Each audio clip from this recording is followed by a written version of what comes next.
Welcome to Deep Work by Carl Newport. This audiobook is your ultimate guide to mastering focus and achieving extraordinary results in a distracted world. Through actionable strategies and insightful principles, you'll learn how to cultivate the ability to concentrate deeply, eliminate distractions, and unlock your full potential. For more audiobooks, don't forget to subscribe to our channel. Also, check out our playlist for other inspiring titles that can transform your mindset and life. Let's dive into the art and science of deep work. Introduction. In the Swiss canton of St. Gallen, near the northern banks of Lake Zurich, is a village named Bohlingen. In 1922, the psychiatrist Carl Jung chose the spot to begin building a retreat. He began with a basic two-story stone house he called the Tower. After returning from a trip to India, where he observed the practice of adding meditation rooms to homes, he expanded the complex to include a private office. "In my retiring room I am by myself," Jung said of the space. "I keep the key with me all the time, no one else is allowed in there except with my permission." In his book Daily Rituals, journalist Mason Curry sorted through various sources on Jung to recreate the psychiatrist's work habits at the Tower. Jung would rise at 7 a.m., Curry reports, and after a big breakfast he would spend 2 hours of undistracted writing time in his private office. His afternoons would often consist of meditation or long walks in the surrounding countryside. There was no electricity at the Tower, so as day gave way to night, light came from oil lamps and heat from the fireplace. Jung would retire to bed by 10 p.m. "The feeling of repose and renewal that I had in this tower was intense from the start," he said. Though it's tempting to think of Bohlingen Tower as a vacation home, if we put it into the context of Jung's career at this point, it's clear that the lakeside retreat was not built as an escape from work. In 1922, when Jung bought the property, he could not afford to take a vacation. Only 1 year earlier, in 1921, he had published Psychological Types, a seminal book that solidified many differences that had been long developing between Jung's thinking and the ideas of his one-time friend and mentor, Sigmund Freud. To disagree with Freud in the 1920s was a bold move. To back up his book, Jung needed to stay sharp and produce a stream of smart articles and books further supporting and establishing analytical psychology, the eventual name for his new school of thought. Jung's lectures and counseling practice kept him busy in Zurich, this is clear. But he wasn't satisfied with busyness alone. He wanted to change the way we understood the unconscious, and this goal required deeper, more careful thought than he could manage amid his hectic city lifestyle. Jung retreated to Bohlingen, not to escape his professional life, but instead to advance it. Carl Jung went on to become one of the most influential thinkers of the 20th century. There are, of course, many reasons for his eventual success. In this book, however, I'm interested in his commitment to the following skill, which almost certainly played a key role in his accomplishments.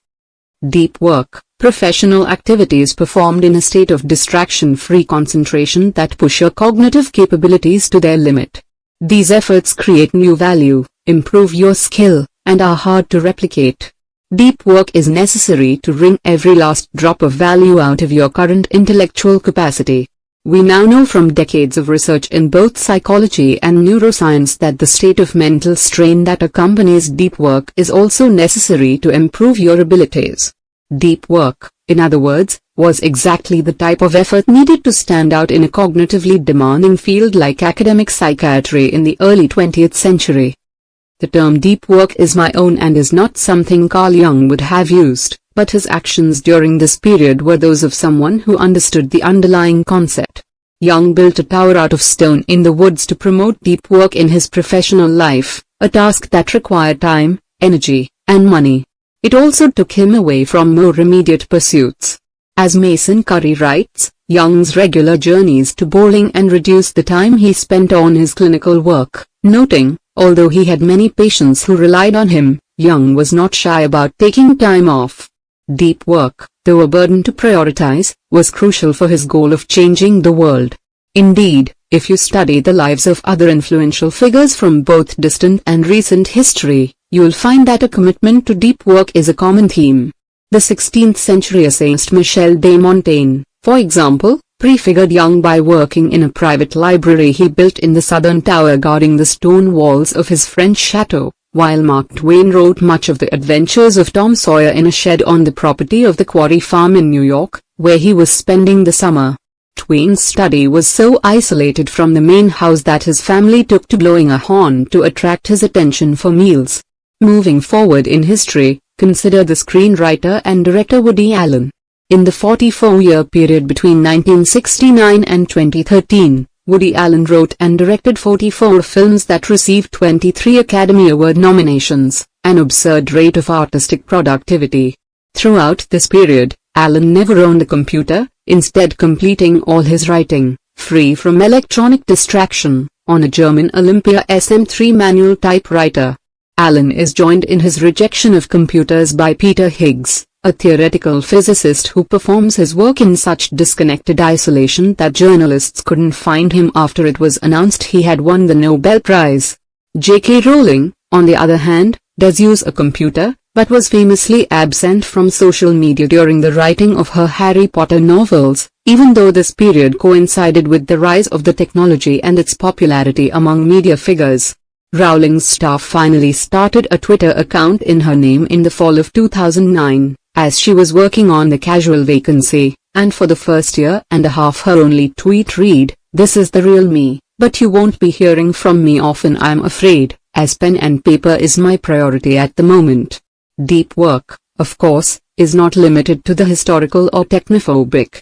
Microsoft CEO Bill Gates famously conducted Think Weeks twice a year, during which he would isolate himself, often in a lakeside cottage, to do nothing but read and think big thoughts. It was during a 1995 Think Week that Gates wrote his famous Internet tidal wave memo that turned Microsoft's attention to an upstart company called Netscape Communications.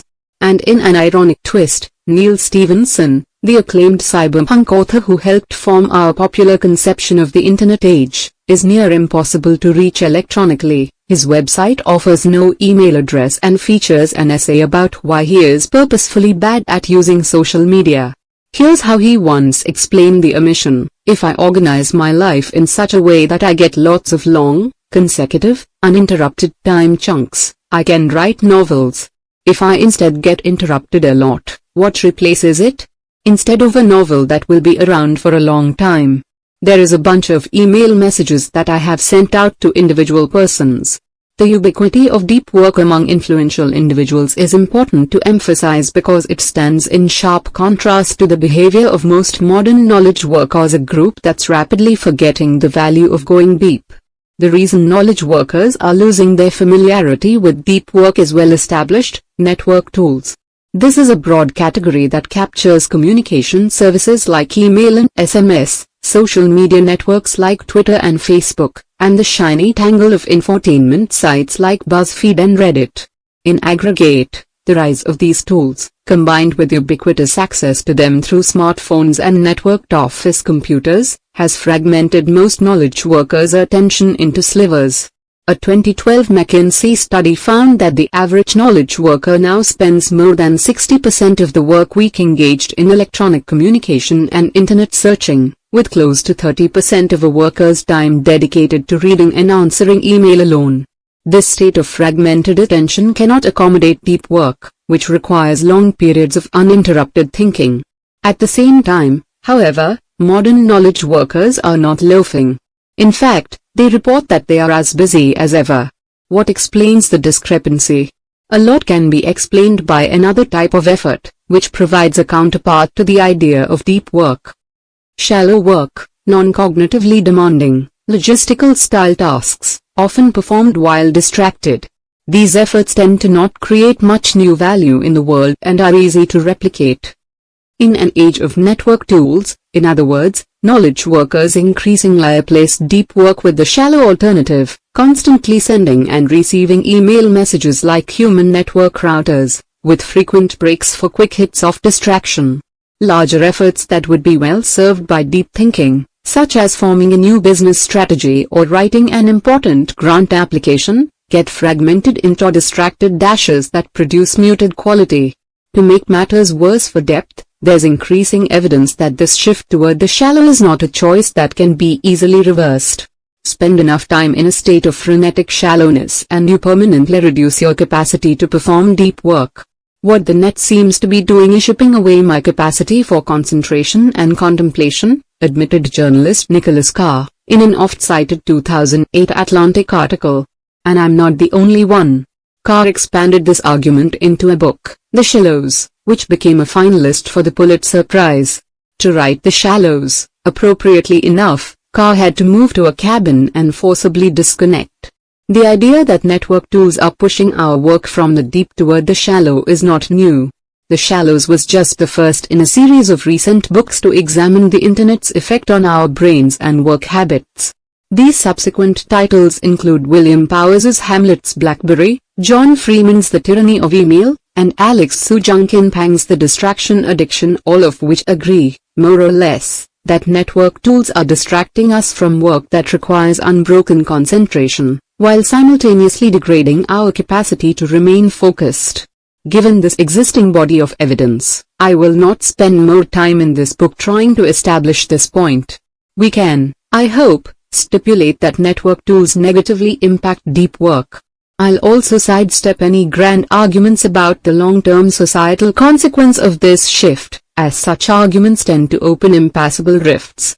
On one side of the debate are techno-skeptics like Jaron Lanier and John Freeman, who suspect that many of these tools, at least in their current state, damage society, while on the other side techno-optimists like Clive Thompson argue that they're changing society, for sure, but in ways that'll make us better off. Google, for example, might reduce our memory, but we no longer need good memories, as in the moment we can now search for anything we need to know. I have no stance in this philosophical debate. My interest in this matter instead veers toward a thesis of much more pragmatic and individualized interest. Our work culture's shift toward the shallow, whether you think it's philosophically good or bad, is exposing a massive economic and personal opportunity for the few who recognize the potential of resisting this trend and prioritizing depth, an opportunity that, not too long ago, was leveraged by a bold young consultant from Virginia named Jason Ben. There are many ways to discover that you're not valuable in our economy. For Jason Ben, the lesson was made clear when he realized, not long after taking a job as a financial consultant, that the vast majority of his work responsibilities could be automated by a kludged-together Excel script. The firm that hired Ben produced reports for banks involved in complex deals. It was about as interesting as it sounds, Ben joked in one of our interviews. The report creation process required hours of manual manipulation of data in a series of Excel spreadsheets. When he first arrived, it took Ben up to 6 hours per report to finish this stage. The most efficient veterans at the firm could complete this task in around half the time. This didn't sit well with Ben.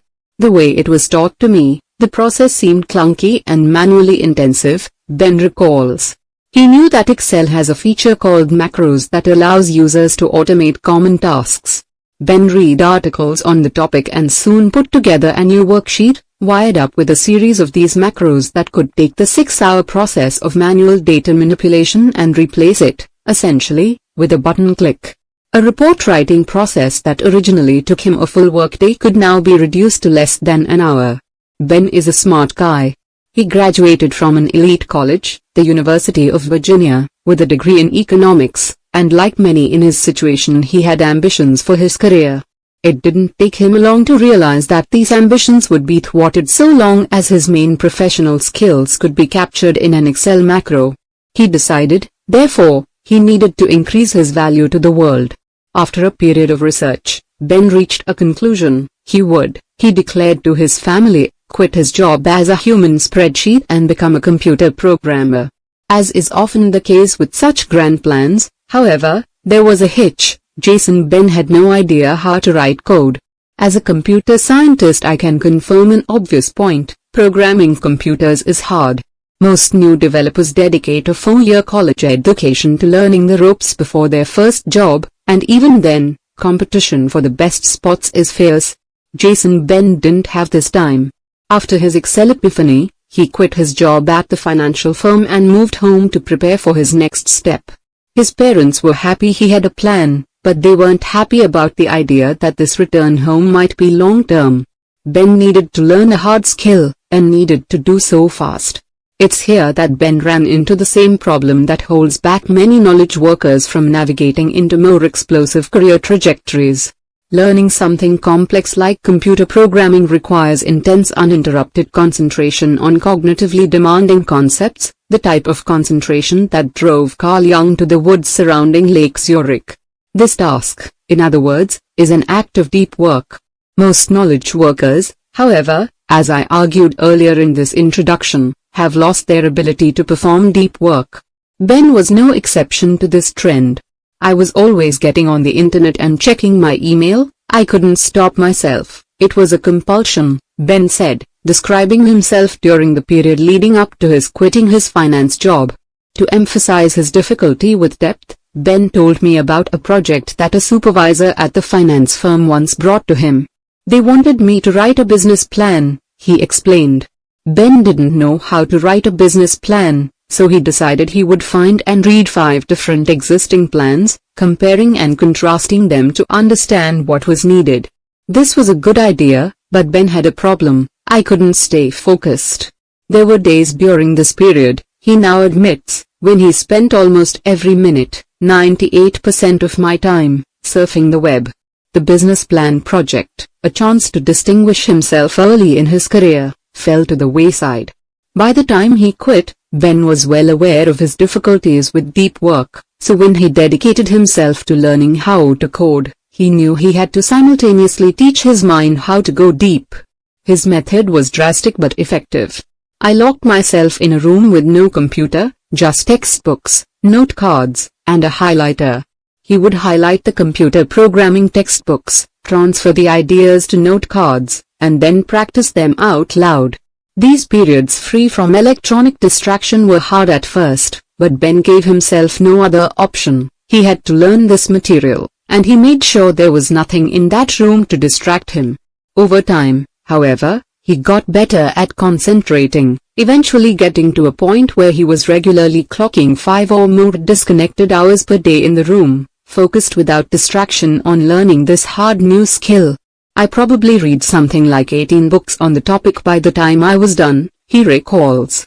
After 2 months locked away studying, Ben attended the notoriously difficult Day Boot Camp, a 100-hour-a-week crash course in web application programming.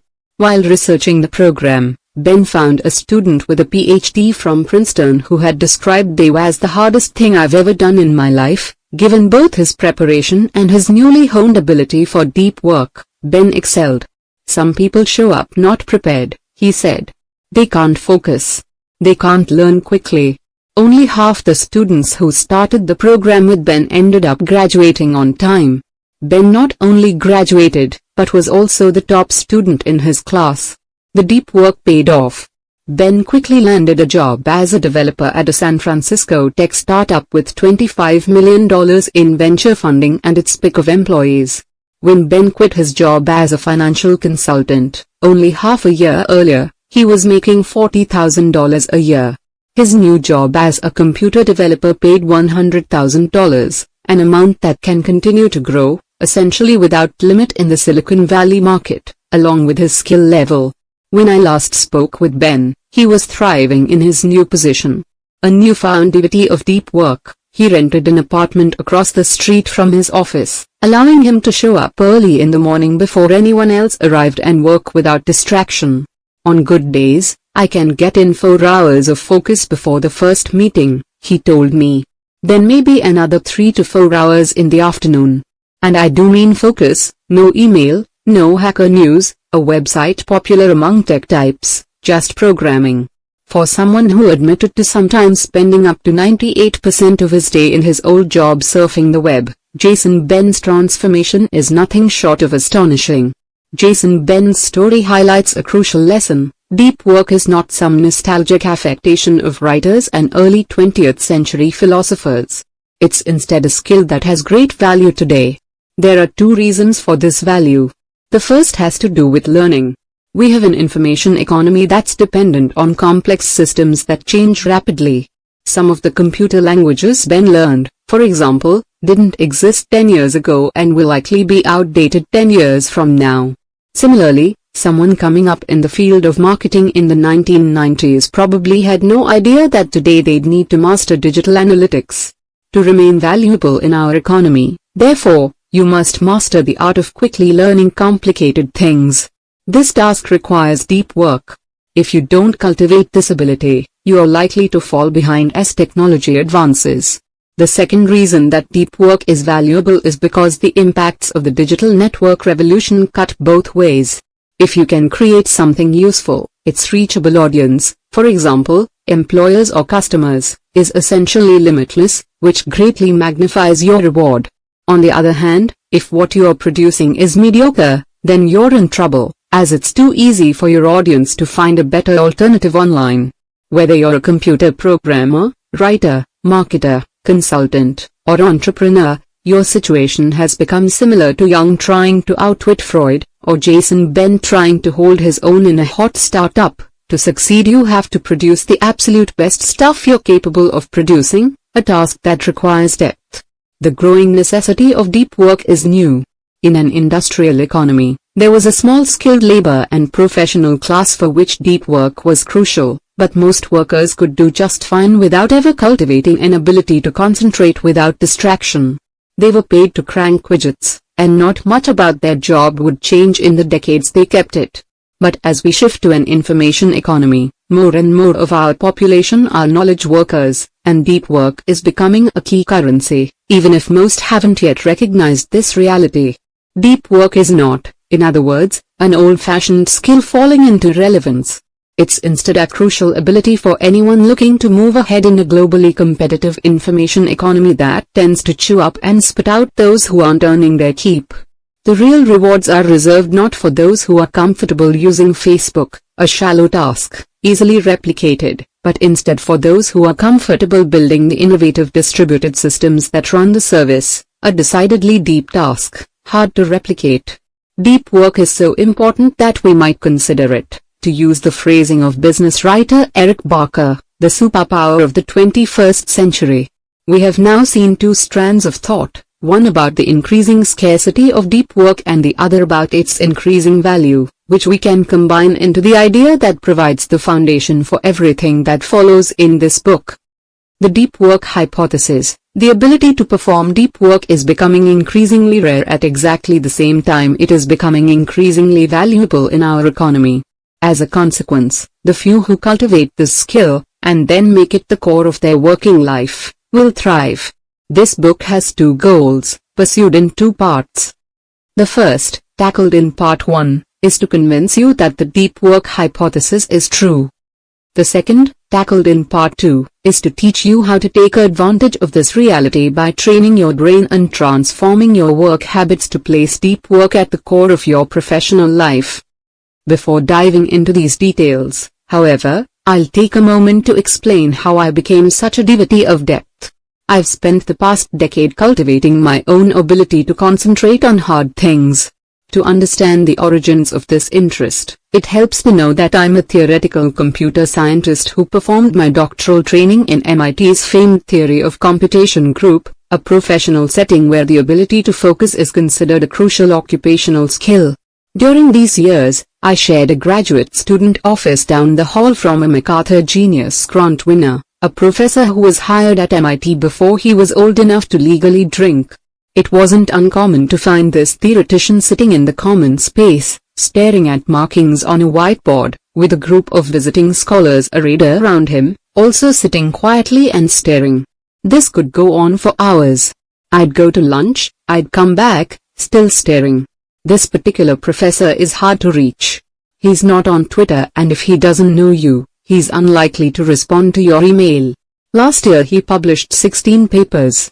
This type of fierce concentration permeated the atmosphere during my student years. Not surprisingly, I soon developed a similar commitment to depth. To the chagrin of both my friends and the various publicists I've worked with on my books, I've never had a Facebook or Twitter account, or any other social media presence outside of a blog. I don't web surf and get most of my news from my home-delivered Washington Post and NPR. I'm also generally hard to reach. My author website doesn't provide a personal email address, and I didn't own my first smartphone until 2012. when my pregnant wife gave me an ultimatum: "You have to have a phone that works before our son is born." On the other hand, my commitment to depth has rewarded me. In the 10-year period following my college graduation, I published 4 books, earned a PhD, wrote peer-reviewed academic papers at a high rate, and was hired as a tenure-track professor at Georgetown University. I maintained this voluminous production while rarely working past 5 or 6 p.m. during the work week. This compressed schedule is possible because I've invested significant effort to minimize the shallow in my life while making sure I get the most out of the time this frees up. I build my days around a core of carefully chosen deep work, with the shallow activities I absolutely cannot avoid batched into smaller bursts at the peripheries of my schedule. 3 to 4 hours a day, 5 days a week, of uninterrupted and carefully directed concentration, it turns out, can produce a lot of valuable output. My commitment to depth has also returned non-professional benefits. For the most part, I don't touch a computer between the time when I get home from work and the next morning when the new workday begins, the main exception being blog posts, which I like to write after my kids go to bed. This ability to fully disconnect, as opposed to the more standard practice of sneaking in a few quick work email checks, or giving into frequent surveys of social media sites, allows me to be present with my wife and 2 sons in the evenings, and read a surprising number of books for a busy father of 2. More generally, the lack of distraction in my life tones down that background hum of nervous mental energy that seems to increasingly pervade people's daily lives. I'm comfortable being bored, and this can be a surprisingly rewarding skill, especially on a lazy DC summer night listening to a Nationals game slowly unfold on the radio. This book is best described as an attempt to formalize and explain my attraction to depth over shallowness, and to detail the types of strategies that have helped me act on this attraction. I've committed this thinking to words, in part, to help you follow my lead in rebuilding your life around deep work, but this isn't the whole story. My other interest in distilling and clarifying these thoughts is to further develop my own practice. My recognition of the deep work hypothesis has helped me thrive, but I'm convinced that I haven't yet reached my full value-producing potential. As you struggle and ultimately triumph with the ideas and rules in the chapters ahead, you can be assured that I'm following suit, ruthlessly culling the shallow and painstakingly cultivating the intensity of my depth. You'll learn how I fare in this book's conclusion. When Carl Jung wanted to revolutionize the field of psychiatry, he built a retreat in the woods. Jung's bowling and tower became a place where he could maintain his ability to think deeply and then apply the skill to produce work of such stunning originality that it changed the world. In the pages ahead, I'll try to convince you to join me in the effort to build our own personal bowling and towers, to cultivate an ability to produce real value in an increasingly distracted world, and to recognize a truth embraced by the most productive and important personalities of generations past: a deep life is a good life. Part 1. The Idea. Chapter 1. Deep work is valuable. As Election Day loomed in 2012, traffic at the New York Times website spiked, as is normal during moments of national importance. But this time, something was different. A wildly disproportionate fraction of this traffic, more than 70% by some reports, was visiting a single location in the sprawling domain. It wasn't a front-page breaking news story, and it wasn't commentary from one of the paper's Pulitzer Prize-winning columnists. It was instead a blog run by a baseball stats geek turned election forecaster named Nate Silver. Less than a year later, ESPN and ABC News lured Silver away from the Times, which tried to retain him by promising a staff of up to a dozen writers, in a major deal that would give Silver's operation a role in everything from sports to weather to network news segments to, improbably enough, Academy Awards telecasts. Though there's debate about the methodological rigor of Silver's hand-tuned models, there are few who deny that in 2012 this 35-year-old data whiz was a winner in our economy. Another winner is David Heinemeier Hansson, a computer programming star who created the Ruby on Rails website development framework, which currently provides the foundation for some of the web's most popular destinations, including Twitter and Hulu. Hansson is a partner in the influential development firm Basecamp, called 37 Signals until 2014. Hansen doesn't talk publicly about the magnitude of his profit share from Basecamp or his other revenue sources, but we can assume they're lucrative given that Hansen splits his time between Chicago, Malibu, and Marbella, Spain, where he dabbles in high-performance race car driving. Our third and final example of a clear winner in our economy is John Doerr, a general partner in the famed Silicon Valley venture capital fund Kleiner Perkins Caufield and Byers. Doerr helped fund many of the key companies fueling the current technological revolution, including Twitter, Google, Amazon, Netscape, and Sun Microsystems. The return on these investments has been astronomical. Doerr's net worth, as of this writing, is more than $3 billion. Why have Silver, Hansen, and Doerr done so well? There are two types of answers to this question. The first are micro in scope and focus on the personality traits and tactics that helped drive this trio's rise. The second type of answers are more macro in that they focus less on the individuals and more on the type of work they represent. Though both approaches to this core question are important, the macro answers will prove most relevant to our discussion, as they better illuminate what our current economy rewards. To explore this macro perspective we turn to a pair of MIT economists, Eric Brynjolfsson and Andrew McAfee, who in their influential 2011 book, Race Against the Machine, provide a compelling case that among various forces at play, it's the rise of digital technology in particular that's transforming our labor markets in unexpected ways. We are in the early throes of a great restructuring, Brynjolfsson and McAfee explain early in their book. Our technologies are racing ahead but many of our skills and organizations are lagging behind. For many workers, this lag predicts bad news. As intelligent machines improve, and the gap between machine and human abilities shrinks, employers are becoming increasingly likely to hire new machines instead of new people. And when only a human will do, improvements in communications and collaboration technology are making remote work easier than ever before, motivating companies to outsource key roles to stars, leaving the local talent pool underemployed. This reality is not, however, universally grim. As Brynjolfsson and McAfee emphasize, this great restructuring is not driving down all jobs but is instead dividing them. Though an increasing number of people will lose in this new economy as their skill becomes automatable or easily outsourced, there are others who will not only survive, but thrive, becoming more valued, and therefore more rewarded, than before. Brynjolfsson and McAfee aren't alone in proposing this bimodal trajectory for the economy. In 2013, for example, the George Mason economist Tyler Cowen published Average is Over, a book that echoes this thesis of a digital division. But what makes Brynjolfsson and McAfee's analysis particularly useful is that they proceed to identify three specific groups that will fall on the lucrative side of this divide and reap a disproportionate amount of the benefits of the intelligent machine age. Not surprisingly, it's to these three groups that Silver, Hansen, and Doerr happen to belong. Let's touch on each of these groups in turn to better understand why they're suddenly so valuable. The high-skilled workers.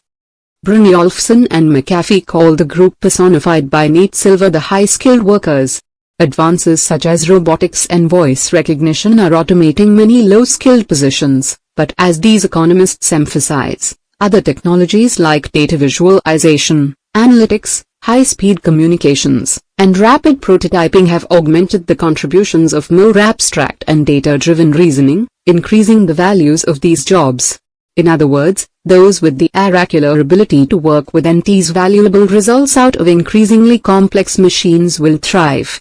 Tyler Cowen summarizes this reality more bluntly: the key question will be, are you good at working with intelligent machines or not? Nate Silver, of course, with his comfort in feeding data into large databases, then siphoning it out into his mysterious Monte Carlo simulations, is the epitome of the high-skilled worker. Intelligent machines are not an obstacle to Silver's success, but instead provide its precondition. The superstars.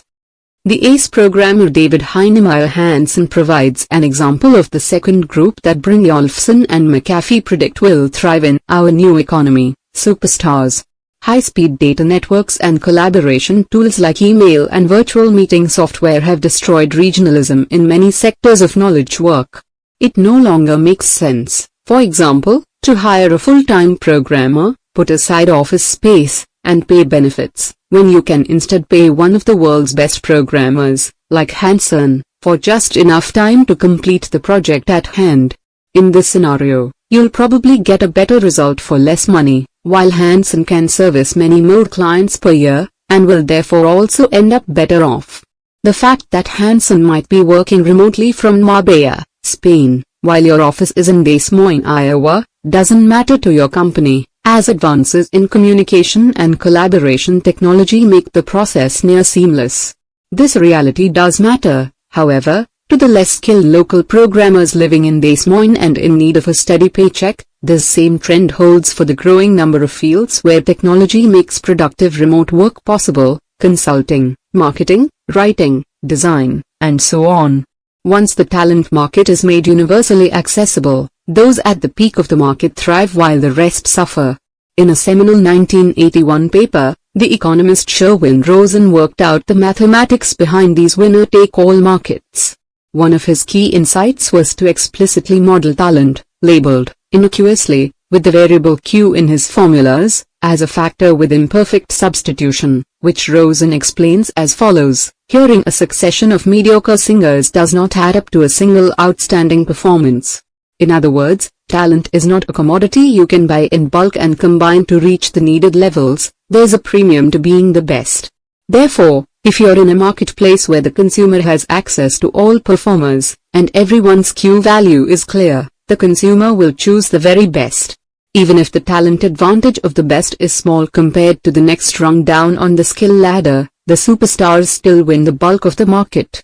In the 1980s, when Rosen studied this effect, he focused on examples like movie stars and musicians, where there existed clear markets, such as music stores and movie theaters, where an audience has access to different performers and can accurately approximate their talent before making a purchasing decision.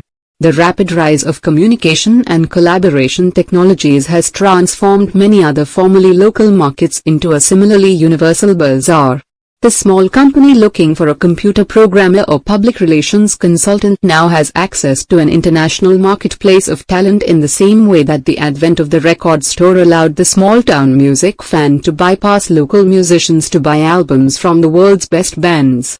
The superstar effect, in other words, has a broader application today than Rosen could have predicted 30 years ago. An increasing number of individuals in our economy are now competing with the rock stars of their sectors. The owners. The final group that will thrive in our new economy, the group epitomized by John Doerr, consists of those with capital to invest in the new technologies that are driving the great restructuring. As we've understood since Marx, access to capital provides massive advantages. It's also true, however, that some periods offer more advantages than others. As Brynjolfsson and McAfee point out, post-war Europe was an example of a bad time to be sitting on a pile of cash, as the combination of rapid inflation and aggressive taxation wiped out old fortunes with surprising speed, what we might call the Downton Abbey effect. The Great Restructuring, unlike the post-war period, is a particularly good time to have access to capital. To understand why, first recall that bargaining theory, a key component in standard economic thinking, argues that when money is made through the combination of capital investment and labor, the rewards are returned, roughly speaking, proportional to the input. As digital technology reduces the need for labor in many industries, the proportion of the rewards returned to those who own the intelligent machines is growing. A venture capitalist in today's economy can fund a company like Instagram, which was eventually sold for $1 billion, while employing only 13 people. When else in history could such a small amount of labor be involved in such a large amount of value? With so little input from labor, the proportion of this wealth that flows back to the machine owners, in this case, the venture investors, is without precedent. It's no wonder that a venture capitalist I interviewed for my last book admitted to me with some concern, "Everyone wants my job." Let's pull together the threads spun so far. Current economic thinking, as I've surveyed, argues that the unprecedented growth and impact of technology are creating a massive restructuring of our economy. In this new economy, three groups will have a particular advantage: those who can work well and creatively with intelligent machines, those who are the best at what they do, and those with access to capital. To be clear, this great restructuring identified by economists like Brynjolfsson, McAfee, and Cohen is not the only economic trend of importance at the moment, and the three groups mentioned previously are not the only groups who will do well. But what's important for this book's argument is that these trends, even if not alone, are important, and these groups, even if they are not the only such groups, will thrive. If you can join any of these groups, therefore, you'll do well. If you cannot, you might still do well, but your position is more precarious. The question we must now face is the obvious one: how does one join these winners? At the risk of quelling your rising enthusiasm, I should first confess that I have no secret for quickly amassing capital and becoming the next John Doerr. If I had such secrets, it's unlikely I'd share them in a book. The other two winning groups, however, are accessible. How to access them is the goal we tackle next. How to become a winner in the new economy.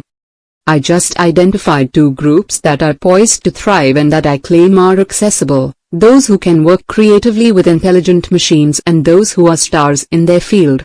What's the secret to landing in these lucrative sectors of the widening digital divide? I argue that the following two core abilities are crucial. Two core abilities for thriving in the new economy. 1. The ability to quickly master hard things. 2. The ability to produce at an elite level, in terms of both quality and speed. Let's begin with the first ability. To start, we must remember that we've been spoiled by the intuitive and drop-dead simple user experience of many consumer-facing technologies, like Twitter and the iPhone. These examples, however, are consumer products, not serious tools. Most of the intelligent machines driving the great restructuring are significantly more complex to understand and master. Consider Nate Silver, our earlier example of someone who thrives by working well with complicated technology. If we dive deeper into his methodology, we discover that generating data-driven election forecasts is not as easy as typing "who will win more votes" into a search box. He instead maintains a large database of poll results, thousands of polls from more than 250 pollsters, that he feeds into Stata, a popular statistical analysis system produced by a company called Stata Corp. These are not easy tools to master. Here, for example, is the type of command you need to understand to work with a modern database like Silver uses. Create view cities as select name, population, altitude from capitals union select name, population, altitude from non-capitals. Databases of this type are interrogated in a language called SQL. You send them commands like the one shown here to interact with their stored information. Understanding how to manipulate these databases is subtle. The example command, for example, creates a view, a virtual database table that pulls together data from multiple existing tables, and that can then be addressed by the SQL commands like a standard table. When to create views and how to do so well is a tricky question, one of many that you must understand and master to tease reasonable results out of real-world databases. Sticking with our Nate Silver case study, consider the other technology he relies on, Stata. This is a powerful tool, and definitely not something you can learn intuitively after some modest tinkering. Here, for example, is a description of the features added to the most recent version of this software. Stata 13 adds many new features such as treatment effects, multi-level GLM, power and sample size, generalized SAME, forecasting, effect sizes, project manager, long strings and blobs, and much more. Silver uses this complex software, with its generalized SAME and blobs, to build intricate models with interlocking parts, multiple regressions, conducted on custom parameters, which are then referenced as custom weights used in probabilistic expressions, and so on. The point of providing these details is to emphasize that intelligent machines are complicated and hard to master. To join the group of those who can work well with these machines, therefore, requires that you hone your ability to master hard things. And because these technologies change rapidly, this process of mastering hard things never ends. You must be able to do it quickly, again and again. This ability to learn hard things quickly, of course, isn't just necessary for working well with intelligent machines, it also plays a key role in the attempt to become a superstar in just about any field, even those that have little to do with technology. To become a world-class yoga instructor, for example, requires that you master an increasingly complex set of physical skills. To excel in a particular area of medicine, to give another example, requires that you be able to quickly master the latest research on relevant procedures. To summarize these observations more succinctly, if you can't learn, you can't thrive. Now consider the second core ability from the list shown earlier, producing at an elite level. If you want to become a superstar, mastering the relevant skills is necessary, but not sufficient. You must then transform that latent potential into tangible results that people value. Many developers, for example, can program computers well, but David Hanson, our example superstar from earlier, leveraged this ability to produce Ruby on Rails, the project that made his reputation. Ruby on Rails required Hanson to push his current skills to their limit and produce unambiguously valuable and concrete results. This ability to produce also applies to those looking to master intelligent machines. It wasn't enough for Nate Silver to learn how to manipulate large data sets and run statistical analyses. He needed to then show that he could use this skill to tease information from these machines that a large audience cared about. Silver worked with many stats geeks during his days at Baseball Prospectus, but it was Silver alone who put in the effort to adapt these skills to the new and more lucrative territory of election forecasting. This provides another general observation for joining the ranks of winners in our economy. If you don't produce, you won't thrive, no matter how skilled or talented you are. Having established two abilities that are fundamental to getting ahead in our new, technology-disrupted world, we can now ask the obvious follow-up question: how does one cultivate these core abilities? It's here that we arrive at a central thesis of this book. The two core abilities just described depend on your ability to perform deep work. If you haven't mastered this foundational skill, you'll struggle to learn hard things or produce at an elite level. The dependence of these abilities on deep work isn't immediately obvious. It requires a closer look at the science of learning, concentration, and productivity. The sections ahead provide this closer look, and by doing so will help this connection between deep work and economic success shift for you from unexpected to unimpeachable. Hey, if you are enjoying this audiobook, don't forget to leave a like or comment and subscribe to our channel for similar kind of videos. Deep work helps you quickly learn hard things. Let your mind become a lens, thanks to the converging rays of attention. Let your soul be all intent on whatever it is that is established in your mind as a dominant, wholly absorbing idea. This advice comes from Antonin Dalmas Sirtayanch, a Dominican friar and professor of moral philosophy, who during the early part of the 20th century penned a slim but influential volume titled The Intellectual Life. Sirtayanch wrote the book as a guide to the development and deepening of the mind for those called to make a living in the world of ideas. Throughout the intellectual life, Sirtayanch recognizes the necessity of mastering complicated material and helps prepare the reader for this challenge. For this reason, his book proves useful in our quest to better understand how people quickly master hard, cognitive, skills. To understand Sirtayanch's advice, let's return to the quote from earlier. In these words, which are echoed in many forms in the intellectual life, Sirtayanch argues that to advance your understanding of your field you must tackle the relevant topics systematically, allowing your converging rays of attention to uncover the truth latent in each. In other words, he teaches, to learn requires intense concentration. This idea turns out to be ahead of its time. In reflecting on the life of the mind in the 1920s, Sirtayanch uncovered a fact about mastering cognitively demanding tasks that would take academia another 7 decades to formalize. This task of formalization began in earnest in the 1970s, when a branch of psychology, sometimes called performance psychology, began to systematically explore what separates experts, in many different fields, from everyone else. In the early 1990s, K. Anders Ericsson, a professor at Florida State University, pulled together these strands into a single coherent answer, consistent with the growing research literature, that he gave a punchy name: deliberate practice. Ericsson opens his seminal paper on the topic with a powerful claim: We deny that these differences between expert performers and normal adults are immutable. Instead, we argue that the differences between expert performers and normal adults reflect a lifelong period of deliberate effort to improve performance in a specific domain. American culture, in particular, loves the storyline of the prodigy. Do you know how easy this is for me? Matt Damon's character famously cries in the movie Good Will Hunting as he makes quick work of proofs that stymie the world's top mathematicians. The line of research promoted by Erikson, and now widely accepted, with caveats, destabilizes these myths. To master a cognitively demanding task requires this specific form of practice. There are few exceptions made for natural talent. On this point too, Satyyansh seems to have been ahead of his time, arguing in the intellectual life, men of genius themselves were great only by bringing all their power to bear on the point on which they had decided to show their full measure.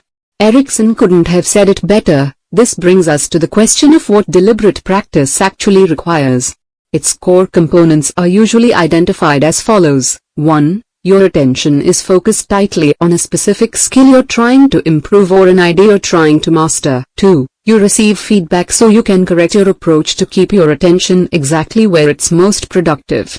The first component is of particular importance to our discussion, as it emphasizes that deliberate practice cannot exist alongside distraction, and that it instead requires uninterrupted concentration. As Erikson emphasizes, diffused attention is almost antithetical to the focused attention required by deliberate practice, emphasis mine. As psychologists, Erikson and the other researchers in his field are not interested in why deliberate practice works, they're just identifying it as an effective behavior. In the intervening decades since Erikson's first major papers on the topic, however, neuroscientists have been exploring the physical mechanisms that drive people's improvements on hard tasks. As the journalist Daniel Coyle surveys in his 2009 book, The Talent Code, these scientists increasingly believe the answer includes myelin, a layer of fatty tissue that grows around neurons, acting like an insulator that allows the cells to fire faster and cleaner. To understand the role of myelin in improvement, keep in mind that skills, be they intellectual or physical, eventually reduce down to brain circuits. This new science of performance argues that you get better at a skill as you develop more myelin around the relevant neurons, allowing the corresponding circuit to fire more effortlessly and effectively. To be great at something is to be well myelinated. This understanding is important because it provides a neurological foundation for why deliberate practice works. By focusing intensely on a specific skill, you're forcing the specific relevant circuit to fire, again and again, in isolation. This repetitive use of a specific circuit triggers cells called oligodendrocytes to begin wrapping layers of myelin around the neurons in the circuits, effectively cementing the skill. The reason, therefore, why it's important to focus intensely on the task at hand while avoiding distraction is because this is the only way to isolate the relevant neural circuit enough to trigger useful myelination. By contrast, if you are trying to learn a complex new skill, say, SQL database management, in a state of low concentration, perhaps you also have your Facebook feed open, you're firing too many circuits simultaneously and haphazardly to isolate the group of neurons you actually want to strengthen. In the century that has passed since Anton and Dalmas Satyyansh first wrote about using the mind like a lens to focus rays of attention, we have advanced from this elevated metaphor to a decidedly less poetic explanation expressed in terms of oligodendrocyte cells. But this sequence of thinking about thinking points to an inescapable conclusion: to learn hard things quickly, you must focus intensely without distraction. To learn, in other words, is an act of deep work. If you are comfortable going deep, you'll be comfortable mastering the increasingly complex systems and skills needed to thrive in our economy. If you instead remain one of the many for whom depth is uncomfortable and distraction ubiquitous, you shouldn't expect these systems and skills to come easily to you. Deep work helps you produce at an elite level. Adam Grant produces at an elite level. When I met Grant in 2013, he was the youngest professor to be awarded tenure at the Wharton School of Business at Pennsylvania. A year later, when I started writing this chapter, and was just beginning to think about my own tenure process, the claim was updated. He's now the youngest full professor at Wharton. The reason Grant advanced so quickly in his corner of academia is simple: he produces. In 2012, Grant published 7 articles, all of them in major journals. This is an absurdly high rate for his field, in which professors tend to work alone or in small professional collaborations and do not have large teams of students and postdocs to support their research. In 2013, this count fell to 5. This is still absurdly high, but below his recent standards. He can be excused for this dip, however, because this same year he published a book titled Give and Take, which popularized some of his research on relationships in business. To say that this book was successful is an understatement. It ended up featured on the cover of the New York Times magazine and went on to become a massive bestseller. When Grant was awarded full professorship in 2014, he had already written more than 60 peer-reviewed publications in addition to his best-selling book. Soon after meeting Grant, my own academic career on my mind, I couldn't help but ask him about his productivity. Fortunately for me, he was happy to share his thoughts on the subject. It turns out that Grant thinks a lot about the mechanics of producing at an elite level. He sent me, for example, a collection of PowerPoint slides from a workshop he attended with several other professors in his field. The event was focused on data-driven observations about how to produce academic work at an optimum rate. These slides included detailed pie charts of time allocation per season, a flowchart capturing relationship development with co-authors, and a suggested reading list with more than 20 titles. These business professors do not live the cliché of the absent-minded academic lost in books and occasionally stumbling on a big idea. They see productivity as a scientific problem to systematically solve, a goal Adam Grant seems to have achieved. Though Grant's productivity depends on many factors, there's one idea in particular that seems central to his method: the batching of hard but important intellectual work into long, uninterrupted stretches. Grant performs this batching at multiple levels. Within the year, he stacks his teaching into the fall semester, during which he can turn all of his attention to teaching well and being available to his students. This method seems to work, as Grant is currently the highest-rated teacher at Wharton and the winner of multiple teaching awards. By batching his teaching in the fall, Grant can then turn his attention fully to research in the spring and summer, and tackle this work with less distraction. Grant also batches his attention on a smaller time scale. Within a semester dedicated to research, he alternates between periods where his door is open to students and colleagues, and periods where he isolates himself to focus completely and without distraction on a single research task. He typically divides the writing of a scholarly paper into 3 discrete tasks: analyzing the data, writing a full draft, and editing the draft into something publishable. During these periods, which can last up to 3 or 4 days, he'll often put an out-of-office autoresponder on his email so correspondents will know not to expect a response. It sometimes confuses my colleagues, he told me. They say, "You're not out of office, I see you in your office right now." But to Grant, it's important to enforce strict isolation until he completes the task at hand. My guess is that Adam Grant doesn't work substantially more hours than the average professor at an elite research institution. Generally speaking, this is a group prone to workaholism, but he still manages to produce more than just about anyone else in his field. I argue that his approach to badging helps explain this paradox. In particular, by consolidating his work into intense and uninterrupted pulses, he's leveraging the following law of productivity. High-quality work produced equals time spent, x, intensity of focus. If you believe this formula, then Grant's habits make sense. By maximizing his intensity when he works, he maximizes the results he produces per unit of time spent working. This is not the first time I've encountered this formulaic conception of productivity. It first came to my attention when I was researching my second book, How to Become a Straight-A Student, many years earlier. During that research process, I interviewed around 50 ultra-high-scoring college undergraduates from some of the country's most competitive schools. Something I noticed in these interviews is that the very best students often studied less than the group of students right below them on the GPA rankings. One of the explanations for this phenomenon turned out to be the formula detailed earlier, The best students understood the role intensity plays in productivity and therefore went out of their way to maximize their concentration, radically reducing the time required to prepare for tests or write papers, without diminishing the quality of their results. The example of Adam Grant implies that this intensity formula applies beyond just undergraduate GPA and is also relevant to other cognitively demanding tasks. But why would this be? An interesting explanation comes from Sophie Leroy, a business professor at the University of Minnesota.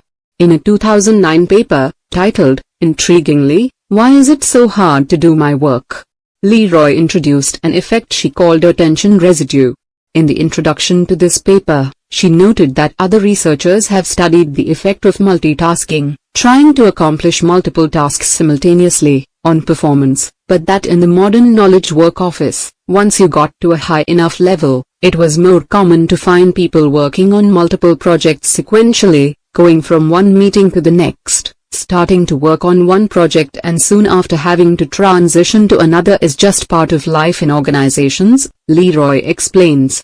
The problem this research identifies with this work strategy is that when you switch from some task A to another task B, your attention doesn't immediately follow. A residue of your attention remains stuck thinking about the original task. This residue gets especially thick if your work on task A was unbounded and of low intensity before you switched. But even if you finish task A before moving on, your attention remains divided for a while. Leroy studied the effect of this attention residue on performance by forcing task switches in the laboratory. In one such experiment, for example, she started her subjects working on a set of word puzzles. In one of the trials, she would interrupt them and tell them that they needed to move on to a new and challenging task. In this case, reading resumes and making hypothetical hiring decisions. In other trials, she let the subjects finish the puzzles before giving them the next task. In between puzzling and hiring, she would deploy a quick lexical decision game to quantify the amount of residue left from the first task. The results from this and her similar experiments were clear. People experiencing attention residue after switching tasks are likely to demonstrate poor performance on that next task, and the more intense the residue, the worse the performance. The concept of attention residue helps explain why the intensity formula is true and therefore helps explain Grant's productivity. By working on a single hard task for a long time without switching, Grant minimizes the negative impact of attention residue from his other obligations, allowing him to maximize performance on this one task. When Grant is working for days in isolation on a paper, in other words, he is doing so at a higher level of effectiveness than the standard professor following a more distracted strategy in which the work is repeatedly interrupted by residue slathering interruptions. Even if you're unable to fully replicate Grant's extreme isolation, we'll tackle different strategies for scheduling depth in Part 2. The attention residue concept is still telling because it implies that the common habit of working in a state of semi-distraction is potentially devastating to your performance. It might seem harmless to take a quick glance at your inbox every 10 minutes or so. Indeed, many justify this behavior as better than the old practice of leaving an inbox open on the screen at all times, a strawman habit that few follow anymore. But Leroy teaches us that this is not in fact much of an improvement. That quick check introduces a new target for your attention. Even worse, by seeing messages that you cannot deal with at the moment, which is almost always the case, you'll be forced to turn back to the primary task with a secondary task left unfinished. The attention residue left by such unresolved switches dampens your performance. When we step back from these individual observations, we see a clear argument form. To produce at your peak level, you need to work for extended periods with full concentration on a single task free from distraction. Put another way, the type of work that optimizes your performance is deep work. If you're not comfortable going deep for extended periods of time, it'll be difficult to get your performance to the peak levels of quality and quantity increasingly necessary to thrive professionally. Unless your talent and skills absolutely dwarf those of your competition, the deep workers among them will outproduce you. What about Jack Dorsey? I've now made my argument for why deep work supports abilities that are becoming increasingly important in our economy. Before we accept this conclusion, however, we must face a type of question that often arises when I discuss this topic: what about Jack Dorsey? Jack Dorsey helped found Twitter. After stepping down as CEO, he then launched the payment processing company Square. To quote a Forbes profile, he is a disruptor on a massive scale and a repeat offender. He is also someone who does not spend a lot of time in a state of deep work. Dorsey doesn't have the luxury of long periods of uninterrupted thinking because, at the time when the Forbes profile was written, he maintained management duties at both Twitter, where he remained chairman, and Square, leading to a tightly calibrated schedule that ensures that the companies have a predictable weekly cadence, and that also ensures that Dorsey's time and attention are severely fractured. Dorsey reports, for example, that he ends the average day with 30 to 40 sets of meeting notes that he reviews and filters at night. In the small spaces between all these meetings, he believes in serendipitous availability. I do a lot of my work at stand-up tables, which anyone can come up to, Dorsey said. I get to hear all these conversations around the company. This style of work is not deep. To use a term from our previous section, Dorsey's attention residue is likely slathered on thick as he darts from one meeting to another, letting people interrupt him freely in the brief interludes in between.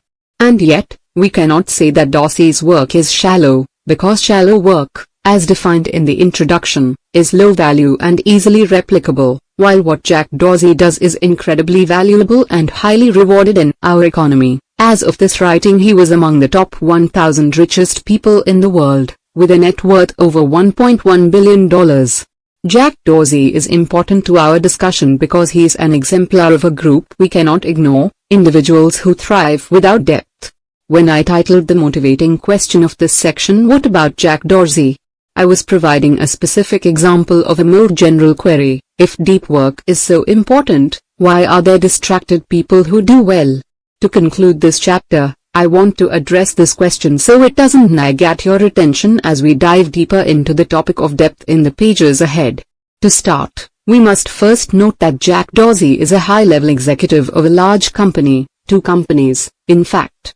Individuals with such positions play a major role in the category of those who thrive without depth, because the lifestyle of such executives is famously and unavoidably distracted. Here's Kerry Trainor, CEO of Vimeo, trying to answer the question of how long he can go without email. I can go a good solid Saturday without, well, most of the daytime without it. I mean, I'll check it, but I won't necessarily respond. At the same time, of course, these executives are better compensated and more important in the American economy today than in any other time in history. Jack Dorsey's success without depth is common at this elite level of management. Once we've stipulated this reality, we must then step back to remind ourselves that it doesn't undermine the general value of depth. Why?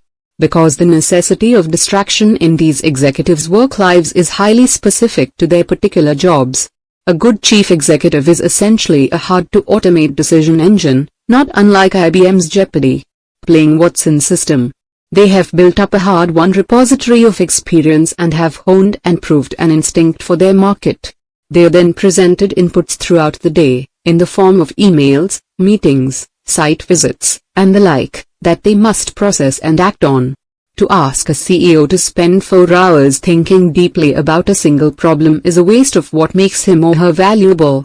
It's better to hire 3 smart subordinates to think deeply about the problem and then bring their solutions to the executive for a final decision.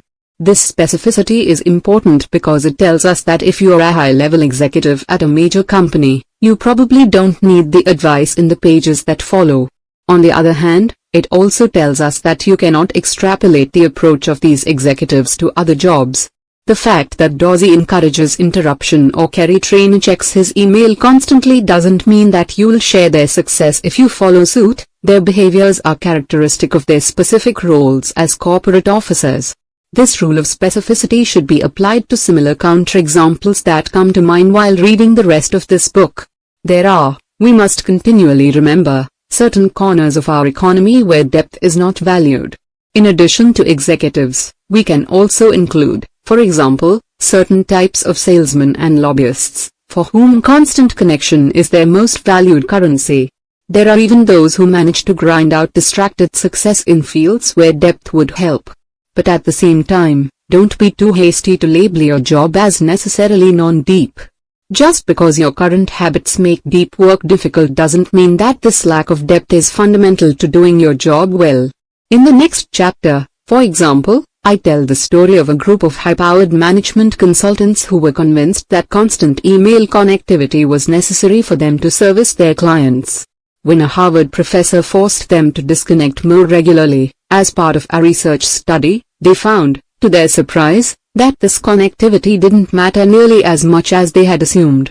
The clients didn't really need to reach them at all times, and their performance as consultants improved once their attention became less fractured.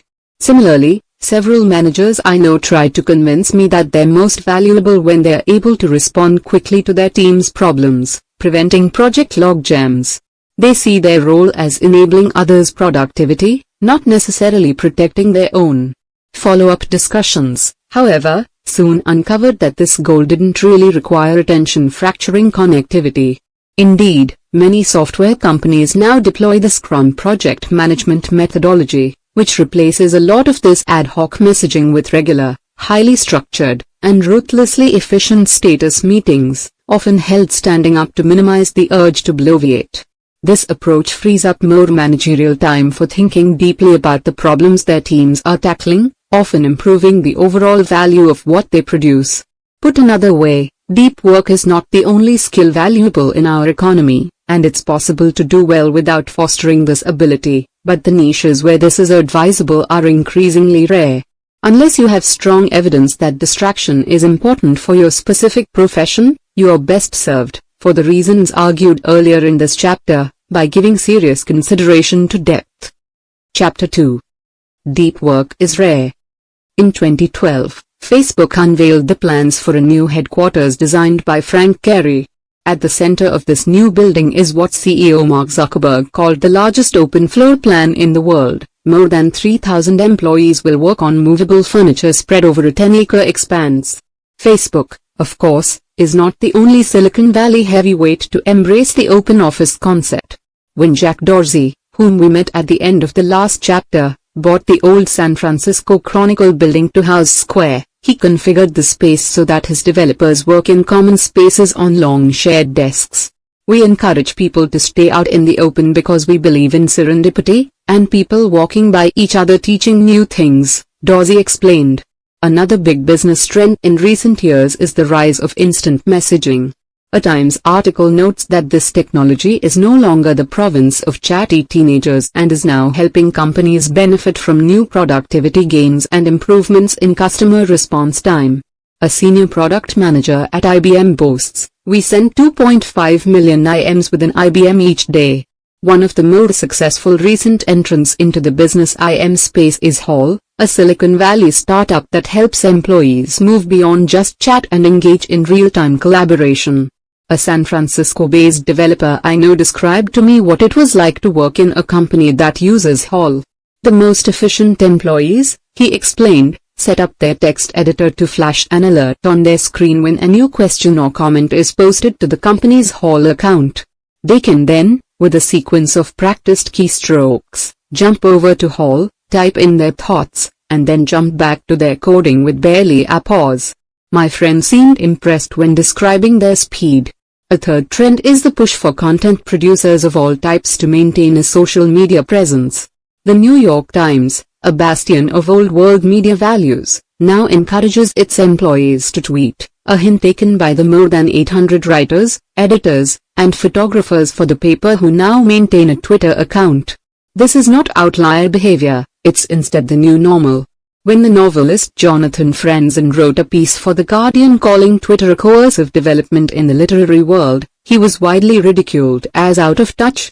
The online magazine Slate called Franzen's complaints a lonely war on the internet, and fellow novelist Jennifer Weiner wrote a response in The New Republic in which she argued, Franzen's a category of one, a lonely voice issuing ex cathedra edicts that can only apply to himself. The sarcastic hashtag Jonathan Franzen Hearties soon became a fad. I mention these three business trends because they highlight a paradox. In the last chapter, I argued that deep work is more valuable than ever before in our shifting economy. If this is true, however, you would expect to see this skill promoted not just by ambitious individuals but also by organizations hoping to get the most out of their employees. As the examples provided emphasize, this is not happening. Many other ideas are being prioritized as more important than deep work in the business world, including, as we just encountered, serendipitous collaboration, rapid communication, and an active presence on social media. It's bad enough that so many trends are prioritized ahead of deep work, but to add insult to injury, many of these trends actively decrease one's ability to go deep. Open offices, for example, might create more opportunities for collaboration, but they do so at the cost of massive distraction. To quote the results of experiments conducted for a British TV special titled The Secret Life of Office Buildings. If you are just getting into some work and a phone goes off in the background, it ruins what you are concentrating on, said the neuroscientist who ran the experiments for the show. Even though you are not aware at the time, the brain responds to distractions. Similar issues apply to the rise of real-time messaging. Email inboxes, in theory, can distract you only when you choose to open them, whereas instant messenger systems are meant to be always active, magnifying the impact of interruption. Gloria Mark, a professor of informatics at the University of California, Irvine, is an expert on the science of attention fragmentation. In a well-cited study, Mark and her co-authors observed knowledge workers in real offices and found that uninterruption, even if short, delays the total time required to complete a task by a significant fraction. This was reported by subjects as being very detrimental, she summarized with typical academic understatement. Forcing content producers onto social media also has negative effects on the ability to go deep.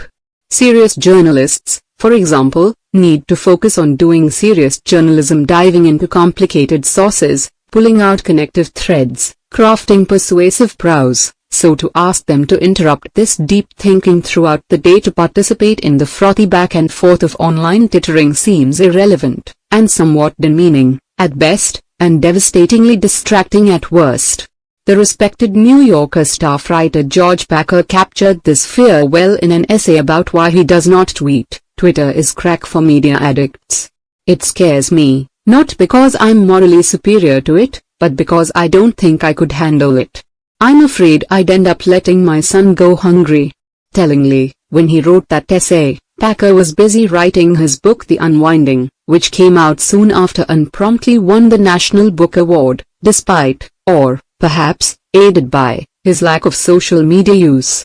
To summarize, big trends in business today actively decrease people's ability to perform deep work, even though the benefits promised by these trends, for example, increased serendipity, faster responses to requests, and more exposure, are arguably dwarfed by the benefits that flow from a commitment to deep work, for example, the ability to learn hard things fast and produce at an elite level.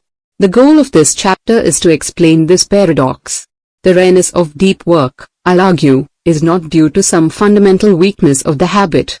When we look closer at why we embrace distraction in the workplace, we'll find the reasons are more arbitrary than we might expect, based on flawed thinking combined with the ambiguity and confusion that often define knowledge work. My objective is to convince you that although our current embrace of distraction is a real phenomenon, it's built on an unstable foundation and can be easily dismissed once you decide to cultivate a deep work ethic. The metric black hole. In the fall of 2012, Tom Cochran, the chief technology officer of Atlantic Media, became alarmed at how much time he seemed to spend on email. So like any good techie, he decided to quantify this unease. Observing his own behavior, he measured that in a single week he received 511 email messages and sent 284. This averaged to around 160 emails per day over a 5-day work week. Calculating further, Cochran noted that even if he managed to spend only 30 seconds per message on average, this still added up to almost an hour and a half per day dedicated to moving information around like a human network router. This seemed like a lot of time spent on something that wasn't a primary piece of his job description. As Cochran recalls in a blog post he wrote about his experiment for the Harvard Business Review, These simple statistics got him thinking about the rest of his company. Just how much time were employees of Atlantic Media spending moving around information instead of focusing on the specialized tasks they were hired to perform? Determined to answer this question, Cochrane gathered company-wide statistics on emails sent per day and the average number of words per email. He then combined these numbers with the employees' average typing speed, reading speed, and salary. The result: he discovered that Atlantic Media was spending well over $1 million a year to pay people to process emails, with every message sent or received tapping the company for around 95 cents of labor costs. A free and frictionless method of communication, Cochrane summarized, had soft costs equivalent to procuring a small company Learjet. Tom Cochrane's experiment yielded an interesting result about the literal cost of a seemingly harmless behavior. But the real importance of this story is the experiment itself, and in particular, its complexity. It turns out to be really difficult to answer a simple question such as, what's the impact of our current email habits on the bottom line? Cochrane had to conduct a company-wide survey and gather statistics from the IT infrastructure. He also had to pull together salary data and information on typing and reading speed, and run the whole thing through a statistical model to spit out his final result. And even then, the outcome is fungible, as it's not able to separate out, for example, how much value was produced by this frequent, expensive email use to offset some of its cost. This example generalizes to most behaviors that potentially impede or improve deep work. Even though we abstractly accept that distraction has costs and depth has value, these impacts, as Tom Cochrane discovered, are difficult to measure. This isn't a trait unique to habits related to distraction and depth. Generally speaking, as knowledge work makes more complex demands of the labor force, it becomes harder to measure the value of an individual's efforts. The French economist Thomas Piketty made this point explicit in his study of the extreme growth of executive salaries.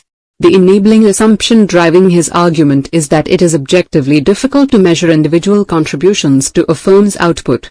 In the absence of such measures, irrational outcomes, such as executive salaries way out of proportion to the executive's marginal productivity, can occur. Even though some details of Piketty's theory are controversial, the underlying assumption that it's increasingly difficult to measure individuals' contributions is generally considered, to quote one of his critics, undoubtedly true. We should not, therefore, expect the bottom-line impact of depth-destroying behaviors to be easily detected. As Tom Cochrane discovered, such metrics fall into an opaque region resistant to easy measurement, a region I call the metric black hole. Of course, just because it's hard to measure metrics related to deep work doesn't automatically lead to the conclusion that businesses will dismiss it.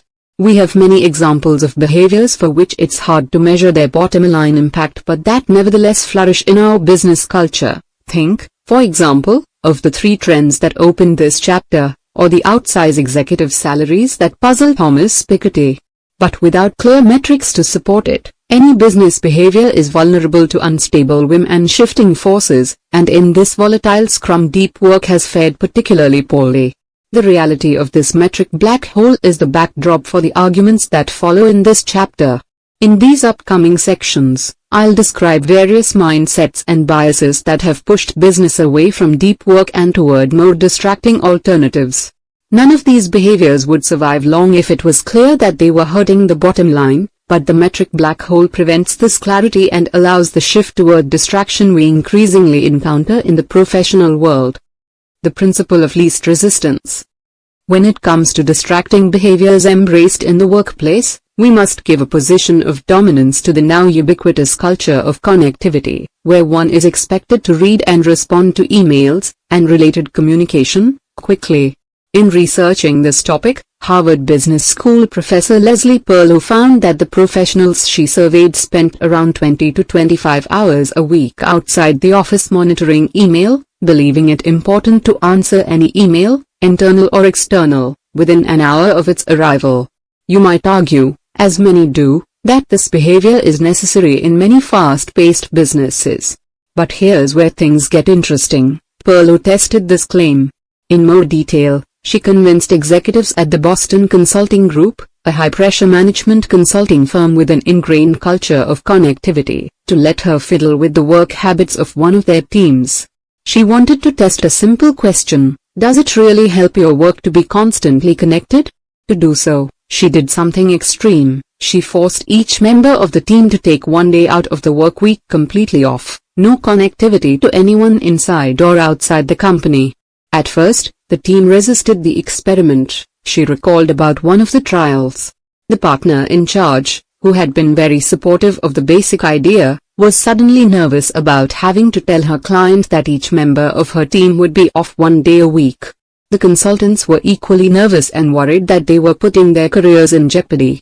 But the team didn't lose their clients and its members did not lose their jobs.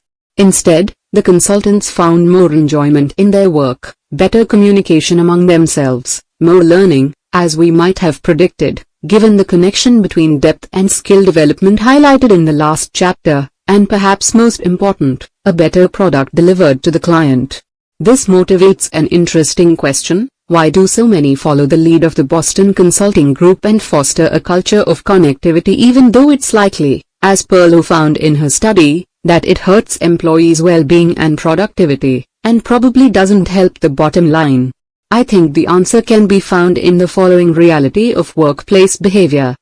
The principle of least resistance. In a business setting, without clear feedback on the impact of various behaviors to the bottom line, we will tend toward behaviors that are easiest in the moment. To return to our question about why cultures of connectivity persist, the answer, according to our principle, is because it's easier. There are at least two big reasons why this is true. The first concerns responsiveness to your needs. If you work in an environment where you can get an answer to a question or a specific piece of information immediately when the need rises, this makes your life easier, at least, in the moment. If you couldn't count on this quick response time, you'd instead have to do more advanced planning for your work, be more organized, and be prepared to put things aside for a while and turn your attention elsewhere while waiting for what you requested. All of this would make the day-to-day of your working life harder, even if it produced more satisfaction and a better outcome in the long term. The rise of professional instant messaging, mentioned earlier in this chapter, can be seen as this mindset pushed toward an extreme. If receiving an email reply within an hour makes your day easier, then getting an answer via instant message in under a minute would improve this gain by an order of magnitude. The second reason that a culture of connectivity makes life easier is that it creates an environment where it becomes acceptable to run your day out of your inbox, responding to the latest missive with alacrity while others pile up behind it, all the while feeling satisfyingly productive. More on this soon. If email were to move to the periphery of your workday, you'd be required to deploy a more thoughtful approach to figuring out what you should be working on and for how long. This type of planning is hard. Consider, for example, David Allen's Getting Things Done task management methodology, which is a well-respected system for intelligently managing competing workplace obligations. This system proposes a 15-element flowchart for making a decision on what to do next. It's significantly easier to simply chime in on the latest CC'd email thread. I'm picking on constant connectivity as a case study in this discussion, but it's just one of many examples of business behaviors that are antithetical to depth, and likely reducing the bottom-line value produced by the company, that nonetheless thrive because, in the absence of metrics, most people fall back on what's easiest. To name another example, consider the common practice of setting up regularly occurring meetings for projects. These meetings tend to pile up and fracture schedules to the point where sustained focus during the day becomes impossible. Why do they persist? They're easier. For many, these standing meetings become a simple, but blunt, form of personal organization. Instead of trying to manage their time and obligations themselves, they let the impending meeting each week force them to take some action on a given project and more generally provide a highly visible simulacrum of progress. Also consider the frustratingly common practice of forwarding an email to one or more colleagues, labeled with a short open-ended interrogative, such as, "Thoughts?" These emails take the sender only a handful of seconds to write but can command many minutes, if not hours, in some cases, of time and attention from their recipients to work toward a coherent response. A little more care in crafting the message by the sender could reduce the overall time spent by all parties by a significant fraction. So why are these easily avoidable and time-sucking emails so common? From the sender's perspective, they're easier. It's a way to clear something out of their inbox, at least temporarily, with a minimum amount of energy invested. The principle of least resistance, protected from scrutiny by the metric black hole, supports work cultures that save us from the short-term discomfort of concentration and planning, at the expense of long-term satisfaction and the production of real value. By doing so, this principle drives us toward shallow work in an economy that increasingly rewards depth. It's not, however, the only trend that leverages the metric black hole to reduce depth. We must also consider the always present and always vexing demand toward productivity, the topic we'll turn our attention to next. Busyness as a proxy for productivity. There are a lot of things difficult about being a professor at a research-oriented university. But one benefit that this profession enjoys is clarity. How well or how poorly you're doing as an academic researcher can be boiled down to a simple question: are you publishing important papers? The answer to this question can even be quantified as a single number, such as the H-index, a formula, named for its own mentor, Jorge Hirsch, that processes your publication and citation counts into a single value that approximates your impact on your field. In computer science, for example, an H-index score above 40 is difficult to achieve and once reached is considered the mark of a strong long-term career. On the other hand, if your H-index is in single digits when your case goes up for tenure review, you're probably in trouble.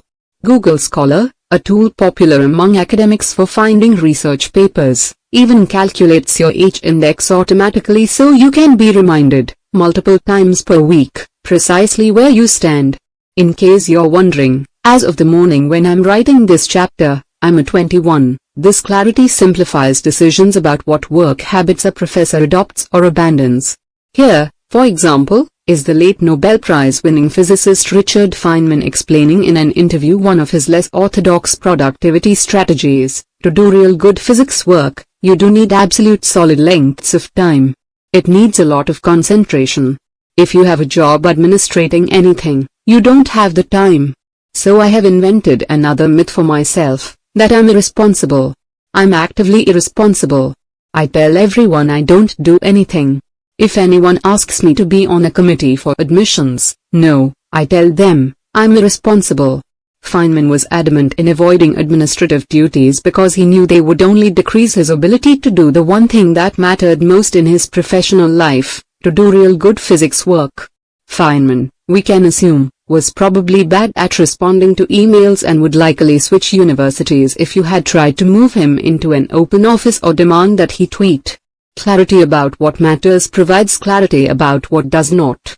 I mention the example of professors because they're somewhat exceptional among knowledge workers, most of whom don't share this transparency regarding how well they're doing their job. Here's the social critic Matthew Crawford's description of this uncertainty. Managers themselves inhabit a bewildering psychic landscape, and are made anxious by the vague imperatives they must answer to. Though Crawford was speaking specifically to the plight of the knowledge work middle manager, the bewildering psychic landscape he references applies to many positions in this sector. As Crawford describes in his 2009 Ode to the Trades, Shop Class as Soul Craft, he quit his job as a Washington, D.C. think tank director to open a motorcycle repair shop exactly to escape this bewilderment. The feeling of taking a broken machine, struggling with it, then eventually enjoying a tangible indication that he had succeeded, the bike driving out of the shop under its own power, provides a concrete sense of accomplishment he struggled to replicate when his day revolved vaguely around reports and communications strategies. A similar reality creates problems for many knowledge workers. They want to prove that they're productive members of the team and are earning their keep, but they're not entirely clear what this goal constitutes. They have no rising H-index or rack of repaired motorcycles to point to as evidence of their worth. To overcome this gap, many seem to be turning back to the last time when productivity was more universally observable, the industrial age. To understand this claim, recall that with the rise of assembly lines came the rise of the efficiency movement, identified with its founder, Frederick Taylor, who would famously stand with a stopwatch monitoring the efficiency of worker movements, looking for ways to increase the speed at which they accomplished their tasks. In Taylor's era, productivity was unambiguous: widgets created per unit of time. It seems that in today's business landscape, many knowledge workers, bereft of other ideas, are turning toward this old definition of productivity in trying to solidify their value in the otherwise bewildering landscape of their professional lives. David Allen, for example, even uses the specific phrase cranking widgets to describe a productive workflow. Knowledge workers, I'm arguing, are tending toward increasingly visible busyness because they lack a better way to demonstrate their value. Let's give this tendency a name. Busyness as proxy for productivity. In the absence of clear indicators of what it means to be productive and valuable in their jobs, many knowledge workers turn back toward an industrial indicator of productivity, doing lots of stuff in a visible manner. This mindset provides another explanation for the popularity of many depth-destroying behaviors. If you send and answer emails at all hours, if you schedule and attend meetings constantly, if you weigh in on instant message systems like Hall within seconds when someone poses a new question, or if you roam your open office bouncing ideas off all whom you encounter, all of these behaviors make you seem busy in a public manner. If you're using busyness as a proxy for productivity, then these behaviors can seem crucial for convincing yourself and others that you're doing your job well. This mindset is not necessarily irrational. For some, their jobs really do depend on such behavior. In 2013, for example, Yahoo's new CEO Marissa Mayer banned employees from working at home. She made this decision after checking the server logs for the virtual private network that Yahoo employees use to remotely log into company servers. Mayer was upset because the employees working from home didn't sign in enough throughout the day. She was, in some sense, punishing her employees for not spending more time checking email, one of the primary reasons to log into the servers. If you're not visibly busy, she signaled, I'll assume you're not productive. Viewed objectively, however, this concept is anachronistic. Knowledge work is not an assembly line, and extracting value from information is an activity that's often at odds with busyness, not supported by it.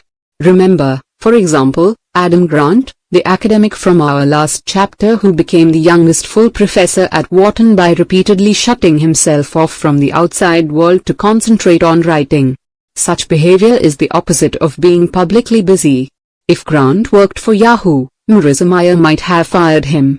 But this deep strategy turned out to produce a massive amount of value. We could, of course, eliminate this anachronistic commitment to busyness if we could easily demonstrate its negative impact on the bottom line, but the metric black hole enters the scene at this point and prevents such clarity. This potent mixture of job ambiguity and lack of metrics to measure the effectiveness of different strategies allows behavior that can seem ridiculous when viewed objectively to thrive in the increasingly bewildering psychic landscape of our daily work. As we'll see next, however, even those who have a clear understanding of what it means to succeed in their knowledge work job can still be lured away from depth. All it takes is an ideology seductive enough to convince you to discard common sense. The cult of the internet. Consider Alyssa Rubin. She's the New York Times bureau chief in Paris. Before that she was the bureau chief in Kabul, Afghanistan, where she reported from the front lines on the post-war reconstruction. Around the time I was writing this chapter, she was publishing a series of hard-hitting articles that looked at the French government's complicity in the Rwandan genocide. Rubin, in other words, is a serious journalist who is good at her craft. She also, at what I can only assume is the persistent urging of her employer, tweets. Rubin's Twitter profile reveals a steady and somewhat desultory string of missives, one every 2 to 4 days, as if Rubin receives a regular notice from the Times social media desk, a real thing, reminding her to appease her followers. With few exceptions, the tweets simply mention an article she recently read and liked. Rubin is a reporter, not a media personality. Her value to her paper is her ability to cultivate important sources, pull together facts, and write articles that make a splash. It's the Alyssa Rubins of the world who provide the Times with its reputation, and it's this reputation that provides the foundation for the paper's commercial success in an age of ubiquitous and addictive clickbait. So why is Alyssa Rubin urged to regularly interrupt this necessarily deep work to provide, for free, shallow content to a service run by an unrelated media company based out of Silicon Valley? And perhaps even more important, why does this behavior seem so normal to most people? If we can answer these questions, we'll better understand the final trend I want to discuss relevant to the question of why deep work has become so paradoxically rare. A foundation for our answer can be found in a warning provided by the late communication theorist and New York University professor Neil Postman. Writing in the early 1990s, as the personal computer revolution first accelerated, Postman argued that our society was sliding into a troubling relationship with technology. We were, he noted, no longer discussing the trade-offs surrounding new technologies, balancing the new efficiencies against the new problems introduced. If it's high-tech, we began to instead assume, then it's good. Case closed. He called such a culture a technopoly, and he didn't mince words in warning against it. Technopoly eliminates alternatives to itself in precisely the way Aldous Huxley outlined in Brave New World, he argued in his 1993 book on the topic. It does not make them illegal. It does not make them immoral. It does not even make them unpopular. It makes them invisible and therefore irrelevant. Postman died in 2003, but if he were alive today he would likely express amazement about how quickly his fears from the 1990s came to fruition, a slide driven by the unforeseen and sudden rise of the Internet. Fortunately, Postman has an intellectual heir to continue this argument in the Internet age, the hypercitational social critic Evgeny Morozov.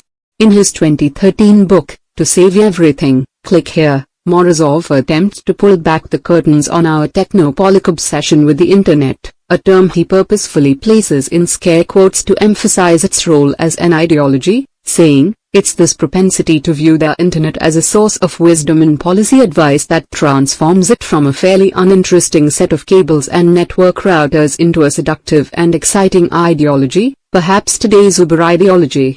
In Morozov's critique, we've made the Internet synonymous with the revolutionary future of business and government.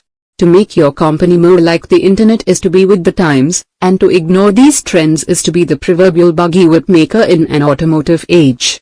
We no longer see Internet tools as products released by for-profit companies, funded by investors hoping to make a return, and run by 20-somethings who are often making things up as they go along. We're instead quick to idolize these digital doodads as a signifier of progress and a harbinger of a, dare I say, brave, new world. This Internet-centrism, to steal another Morozov term, is what technopoly looks like today. It's important that we recognize this reality because it explains the question that opened this section. The New York Times maintains a social media desk and pressures its writers, like Alyssa Rubin, toward distracting behavior, because in an Internet-centric technopoly such behavior is not up for discussion. The alternative, to not embrace all things Internet, is, as Postman would say, invisible and therefore irrelevant. This invisibility explains the uproar, mentioned earlier, that arose when Jonathan Franzen dared suggest that novelists shouldn't tweet. It riled people not because they're well versed in book marketing and disagreed with Franzen's conclusion, but because it surprised them that anyone serious would suggest the irrelevance of social media. In an Internet-centric technopoly such a statement is the equivalent of a flag burning, desecration, not debate. Perhaps the near-universal reach of this mindset is best captured in an experience I had recently on my commute to the Georgetown campus where I work. Waiting for the light to change so I could cross Connecticut Avenue, I idled behind a truck from a refrigerated supply chain logistics company. Refrigerated shipping is a complex, competitive business that requires equal skill managing trade unions and route scheduling. It's the ultimate old-school industry and in many ways is the opposite of the lean consumer-facing tech startups that currently receive so much attention. What struck me as I waited in traffic behind this truck, however, was not the complexity or scale of this company, but instead a graphic that had been commissioned and then affixed, probably at significant expense, on the back of this entire fleet of trucks, a graphic that read, "Like us on Facebook." Deep work is at a severe disadvantage in a technopoly because it builds on values like quality, craftsmanship, and mastery that are decidedly old-fashioned and non-technological. Even worse, to support deep work often requires the rejection of much of what is new and high-tech. Deep work is exiled in favor of more distracting high-tech behaviors, like the professional use of social media, not because the former is empirically inferior to the latter. Indeed, if we had hard metrics relating the impact of these behaviors on the bottom line, our current technopoly would likely crumble. But the metric black hole prevents such clarity and allows us instead to elevate all things internet into Morozov's sphere-to-bear ideology. In such a culture, we should not be surprised that deep work struggles to compete against the shiny thrum of tweets, likes, tagged photos, walls, posts, and all the other behaviors that we're now taught are necessary for no other reason than that they exist. Bad for business. Good for you. Deep work should be a priority in today's business climate. But it's not. I've just summarized various explanations for this paradox. Among them are the realities that deep work is hard and shallow work is easier, that in the absence of clear goals for your job, the visible busyness that surrounds shallow work becomes self-preserving, and that our culture has developed a belief that if a behavior relates to the internet, then it's good, regardless of its impact on our ability to produce valuable things. All of these trends are enabled by the difficulty of directly measuring the value of depth or the cost of ignoring it. If you believe in the value of depth, this reality spells bad news for businesses in general, as it's leading them to miss out on potentially massive increases in their value production. But for you, as an individual, good news lurks. The myopia of your peers and employers uncovers a great personal advantage. Assuming the trends outlined here continue, depth will become increasingly rare and therefore increasingly valuable. Having just established that there's nothing fundamentally flawed about deep work and nothing fundamentally necessary about the distracting behaviors that displace it, you can therefore continue with confidence with the ultimate goal of this book, to systematically develop your personal ability to go deep, and by doing so, reap great rewards. Chapter 3. Deep work is meaningful. Rick Furrer is a blacksmith. He specializes in ancient and medieval metalworking practices, which he painstakingly recreates in his shop, Door County Forge Works. I do all my work by hand and use tools that multiply my force without limiting my creativity or interaction with the material, he explains in his artist's statement. What may take me 100 blows by hand can be accomplished in one by a large swaging machine. This is the antithesis of my goal, and to that end all my work shows evidence of the two hands that made it. A 2012 PBS documentary provides a glimpse into Furrer's world. We learn that he works in a converted barn in Wisconsin farm country, not far inland from the scenic Sturgeon Bay of Lake Michigan. Furrer often leaves the barn doors open, to vent the heat of the forges, one suspects, his efforts framed by farm fields stretching to the horizon. The setting is idyllic, but the work can seem, at first encounter, brutish. In the documentary, Furrer is trying to recreate a Viking-era sword. He begins by using a 1500-year-old technique to smelt crucible steel, an unusually pure, for the period, form of the metal. The result is an ingot, not much bigger than 3 or 4 stacked smartphones. This dense ingot must then be shaped and polished into a long and elegant sword blade. This part, the initial breakdown, is terrible, Furrer says to the camera as he methodically heats the ingot, hits it with a hammer, turns it, hits it, then puts it back in the flames to start over. The narrator reveals that it will take 8 hours of this hammering to complete the shaping. As you watch Furrer work, however, the sense of the labor shifts. It becomes clear that he's not drearily whacking at the metal like a miner with a pickaxe. Every hit, though forceful, is carefully controlled. He peers intently at the metal, through thin-framed intellectual glasses, which seem out of place perched above his heavy beard and broad shoulders, turning it just so for each impact. You have to be very gentle with it or you will crack it, he explains. After a few more hammer strikes, he adds, you have to nudge it, slowly it breaks down, then you start to enjoy it. At one point about halfway through the smithing, after Furrer has finished hammering out the desired shape, he begins rotating the metal carefully in an narrow trough of burning charcoal. As he stares at the blade, something clicks. It's ready. He lifts the sword, red with heat, holding it away from his body as he strides swiftly toward a pipe filled with oil and plunges in the blade to cool it. After a moment of relief that the blade did not crack into pieces, a common occurrence at this step, Farah pulls it from the oil. The residual heat of the metal lights the fuel, engulfing the sword's full length in yellow flames. Farah holds the burning sword up above his head with a single powerful arm and stares at it a moment before blowing out the fire. During this brief pause, the flames illuminate his face, and his admiration is palpable. To do it right, it is the most complicated thing I know how to make, Farah explains. And it's that challenge that drives me. I don't need a sword, but I have to make them. Rick Farah is a master craftsman whose work requires him to spend most of his day in a state of depth. Even a small slip in concentration can ruin dozens of hours of effort. He's also someone who clearly finds great meaning in his profession. This connection between deep work and a good life is familiar and widely accepted when considering the world of craftsmen. The satisfactions of manifesting oneself concretely in the world through manual competence have been known to make a man quiet and easy, explains Matthew Crawford. And we believe him.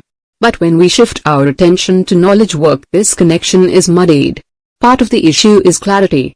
Craftsmen like Farah tackle professional challenges that are simple to define but difficult to execute, a useful imbalance when seeking purpose. Knowledge work exchanges this clarity for ambiguity.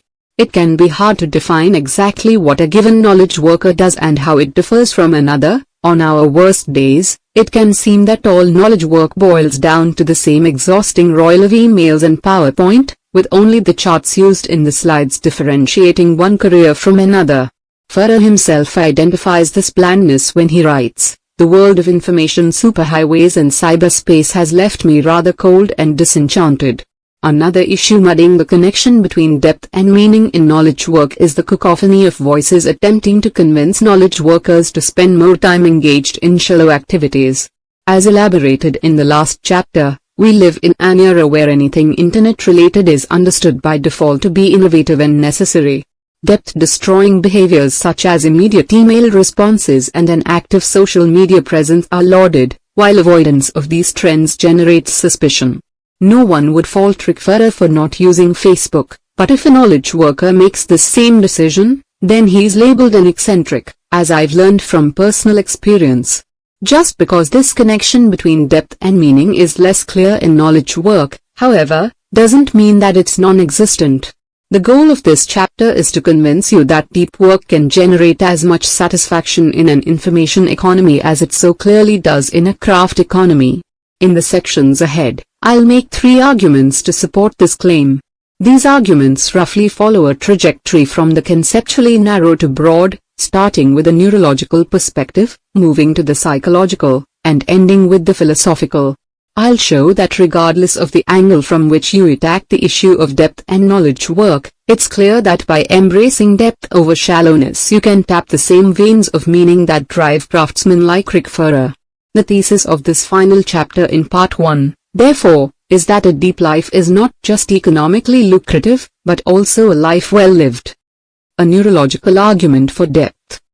The science writer Winifred Gallagher stumbled onto a connection between attention and happiness after an unexpected and terrifying event, a cancer diagnosis. Not just cancer, she clarifies, but a particularly nasty, fairly advanced kind. As Gallagher recalls in her 2009 book Wrapped, as she walked away from the hospital after the diagnosis, she formed a sudden and strong intuition. This disease wanted to monopolize my attention, but as much as possible, I would focus on my life instead.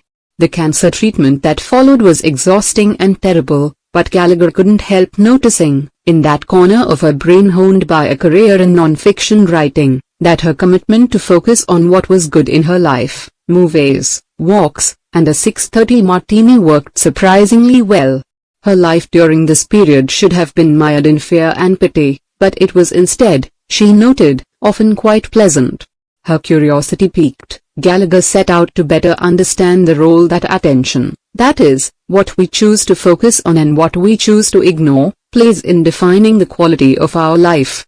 After 5 years of science reporting, she came away convinced that she was witness to a grand unified theory of the mind, like fingers pointing to the moon. Other diverse disciplines from anthropology to education, behavioral economics to family counseling, similarly suggest that the skillful management of attention is the sine qua non of the good life and the key to improving virtually every aspect of your experience.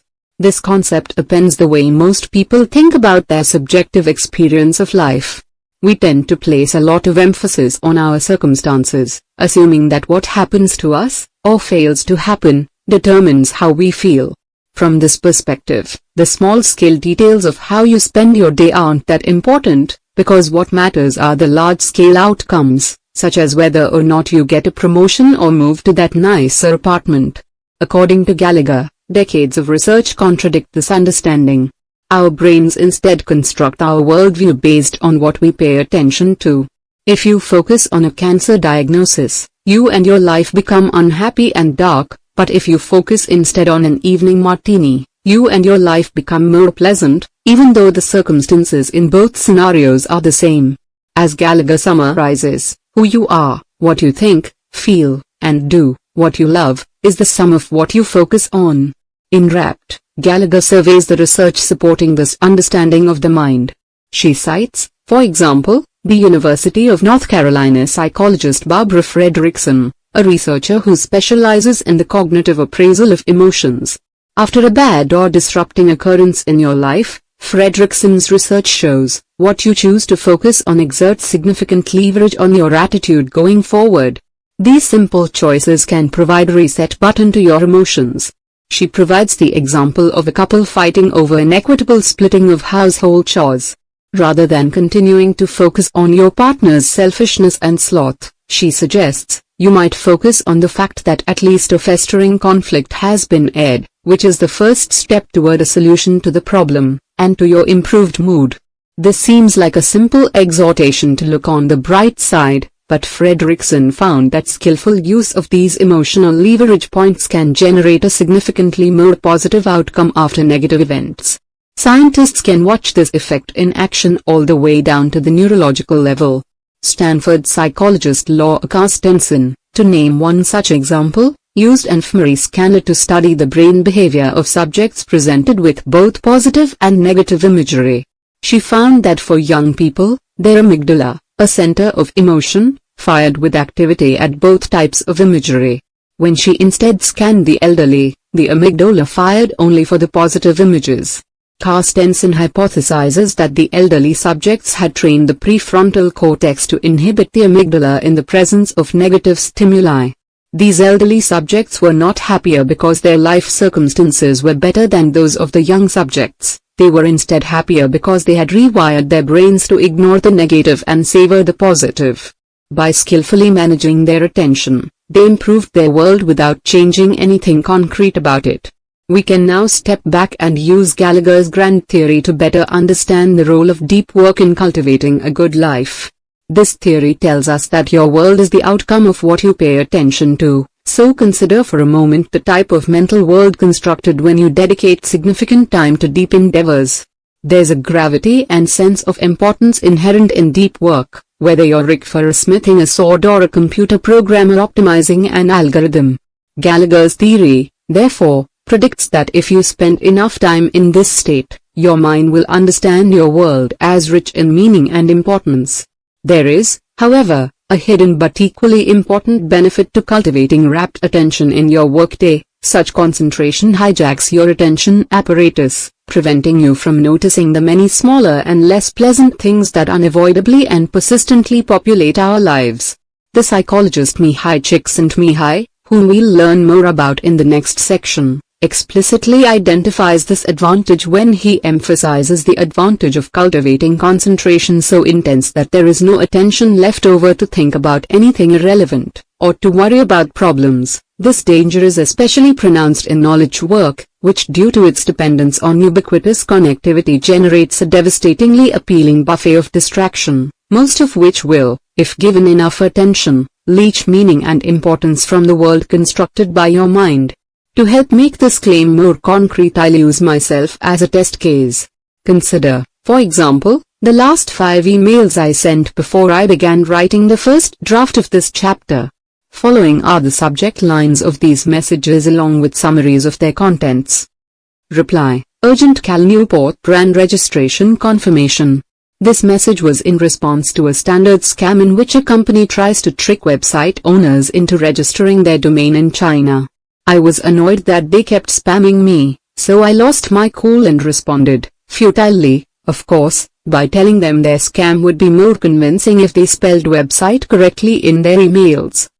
Reply: Sr. This message was a conversation with a family member about an article he saw in the Wall Street Journal.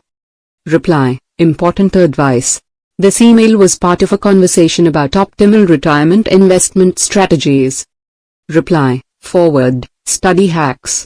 This email was part of a conversation in which I was attempting to find a time to meet with someone I know who was visiting my city, a task complicated by his fractured schedule during his visit. Reply: Just curious. This message was part of a conversation in which a colleague and I were reacting to some thorny office politics issues, of the type that are frequent and cliched in academic departments. These emails provide a nice case study of the type of shallow concerns that vie for your attention in a knowledge work setting. Some of the issues presented in these sample messages are benign, such as discussing an interesting article. Some are vaguely stressful, such as the conversation on retirement savings strategies, a type of conversation which almost always concludes with you not doing the right things. Some are frustrating, such as trying to arrange a meeting around busy schedules, and some are explicitly negative, such as angry responses to scammers or worried discussions about office politics. Many knowledge workers spend most of their working day interacting with these types of shallow concerns. Even when they are required to complete something more involved, the habit of frequently checking in boxes ensures that these issues remain at the forefront of their attention. Gallagher teaches us that this is a foolhardy way to go about your day, as it ensures that your mind will construct an understanding of your working life that's dominated by stress, irritation, frustration, and triviality. The world represented by your inbox, in other words, isn't a pleasant world to inhabit. Even if your colleagues are all genial and your interactions are always upbeat and positive, by allowing your attention to drift over the seductive landscape of the shallow, you run the risk of falling into another neurological trap identified by Gallagher. 5 years of reporting on attention have confirmed some home truths, Gallagher reports. Among them is the notion that the idle mind is the devil's workshop.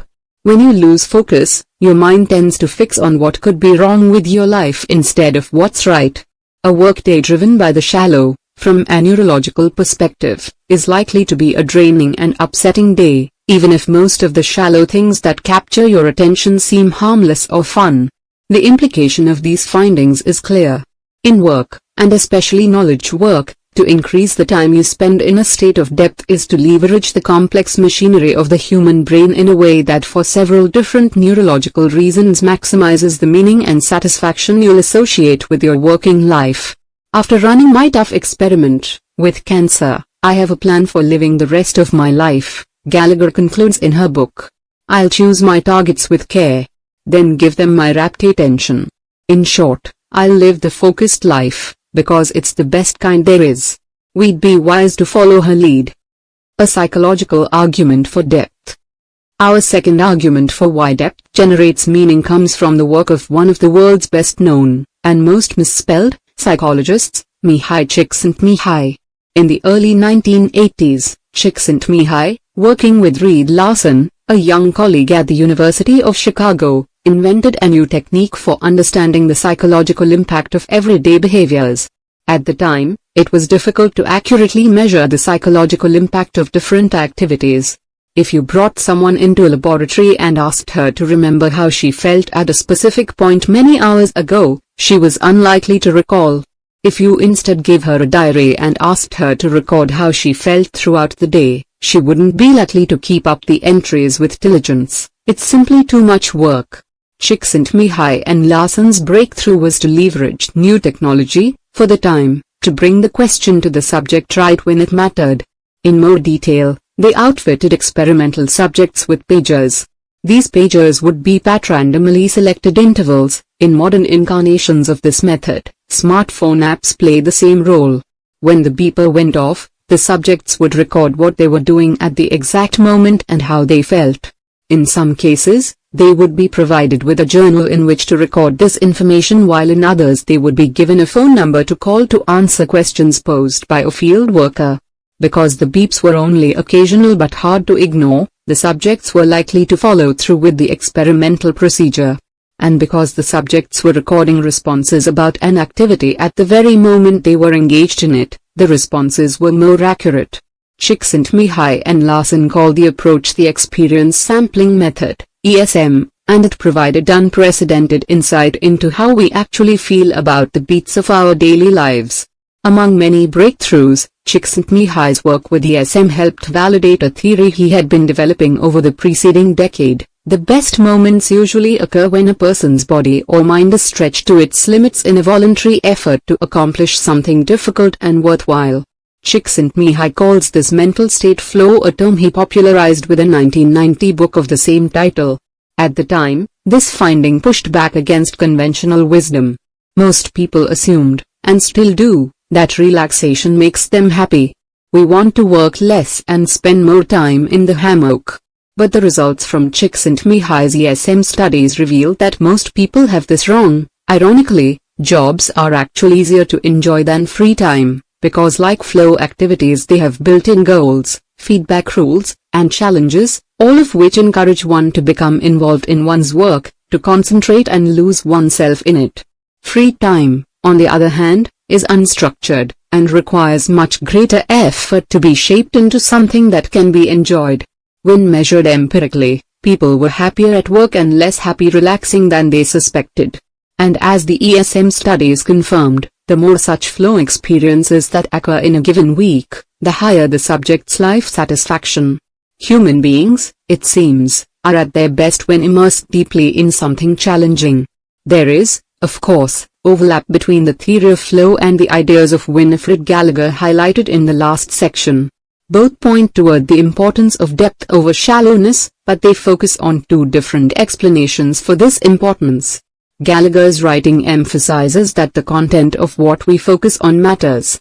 If we give rapt attention to important things, and therefore also ignore shallow negative things, we'll experience our working life as more important and positive. Csikszentmihalyi's theory of flow, by contrast, is mostly agnostic to the content of our attention.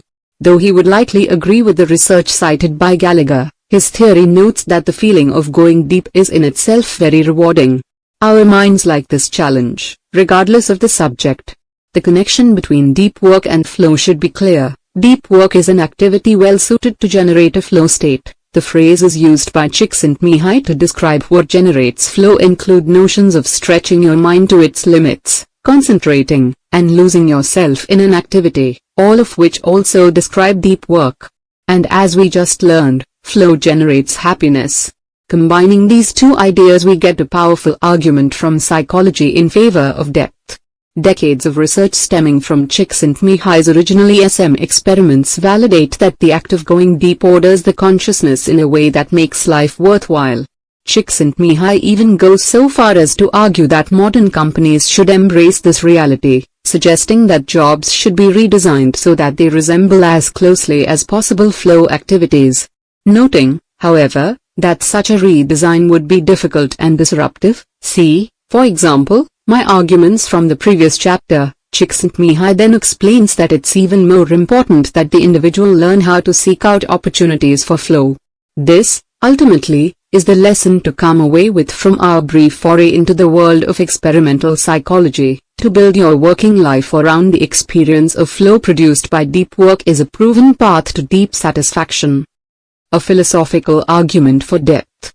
Our final argument for the connection between depth and meaning requires us to step back from the more concrete worlds of neuroscience and psychology and instead adopt a philosophical perspective. I'll turn for help in this discussion to a pair of scholars who know this topic well, Hubert Dreyfus, who taught philosophy at Berkeley for more than 4 decades, and Sean Dorrance Kelly, who at the time of this writing is the chair of Harvard's philosophy department. In 2011, Dreyfus and Kelly published a book, All Things Shining, which explores how notions of sacredness and meaning have evolved throughout the history of human culture. They set out to reconstruct this history because they're worried about its endpoint in our current era. The world used to be, In its various forms, a world of sacred, shining things, Dreyfus and Kelly explain early in the book. The shining things now seem far away. What happened between then and now? The short answer, the authors argue, is Descartes.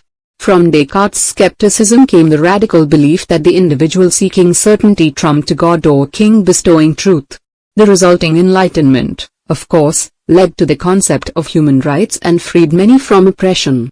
But as Dreyfus and Kelly emphasize, for all its good in the political arena, in the domain of the metaphysical this thinking stripped the world of the order and sacredness essential to creating meaning. In a post-enlightenment world we have tasked ourselves to identify what's meaningful and what's not, an exercise that can seem arbitrary and induce a creeping nihilism. The Enlightenment's metaphysical embrace of the autonomous individual leads not just to a boring life, Dreyfus and Kelly worry, it leads almost inevitably to a nearly unlivable one. This problem might at first seem far removed from our quest to understand the satisfaction of depth, but when we proceed to Dreyfus and Kelly's solution, we will discover rich new insights into the sources of meaning in professional pursuits.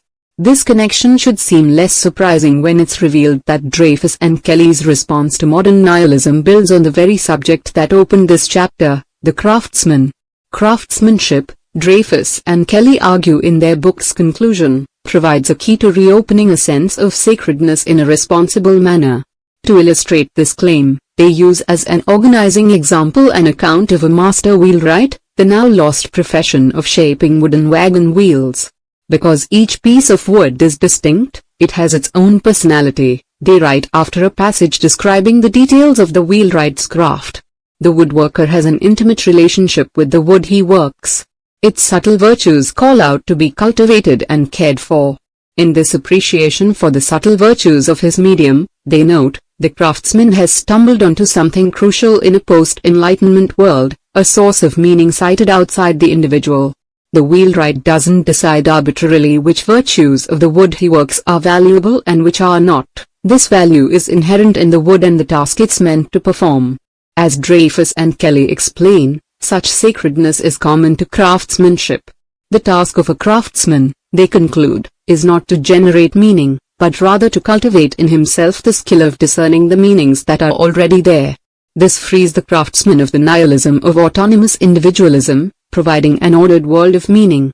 At the same time, this meaning seems safer than the sources cited in previous eras. The wheelwright, the authors imply, cannot easily use the inherent quality of a piece of pine to justify a despotic monarchy. Returning to the question of professional satisfaction, Dreyfus and Kelly's interpretation of craftsmanship as a path to meaning provides a nuanced understanding of why the work of those like Rick Ferrer resonates with so many of us. The look of satisfaction on Ferrer's face as he works to extract artistry from crude metals, these philosophers would argue, is a look expressing appreciation for something elusive and valuable in modernity, a glimpse of the sacred. Once understood, we can connect this sacredness inherent in traditional craftsmanship to the world of knowledge work.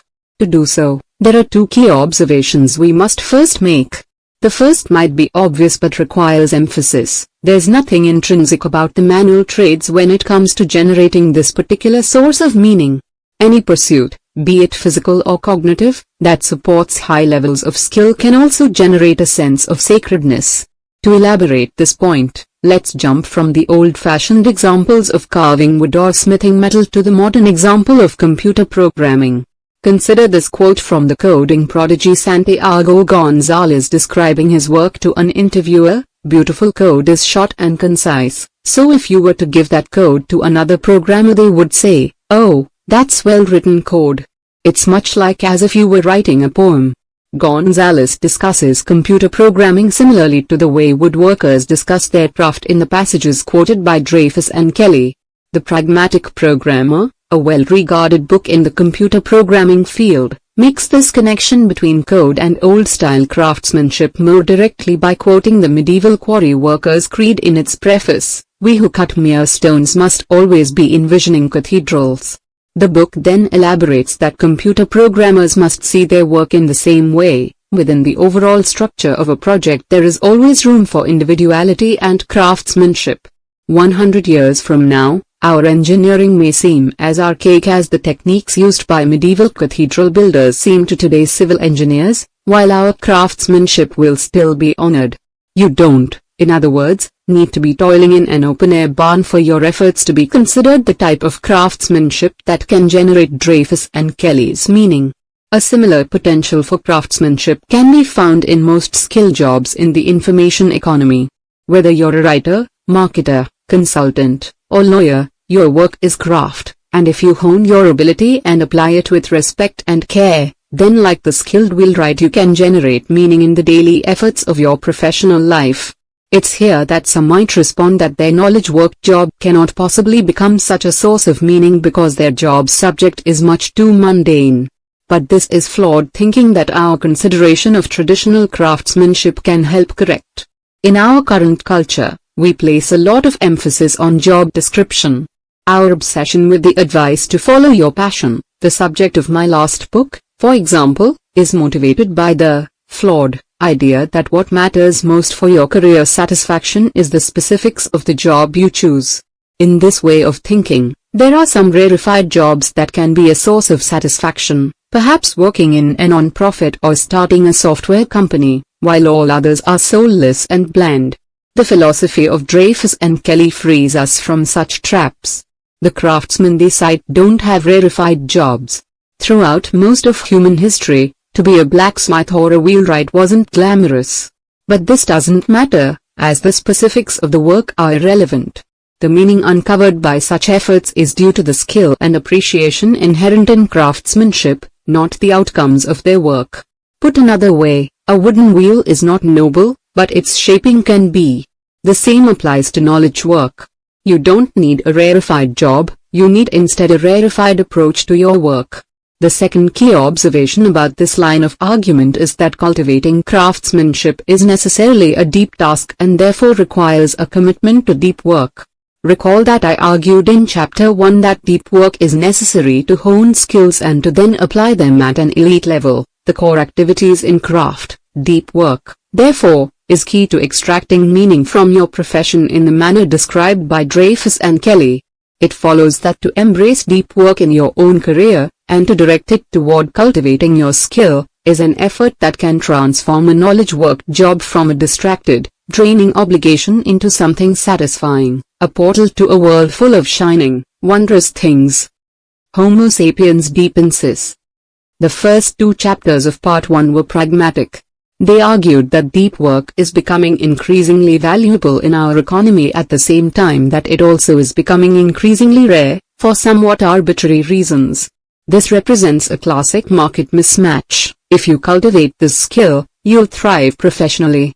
This final chapter, by contrast, has little to add to this practical discussion of workplace advancement, and yet it's absolutely necessary for these earlier ideas to gain traction. The pages ahead describe a rigorous program for transforming your professional life into one centered on depth. This is a difficult transition, and as with many such efforts, well-reasoned, pragmatic arguments can motivate you only to a certain point. Eventually, the goal you pursue needs to resonate at a more human level. This chapter argues that when it comes to the embrace of depth, such resonance is inevitable.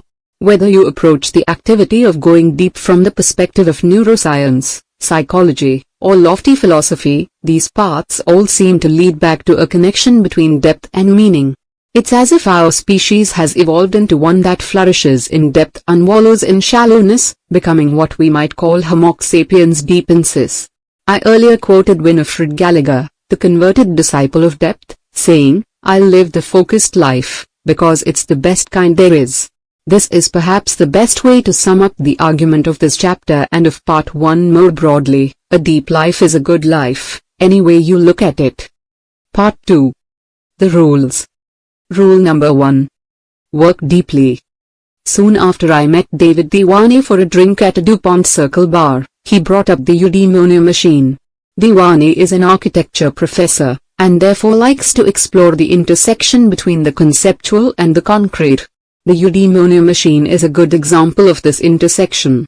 The machine, which takes its name from the ancient Greek concept of eudaimonia, a state in which you're achieving your full human potential, turns out to be a building. The goal of the machine, David explained, is to create a setting where the users can get into a state of deep human flourishing, creating work that's at the absolute extent of their personal abilities. It is, in other words, a space designed for the sole purpose of enabling the deepest possible deep work. I was, as you might expect, intrigued. As the Wane explained the machine to me, he grabbed a pen to sketch its proposed layout. The structure is a one-story narrow rectangle made up of 5 rooms, placed in a line, one after another. There's no shared hallway, you have to pass through one room to get to the next. As the Wane explains, the lack of circulation is critical because it doesn't allow you to bypass any of the spaces as you get deeper into the machine. The first room you enter when coming off the street is called the gallery. In the Wane's plan, this room would contain examples of deep work produced in the building. It's meant to inspire users of the machine, creating a culture of healthy stress and peer pressure. As you leave the gallery, you next enter the salon. In here, the Wane imagines access to high-quality coffee and perhaps even a full bar. There are also couches and Wi-Fi. The salon is designed to create a mood that hovers between intense curiosity and argumentation. This is a place to debate, brood, and in general work through the ideas that you'll develop deeper in the machine. Beyond the salon you enter the library. This room stores a permanent record of all work produced in the machine, as well as the books and other resources used in this previous work. There will be copiers and scanners for gathering and collecting the information you need for your project. The Wane describes the library as the hard drive of the machine. The next room is the office space. It contains a standard conference room with a whiteboard and some cubicles with desks. The office, the Wane explains, is for low-intensity activity. To use our terminology, this is the space to complete the shallow efforts required by your project. The Wane imagines an administrator with a desk in the office who could help its users improve their work habits to optimize their efficiency. This brings us to the final room of the machine, a collection of what the Wane calls deep work chambers. He adopted the term deep work from my articles on the topic. Each chamber is conceived to be 6 by 10 feet and protected by thick soundproof walls. The Wane's plans call for 18 inches of insulation. The purpose of the deep work chamber is to allow for total focus and uninterrupted workflow, the Wane explains. He imagines a process in which you spend 90 minutes on side, take a 90-minute break, and repeat 2 or 3 times, at which point your brain will have achieved its limit of concentration for the day.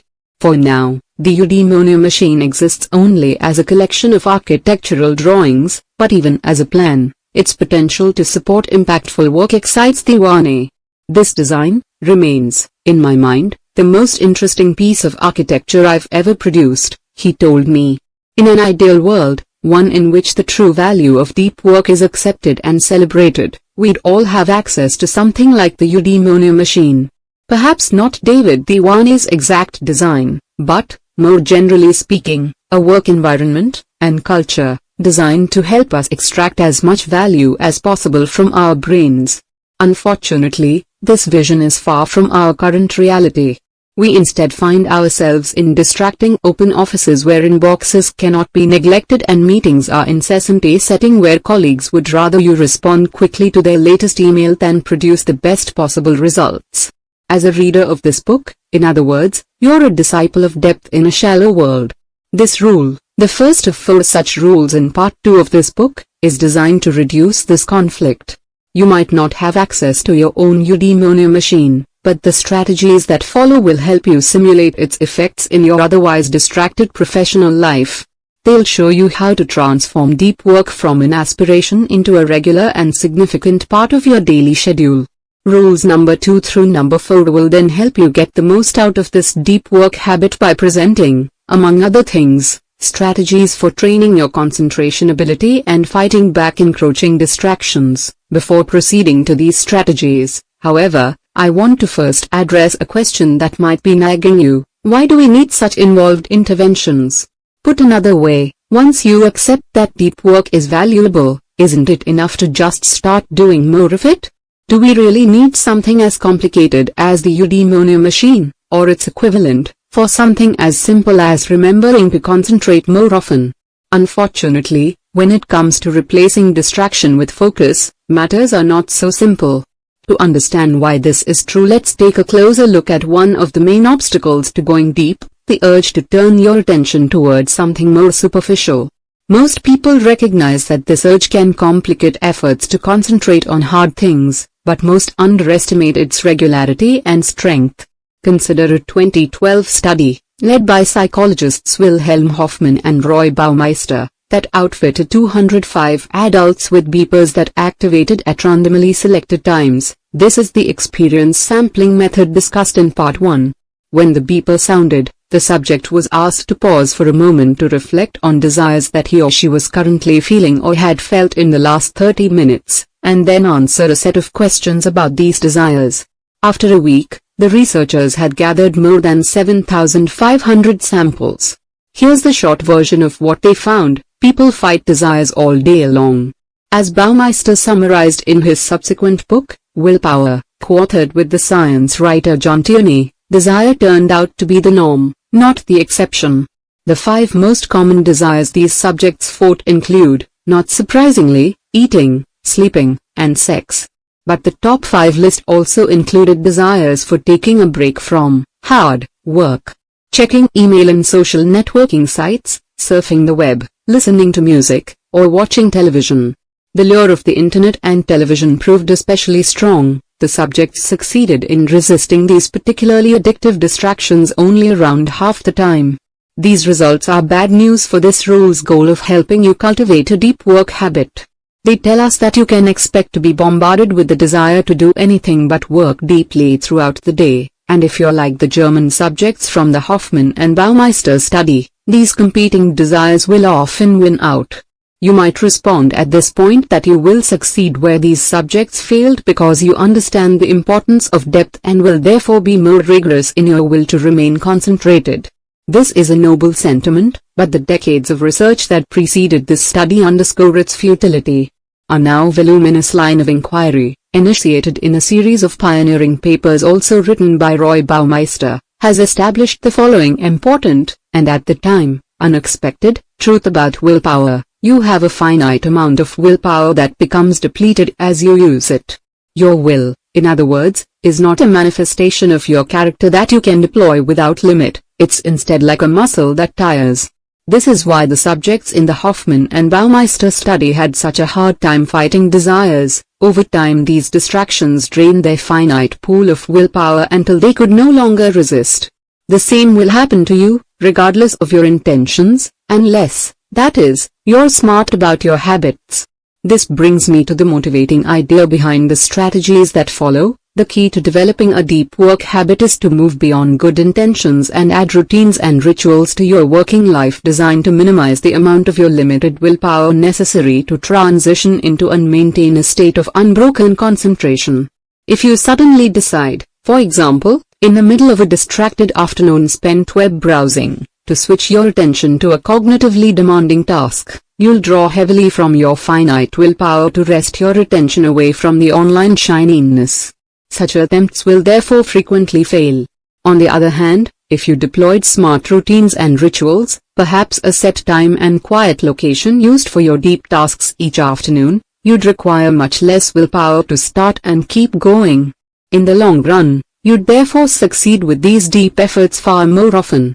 With this in mind, the 6 strategies that follow can be understood as an arsenal of routines and rituals designed with the science of limited willpower in mind to maximize the amount of deep work you consistently accomplish in your schedule. Among other things, they'll ask you to commit to a particular pattern for scheduling this work and develop rituals to sharpen your concentration before starting each session. Some of these strategies will deploy simple heuristics to hijack your brain's motivation center, while others are designed to recharge your willpower reserves at the fastest possible rate. You could just try to make deep work a priority. But supporting this decision with the strategies that follow, or strategies of your own devising that are motivated by the same principles, will significantly increase the probability that you succeed in making deep work a crucial part of your professional life. Decide on your depth philosophy. The famed computer scientist Donald Knuth cares about deep work. As he explains on his website, What I do takes long hours of studying and uninterruptible concentration. A doctoral candidate named Brian Chappell, who is a father with a full-time job, also values deep work, as it's the only way he can make progress on his dissertation given his limited time. Chappell told me that his first encounter with the idea of deep work was an emotional moment. I mention these examples because although Knuth and Chappell agree on the importance of depth, they disagree on their philosophies for integrating this depth into their work lives. As I'll detail in the next section, Knuth deploys a form of monasticism that prioritizes deep work by trying to eliminate or minimize all other types of work.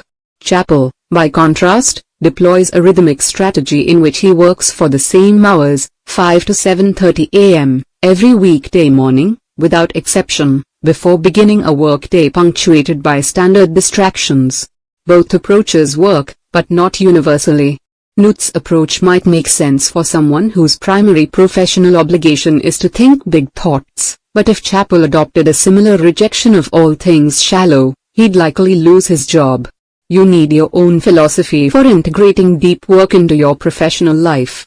As argued in this rule's introduction, attempting to schedule deep work in an ad hoc fashion is not an effective way to manage your limited willpower, but this example highlights a general warning about this selection. You must be careful to choose a philosophy that fits your specific circumstances, as a mismatch here can derail your deep work habit before it has a chance to solidify.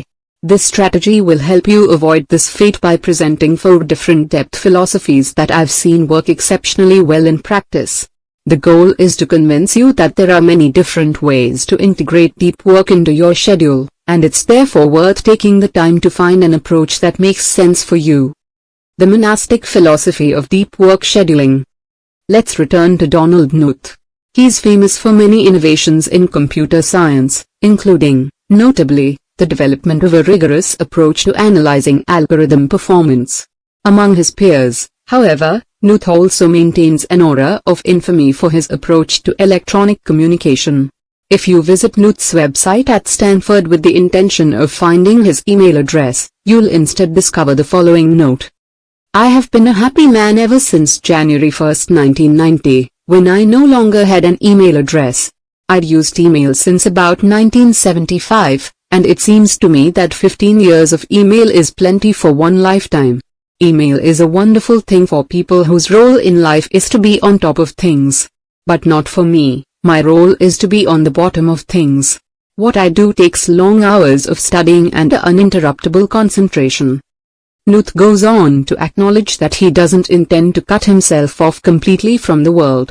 He notes that writing his books requires communication with thousands of people and that he wants to be responsive to questions and comments. His solution? He provides an address, a postal mailing address. He says that his administrative assistant will sort through any letters arriving at that address and put aside those that she thinks are relevant. Anything that's truly urgent she'll bring to Knuth promptly, and everything else he'll handle in a big batch, once every 3 months or so. Knuth deploys what I call the monastic philosophy of deep work scheduling. This philosophy attempts to maximize deep efforts by eliminating or radically minimizing shallow obligations. Practitioners of the monastic philosophy tend to have a well-defined and highly valued professional goal that they're pursuing, and the bulk of their professional success comes from doing this one thing exceptionally well. It's this clarity that helps them eliminate the thicket of shallow concerns that tend to trip up those whose value proposition in the working world is more varied. Knuth, for example, explains his professional goal as follows. I try to learn certain areas of computer science exhaustively, then I try to digest that knowledge into a form that is accessible to people who don't have time for such study. Trying to pitch Knuth on the intangible returns of building an audience on Twitter, or the unexpected opportunities that might come through a more liberal use of email, will fail, as these behaviors don't directly aid his goal to exhaustively understand specific corners of computer science and then write about them in an accessible manner. Another person committed to monastic deep work is the acclaimed science fiction writer Neal Stephenson. If you visit Stephenson's author website, you'll notice a lack of email or mailing address.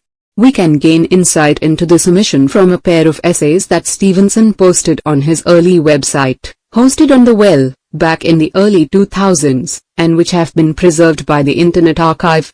In one such essay, archived in 2003, Stevenson summarizes his communication policy as follows: persons who wish to interfere with my concentration are politely requested not to do so, and warned that I don't answer email, lest my communication policies, key message get lost in the verbiage. I will put it here succinctly: all of my time and attention are spoken for, several times over.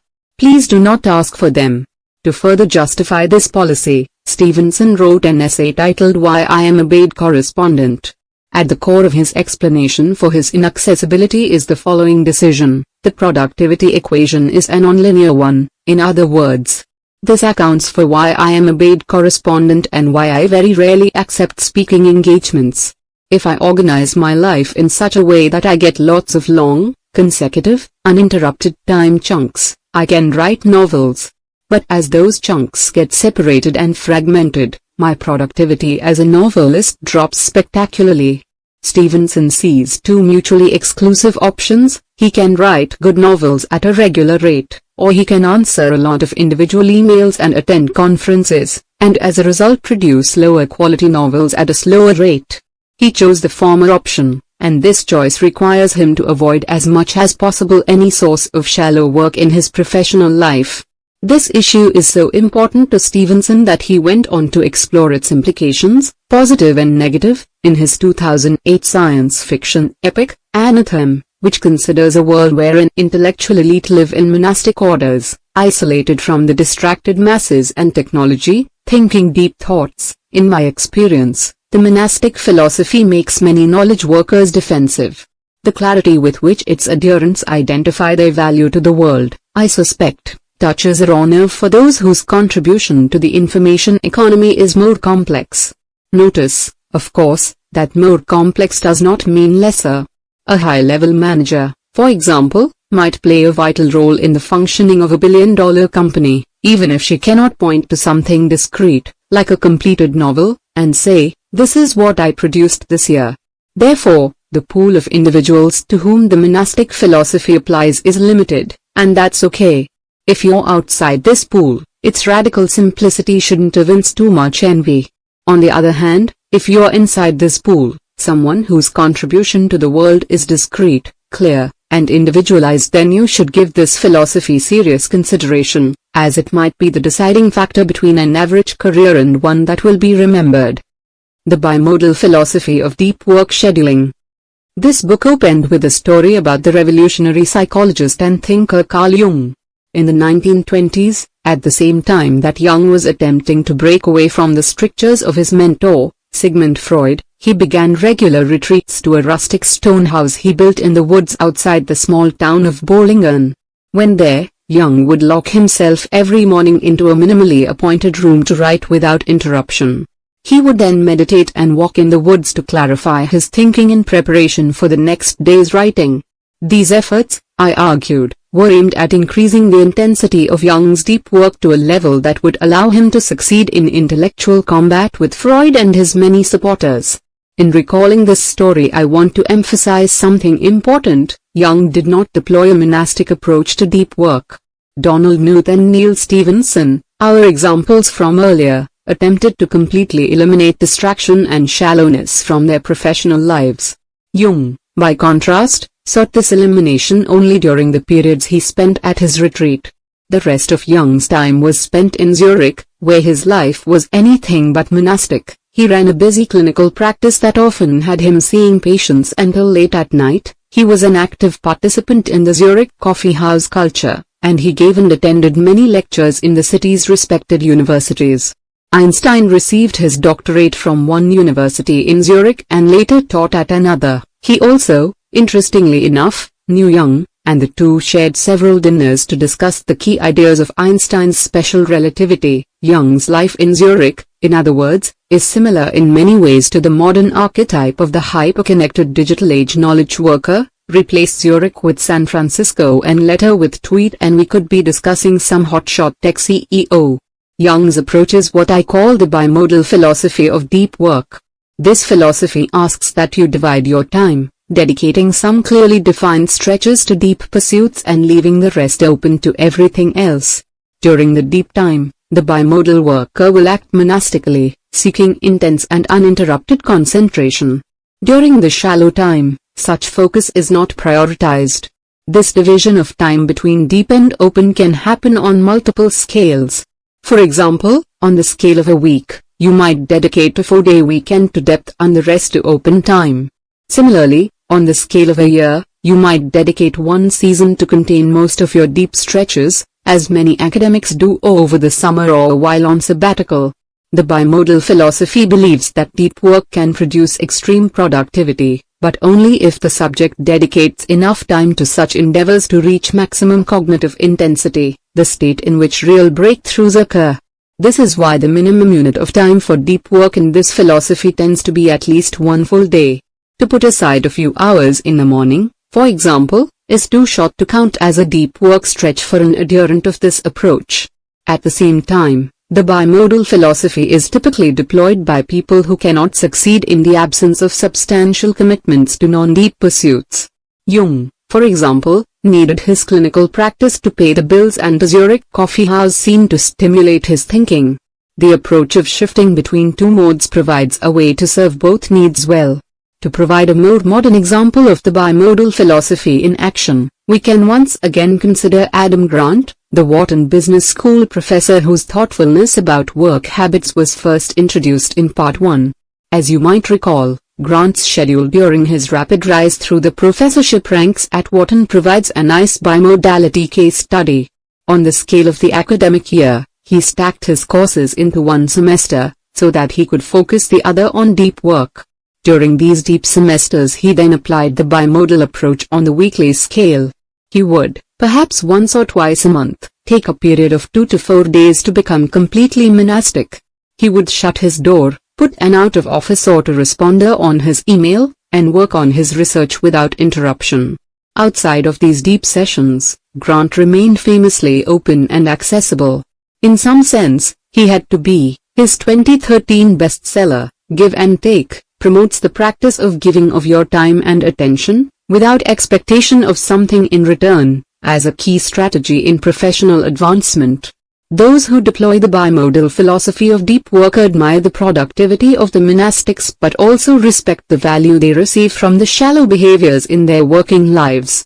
Perhaps the biggest obstacle to implementing this philosophy is that even short periods of deep work require a flexibility that many fear they lack in their current positions. If even an hour away from your inbox makes you uncomfortable, then certainly the idea of disappearing for a day or more at a time will seem impossible. But I suspect bimodal working is compatible with more types of jobs than you might guess. Earlier, for example, I described a study by Harvard Business School professor Leslie Perlow. In this study, a group of management consultants were asked to disconnect for a full day each work week. The consultants were afraid the client would rebel. It turned out that the client didn't care. As Jung, Grant, and Perlow's subjects discovered, people will usually respect your right to become inaccessible if these periods are well defined and well advertised, and outside these stretches, you're once again easy to find. The rhythmic philosophy of deep work scheduling. In the early days of the Seinfeld show, Jerry Seinfeld remained a working comic with a busy tour schedule. It was during this period that a writer and comic named Brad Isaac, who was working open mic nights at the time, ran into Seinfeld at a club waiting to go on stage. As Isaac later explained in a now classic Life Hacker article, I saw my chance. I had to ask Seinfeld if he had any tips for a young comic. What he told me was something that would benefit me for a lifetime.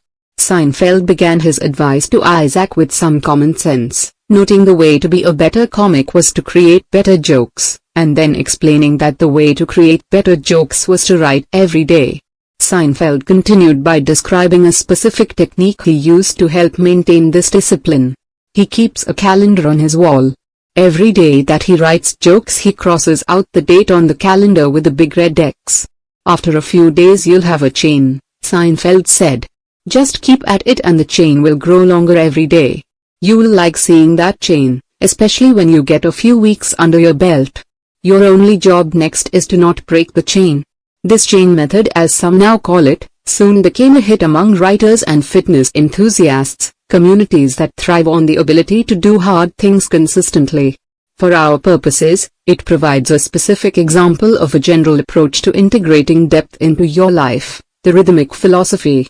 This philosophy argues that the easiest way to consistently start deep work sessions is to transform them into a simple regular habit.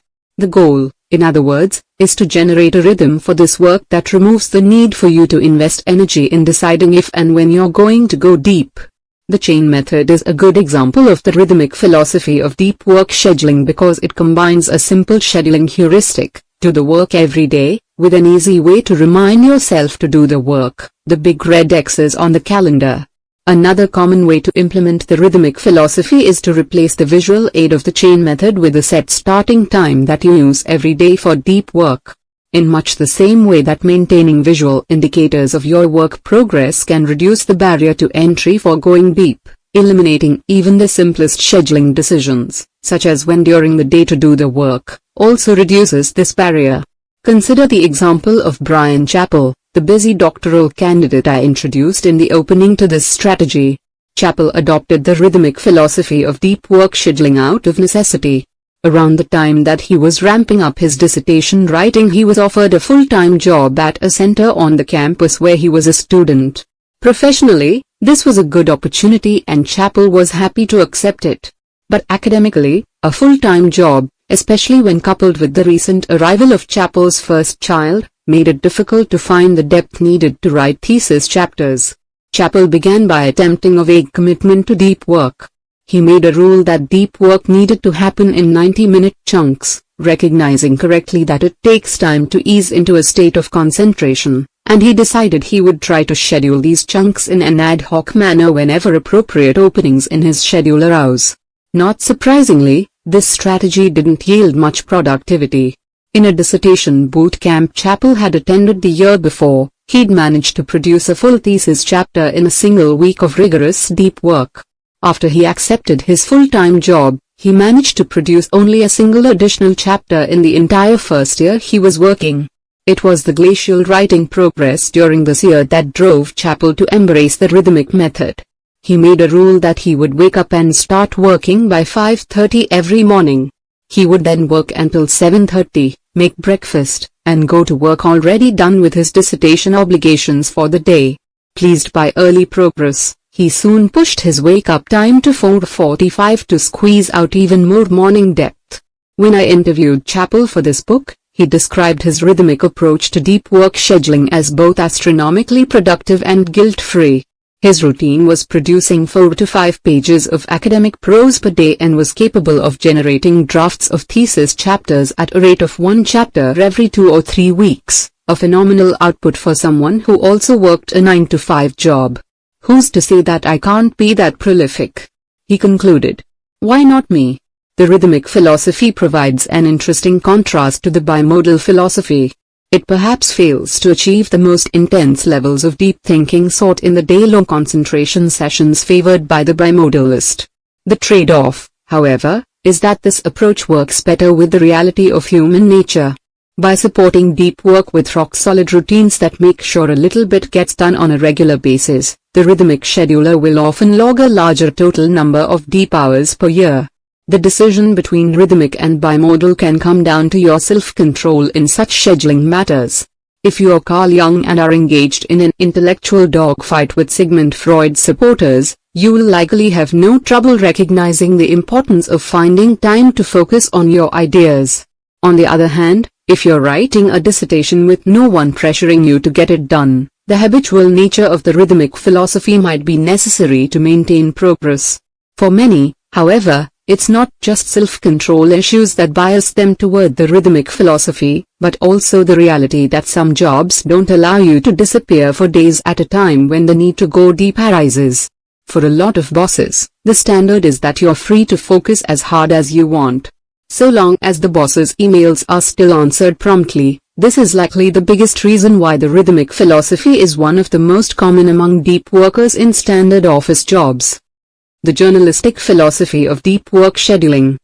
In the 1980s, The journalist Walter Isaacson was in his 30s and well along in his rapid ascent through the ranks of Time magazine. By this point, he was undoubtedly on the radar of the thinking class. Christopher Hitchens, for example, writing in the London Review of Books during this period, called him one of the best magazine journalists in America. The time was right for Isaacson to write a big important book, a necessary step on the ladder of journalistic achievement. So Isaacson chose a complicated topic, an intertwined narrative biography of 6 figures who played an important role in early Cold War policy, and teamed up with a fellow young Time editor, Evan Thomas, to produce an appropriately weighty book, an 864-page epic titled The Wise Men, 6 Friends and the World They Made. This book, which was published in 1986, was well received by the right people. The New York Times called it a richly textured account, while the San Francisco Chronicle exulted that the 2 young writers had fashioned a Cold War Plutarch. Less than a decade later, Isaacson reached the apex of his journalism career when he was appointed editor of Time, which he then followed with a second act as the CEO of a think tank and an incredibly popular biographer of figures including Benjamin Franklin, Albert Einstein, and Steve Jobs. What interests me about Isaacson, however, is not what he accomplished with his first book but how he wrote it. In uncovering this story, I must draw from a fortunate personal connection. As it turns out, in the years leading up to the publication of The Wise Men, my uncle John Paul Newport, who was also a journalist in New York at the time, shared a summer beach rental with Isaacson. To this day, my uncle remembers Isaacson's impressive work habits. It was always amazing. He could retreat up to the bedroom for a while, when the rest of us were chilling on the patio or whatever, to work on his book. He'd go up for 20 minutes or an hour, we'd hear the typewriter pounding, then he'd come down as relaxed as the rest of us. The work never seemed to faze him, he just happily went up to work when he had the spare time. Isaacson was methodic. Any time he could find some free time, he would switch into a deep work mode and hammer away at his book. This is how, it turns out, one can write a 900-page book on the side while spending the bulk of one's day becoming one of the country's best magazine writers. I call this approach, in which you fit deep work wherever you can into your schedule, the journalist philosophy. This name is a nod to the fact that journalists, like Walter Isaacson, are trained to shift into a writing mode on a moment's notice, as is required by the deadline-driven nature of their profession. This approach is not for the deep work novice. As I established in the opening to this rule, the ability to rapidly switch your mind from shallow to deep mode doesn't come naturally. Without practice, such switches can seriously deplete your finite willpower reserves. This habit also requires a sense of confidence in your abilities, a conviction that what you're doing is important and will succeed. This type of conviction is typically built on a foundation of existing professional accomplishment. Isaacson, for example, likely had an easier time switching to writing mode than, say, a first-time novelist, because Isaacson had worked himself up to become a respected writer by this point. He knew he had the capacity to write an epic biography and understood it to be a key task in his professional advancement. This confidence goes a long way in motivating hard efforts. I'm partial to the journalistic philosophy of deep work because it's my main approach to integrating these efforts into my schedule. In other words, I'm not monastic in my deep work, though I do find myself occasionally jealous of my fellow computer scientist Donald Knuth's unapologetic disconnection. I don't deploy multi-day depth binges like the bimodalists, and though I am intrigued by the rhythmic philosophy, my schedule has a way of thwarting attempts to enforce a daily habit. Instead, in an ode to Isaacson, I face each week as it arrives and do my best to squeeze out as much depth as possible. To write this book, for example, I had to take advantage of free stretches of time wherever they popped up. If my kids were taking a good nap, I'd grab my laptop and lock myself in the home office. If my wife wanted to visit her parents in nearby Annapolis on a weekend day, I'd take advantage of the extra childcare to disappear to a quiet corner of their house to write. If a meeting at work was cancelled, or an afternoon left open, I might retreat to one of my favorite libraries on campus to squeeze out a few hundred more words. And so on. I should admit that I'm not pure in my application of the journalist philosophy. I don't, for example, make all my deep work decisions on a moment-to-moment basis. I instead tend to map out when I'll work deeply during each week at the beginning of the week, and then refine these decisions, as needed, at the beginning of each day. See rule number 4 for more details on my scheduling routines. By reducing the need to make decisions about deep work moment by moment, I can preserve more mental energy for the deep thinking itself. In the final accounting, the journalistic philosophy of deep work scheduling remains difficult to pull off. But if you are confident in the value of what you're trying to produce, and practiced in the skill of going deep, a skill we will continue to develop in the strategies that follow, it can be a surprisingly robust way to squeeze out large amounts of depth from an otherwise demanding schedule. Ritualize. An often overlooked observation about those who use their minds to create valuable things is that they're rarely haphazard in their work habits. Consider the Pulitzer Prize-winning biographer Robert Caro. As revealed in a 2009 magazine profile, every inch of Caro's New York office is governed by rules. Where he places his books, how he stacks his notebooks, what he puts on his wall, even what he wears to the office, everything is specified by a routine that has varied little over Caro's long career. I trained myself to be organized, he explained. Charles Darwin had a similarly strict structure for his working life during the period when he was perfecting on The Origin of Species. As his son Francis later remembered, he would rise promptly at 7 to take a short walk. He would then eat breakfast alone and retire to his study from 8 to 9:30. The next hour was dedicated to reading his letters from the day before, after which he would return to his study from 10:30 until noon. After this session, he would mull over challenging ideas while walking on a prescribed route that started at his greenhouse and then circled a path on his property. He would walk until satisfied with his thinking, then declare his workday done. The journalist Mason Curry, who spent half a decade cataloging the habits of famous thinkers and writers, and from whom I learned the previous two examples, summarized this tendency toward systematization as follows. There is a popular notion that artists work from inspiration, that there is some strike or bolt or bubbling up of creative mojo from who knows where. But I hope my work makes clear that waiting for inspiration to strike is a terrible, terrible plan. In fact, perhaps the single best piece of advice I can offer to anyone trying to do creative work is to ignore inspiration. In a New York Times column on the topic, David Brooks summarizes this reality more bluntly. Great creative minds think like artists but work like accountants. This strategy suggests the following. To make the most out of your deep work sessions, build rituals of the same level of strictness and idiosyncrasy as the important thinkers mentioned previously. There's a good reason for this mimicry. Great minds like Caro and Darwin didn't deploy rituals to be weird, they did so because success in their work depended on their ability to go deep, again and again. There's no way to win a Pulitzer Prize or conceive a grand theory without pushing your brain to its limit. Their rituals minimized the friction in this transition to depth, allowing them to go deep more easily and stay in the state longer. If they had instead waited for inspiration to strike before settling into serious work, their accomplishments would likely have been greatly reduced. There's no one correct deep work ritual, the right fit depends on both the person and the type of project pursued. But there are some general questions that any effective ritual must address. Where you'll work and for how long. Your ritual needs to specify a location for your deep work efforts. This location can be as simple as your normal office with the door shut and desk cleaned off. A colleague of mine likes to put a hotel-style do not disturb sign on his office door when he's tackling something difficult. If it's possible to identify a location used only for depth, for instance, a conference room or quiet library, the positive effect can be even greater. If you work in an open office plan, this need to find a deep work retreat becomes particularly important. Regardless of where you work, be sure to also give yourself a specific time frame to keep the session a discrete challenge and not an open-ended slog. How you'll work once you start to work. Your ritual needs rules and processes to keep your efforts structured.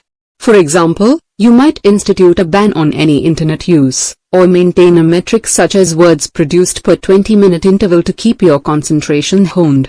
Without this structure, You'll have to mentally litigate again and again what you should and should not be doing during these sessions and keep trying to assess whether you're working sufficiently hard. These are unnecessary drains on your willpower reserves. How you'll support your work. Your ritual needs to ensure your brain gets the support it needs to keep operating at a high level of depth. For example, the ritual might specify that you start with a cup of good coffee, or make sure you have access to enough food of the right type to maintain energy, or integrate light exercise such as walking to help keep the mind clear. As Nietzsche said, it is only ideas gained from walking that have any worth. This support might also include environmental factors, such as organizing the raw materials of your works to minimize energy dissipating friction, as we saw with Coro's example. To maximize your success, you need to support your efforts to go deep. At the same time, this support needs to be systematized so that you don't waste mental energy figuring out what you need in the moment. These questions will help you get started in crafting your deep work ritual. But keep in mind that finding a ritual that sticks might require experimentation, so be willing to work at it. I assure you that the effort's worth it. Once you've evolved something that feels right, the impact can be significant. To work deeply is a big deal and should not be an activity undertaken lightly. Surrounding such efforts with a complicated, and perhaps, to the outside world, quite strange, ritual accepts this reality, providing your mind with the structure and commitment it needs to slip into the state of focus where you can begin to create things that matter. Hey, if you are enjoying this audiobook, don't forget to leave a like or comment and subscribe to our channel for similar kind of videos. Make grand gestures. In the early winter of 2007, J.K. Rowling was struggling to complete The Deathly Hallows, the final book in her Harry Potter series. The pressure was intense, as this book bore the responsibility of tying together the six that preceded it in a way that would satisfy the series' hundreds of millions of fans. Rowling needed to work deeply to satisfy these demands, but she was finding unbroken concentration increasingly difficult to achieve at her home office in Edinburgh, Scotland. As I was finishing Deathly Hallows, there came a day where the window cleaner came, the kids were at home, the dogs were barking, Rowling recalled in an interview. It was too much, so J.K. Rowling decided to do something extreme to shift her mindset where it needed to be. She checked into a suite in the 5-star Balmoral Hotel, located in the heart of downtown Edinburgh. So I came to this hotel because it's a beautiful hotel, but I didn't intend to stay here, she explained. But, the first day's writing went well, so I kept coming back. And I ended up finishing the last of the Harry Potter books. In retrospect, it's not surprising that Rowling ended up staying. The setting was perfect for her project. The Balmoral, known as one of Scotland's most luxurious hotels, is a classic Victorian building complete with ornate stonework and a tall clock tower. It's also located only a couple of blocks away from Edinburgh Castle, one of Rowling's inspirations in dreaming up Hogwarts. Rowling's decision to check into a luxurious hotel suite near Edinburgh Castle is an example of a curious but effective strategy in the world of deep work, the grand gesture.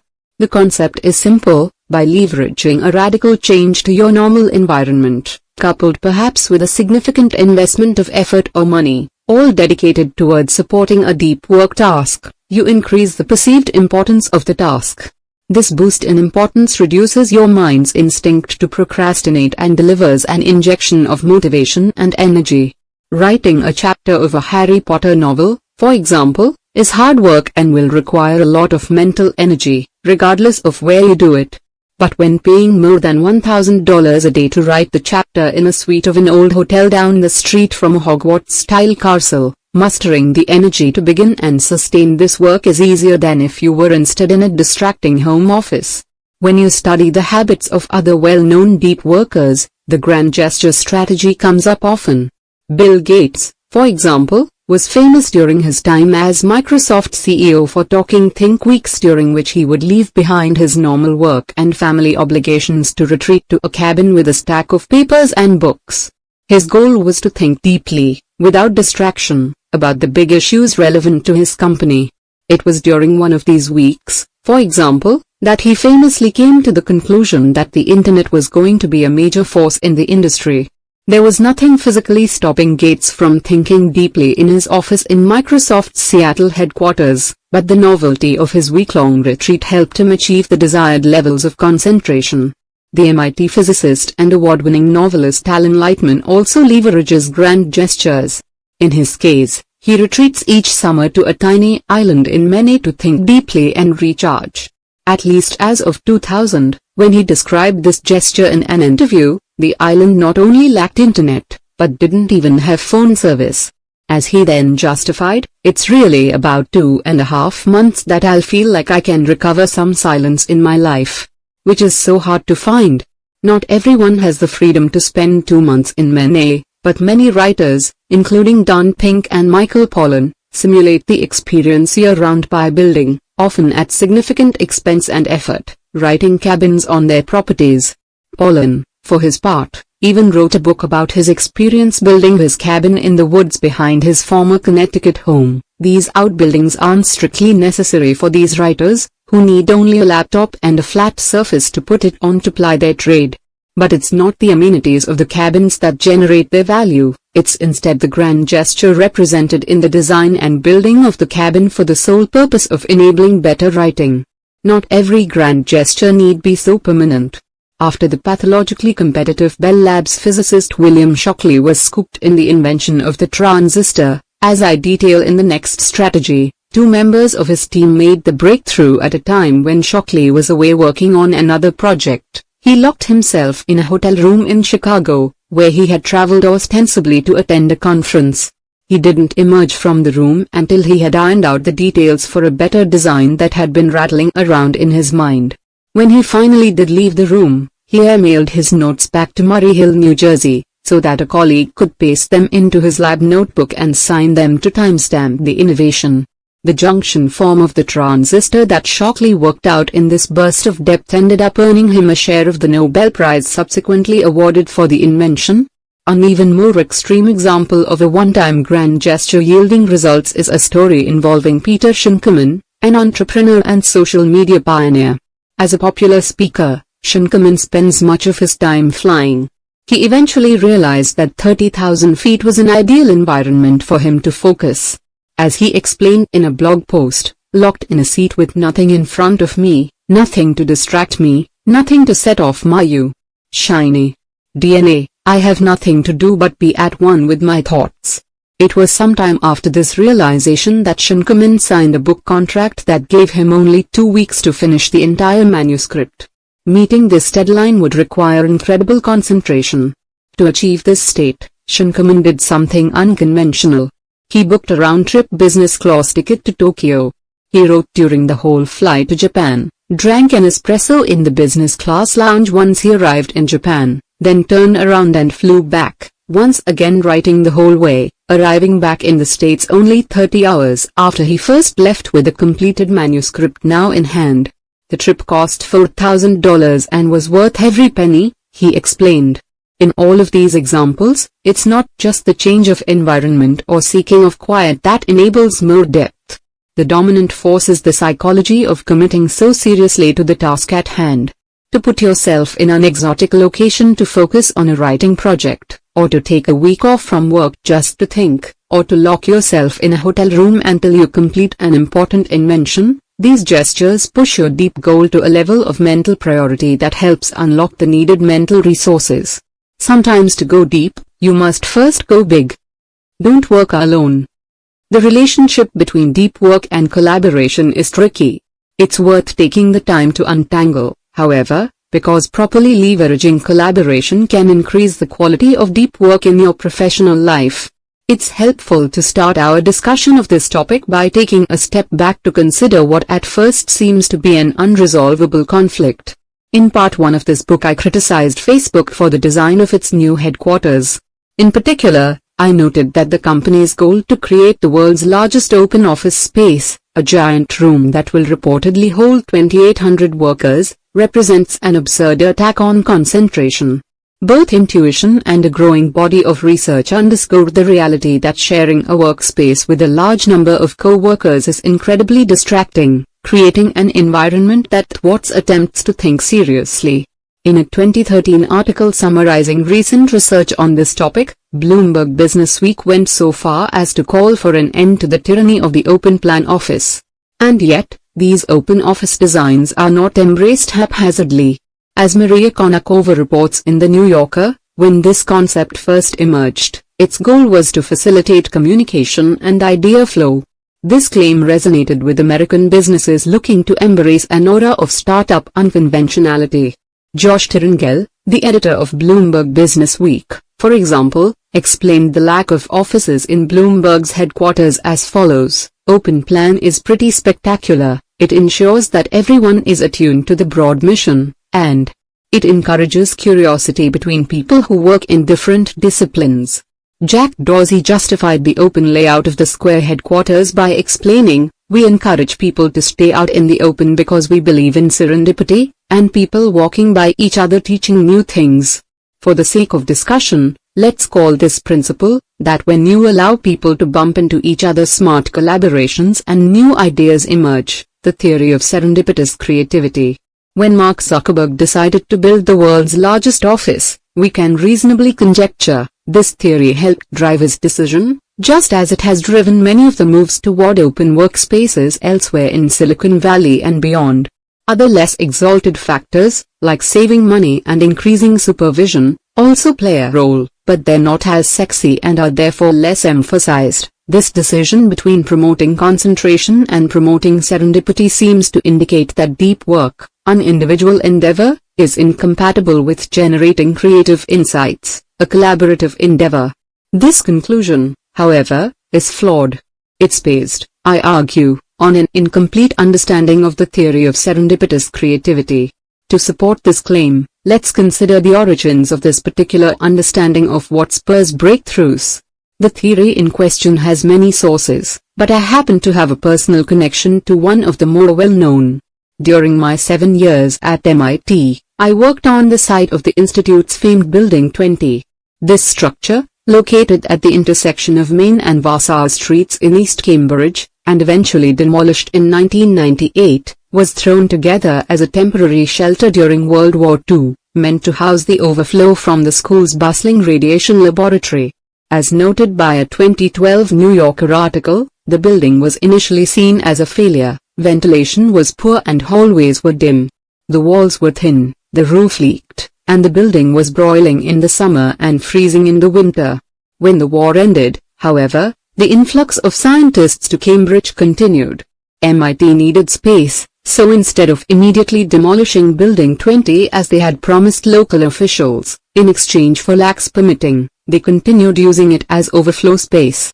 The result was that a mismatch of different departments, from nuclear science to linguistics to electronics, shared the low-slung building alongside more esoteric tenants such as a machine shop and a piano repair facility. Because the building was cheaply constructed, these groups felt free to rearrange space as needed. Walls and floors could be shifted and equipment bolted to the beams. In recounting the story of Gerald Zacharias's work on the first atomic clock, the above-mentioned New Yorker article points to the importance of his ability to remove 2 floors from his Building 20 lab so he could install the 3-story cylinder needed for his experimental apparatus.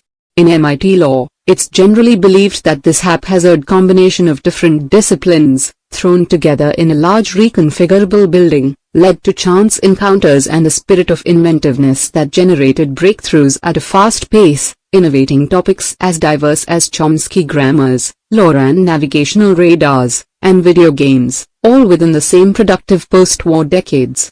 When the building was finally demolished to make way for the $300 million Frank Gehry designed Stater Center, where I spent my time, its loss was mourned. In tribute to the plywood palace it replaced, the interior design of the Stater Center includes boards of unfinished plywood and exposed concrete with construction markings left intact. Around the same time that Building 20 was hastily constructed, a more systematic pursuit of serendipitous creativity was underway 200 miles to the southwest in Murray Hill, New Jersey. It was here that Bell Labs director Mervyn Kelly guided the construction of a new home for the lab that would purposefully encourage interaction between its diverse mix of scientists and engineers. Kelly dismissed the standard university-style approach of housing different departments in different buildings, and instead connected the spaces into one contiguous structure joined by long hallways, some so long that when you stood at one end it would appear to converge to a vanishing point. As Bell Labs chronicler John Gertner notes about this design, traveling the halls linked without encountering a number of acquaintances, problems, diversions and ideas was almost impossible. A physicist on his way to lunch in the cafeteria was like a magnet rolling past iron filings. This strategy, mixed with Kelly's aggressive recruitment of some of the world's best minds, yielded some of the most concentrated innovation in the history of modern civilization. In the decades following the Second World War, the lab produced, among other achievements, the first solar cell, laser, communication satellite, cellular communication system, and fiber optic networking. At the same time, their theorists formulated both information theory and coding theory. Their astronomers won the Nobel Prize for empirically validating the Big Bang theory, and perhaps most important of all, their physicists invented the transistor. The theory of serendipitous creativity, in other words, seems well justified by the historical record. The transistor, we can argue with some confidence, probably required Bell Labs and its ability to put solid-state physicists, quantum theorists, and world-class experimentalists in one building where they could serendipitously encounter one another and learn from their varied expertise. This was an invention unlikely to come from a lone scientist thinking deeply in the academic equivalent of Carl Jung's Stone Tower. But it's here that we must embrace more nuance in understanding what really generated innovation in sites such as Building 20 and Bell Labs. To do so, let's return once again to my own experience at MIT. When I arrived as a new PhD student in the fall of 2004, I was a member of the first incoming class to be housed in the new Stata Center, which, as mentioned, replaced Building 20. Because the center was new, incoming students were given tours that touted its features. Frank Carey, we learned, arranged the offices around common spaces and introduced open stairwells between adjacent floors, all in an effort to support the type of serendipitous encounters that had defined its predecessor. But what struck me at the time was a feature that hadn't occurred to Gary but had been recently added at the faculty's insistence: special gaskets installed into the office door jambs to improve soundproofing. The professors at MIT, some of the most innovative technologists in the world, wanted nothing to do with an open office-style workspace. They instead demanded the ability to close themselves off. This combination of soundproofed offices connected to large common areas yields a hub-and-spoke architecture of innovation in which both serendipitous encounter and isolated deep thinking are supported. It's a setup that straddles a spectrum where on one extreme we find the solo thinker, isolated from inspiration but free from distraction, and on the other extreme, we find the fully collaborative thinker in an open office, flush with inspiration but struggling to support the deep thinking needed to build on it. If we turn our attention back to Building 20 and Bell Labs, we see that this is the architecture they deployed as well. Neither building offered anything resembling a modern open office plan. They were instead constructed using the standard layout of private offices connected to shared hallways. Their creative mojo had more to do with the fact that these offices shared a small number of long connecting spaces, forcing researchers to interact whenever they needed to travel from one location to another. These mega hallways, in other words, provided highly effective hubs. We can, therefore, still dismiss the depth-destroying open office concept without dismissing the innovation-producing theory of serendipitous creativity. The key is to maintain both in a hub-and-spoke style arrangement. Expose yourself to ideas in hubs on a regular basis, but maintain a spoke in which to work deeply on what you encounter. This division of efforts, however, is not the full story, as even when one returns to a spoke, solo work is still not necessarily the best strategy. Consider, for example, the previously mentioned invention of the point contact transistor at Bell Labs. This breakthrough was supported by a large group of researchers, all with separate specialties, who came together to form the Solid-State Physics Research Group, a team dedicated to inventing a smaller and more reliable alternative to the vacuum tube. This group's collaborative conversations were necessary preconditions to the transistor, a clear example of the usefulness of hub behavior. Once the research group laid the intellectual groundwork for the component, the innovation process shifted to a spoke. What makes this particular innovation process an interesting case, however, is that even when it shifted to a spoke it remained collaborative. It was two researchers in particular, the experimentalist Walter Brattain and the quantum theorist John Bardeen, who over a period of 1 month in 1947 made the series of breakthroughs that led to the first working solid-state transistor. Brattain and Bardeen worked together during this period in a small lab, often side by side, pushing each other toward better and more effective designs. These efforts consisted primarily of deep work, but a type of deep work we haven't yet encountered. Brattain would concentrate intensely to engineer an experimental design that could exploit Bardeen's latest theoretical insight. Then Bardeen would concentrate intensely to make sense of what Brattain's latest experiments revealed, trying to expand his theoretical framework to match the observations. This back and forth represents a collaborative form of deep work, common in academic circles, that leverages what I call the whiteboard effect. For some types of problems, working with someone else at the proverbial shared whiteboard can push you deeper than if you were working alone. The presence of the other party waiting for your next insight, be it someone physically in the same room or collaborating with you virtually, can short-circuit the natural instinct to avoid depth. We can now step back and draw some practical conclusions about the role of collaboration in deep work. The success of Building 20 and Bell Labs indicates that isolation is not required for productive deep work. Indeed, their example indicates that for many types of work, especially when pursuing innovation, collaborative deep work can yield better results. This strategy, therefore, asks that you consider this option in contemplating how best to integrate depth into your professional life. In doing so, however, keep the following two guidelines in mind. First, distraction remains a destroyer of depth. Therefore, the hub-and-spoke model provides a crucial template. Separate your pursuit of serendipitous encounters from your efforts to think deeply and build on these inspirations. You should try to optimize each effort separately, as opposed to mixing them together into a sludge that impedes both goals. Second, even when you retreat to a spoke to think deeply, when it's reasonable to leverage the whiteboard effect, do so. By working side by side with someone on a problem, you can push each other toward deeper levels of depth, and therefore toward the generation of more and more valuable output as compared to working alone. When it comes to deep work, in other words, consider the use of collaboration when appropriate, as it can push your results to a new level. At the same time, don't lionize this quest for interaction and positive randomness to the point where it crowds out the unbroken concentration ultimately required to wring something useful out of the swirl of ideas all around us. Execute like a business. The story has become lore in the world of business consulting. In the mid-1990s, Harvard Business School professor Clayton Christensen received a call from Andy Grove, the CEO and chairman of Intel. Grove had encountered Christensen's research on disruptive innovation and asked him to fly out to California to discuss the theory's implications for Intel.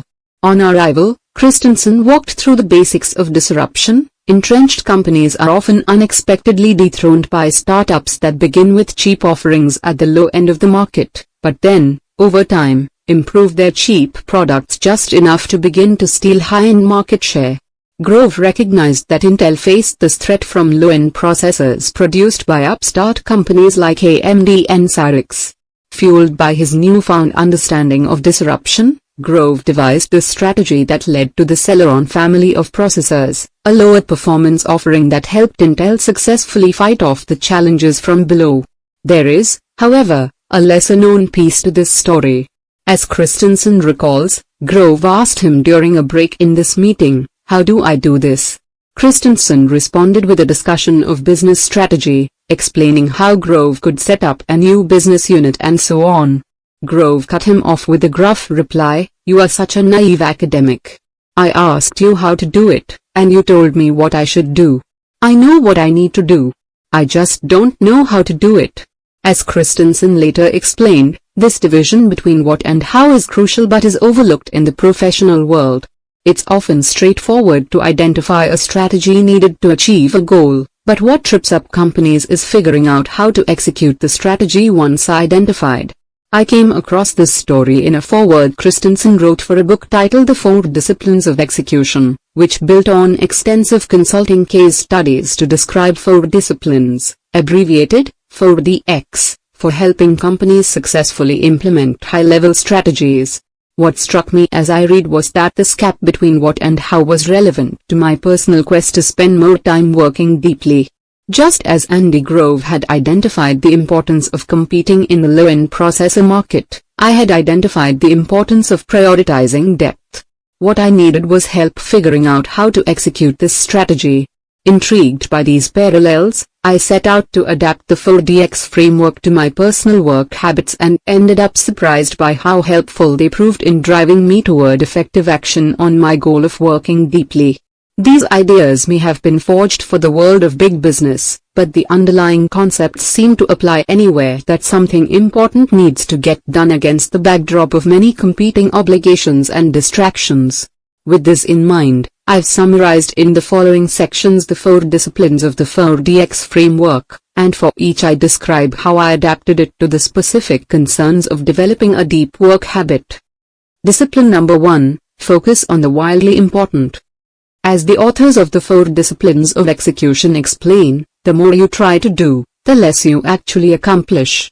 They elaborate that execution should be aimed at a small number of wildly important goals. This simplicity will help focus an organization's energy to a sufficient intensity to ignite real results. For an individual focused on deep work, the implication is that you should identify a small number of ambitious outcomes to pursue with your deep work hours. The general exhortation to spend more time working deeply doesn't spark a lot of enthusiasm. To instead have a specific goal that would return tangible and substantial professional benefits will generate a steadier stream of enthusiasm. In a 2014 column titled The Art of Focus, David Brooks endorsed this approach of letting ambitious goals drive focused behavior, explaining, if you want to win the war for attention, don't try to say no to the trivial distractions you find on the information smorgasbord, try to say yes to the subject that arouses a terrifying longing, and let the terrifying longing crowd out everything else. For example, when I first began experimenting with 4DX, I set the specific important goal of publishing 5 high-quality peer-reviewed papers in the upcoming academic year. This goal was ambitious, as it was more papers than I had been publishing, and there were tangible rewards attached to it. Tenure review was looming. Combined, these 2 properties helped the goal stoke my motivation. Discipline number 2, act on the lead measures. Once you've identified a wildly important goal, you need to measure your success. In 4DX, there are 2 types of metrics for this purpose, lag measures and lead measures. Lag measures describe the thing you're ultimately trying to improve. For example, if your goal is to increase customer satisfaction in your bakery, then the relevant lag measure is your customer satisfaction scores. As the 4DX authors explain, the problem with lag measures is that they come too late to change your behavior. When you receive them, the performance that drove them is already in the past. Lead measures, on the other hand, measure the new behaviors that will drive success on the lag measures. In the bakery example, a good lead measure might be the number of customers who receive free samples. This is a number you can directly increase by giving out more samples. As you increase this number, your lag measures will likely eventually improve as well. In other words, lead measures turn your attention to improving the behaviors you directly control in the near future that will then have a positive impact on your long-term goals. For an individual focused on deep work, it's easy to identify the relevant lead measure, time spent in a state of deep work dedicated toward your wildly important goal. Returning to my example, this insight had an important impact on how I directed my academic research.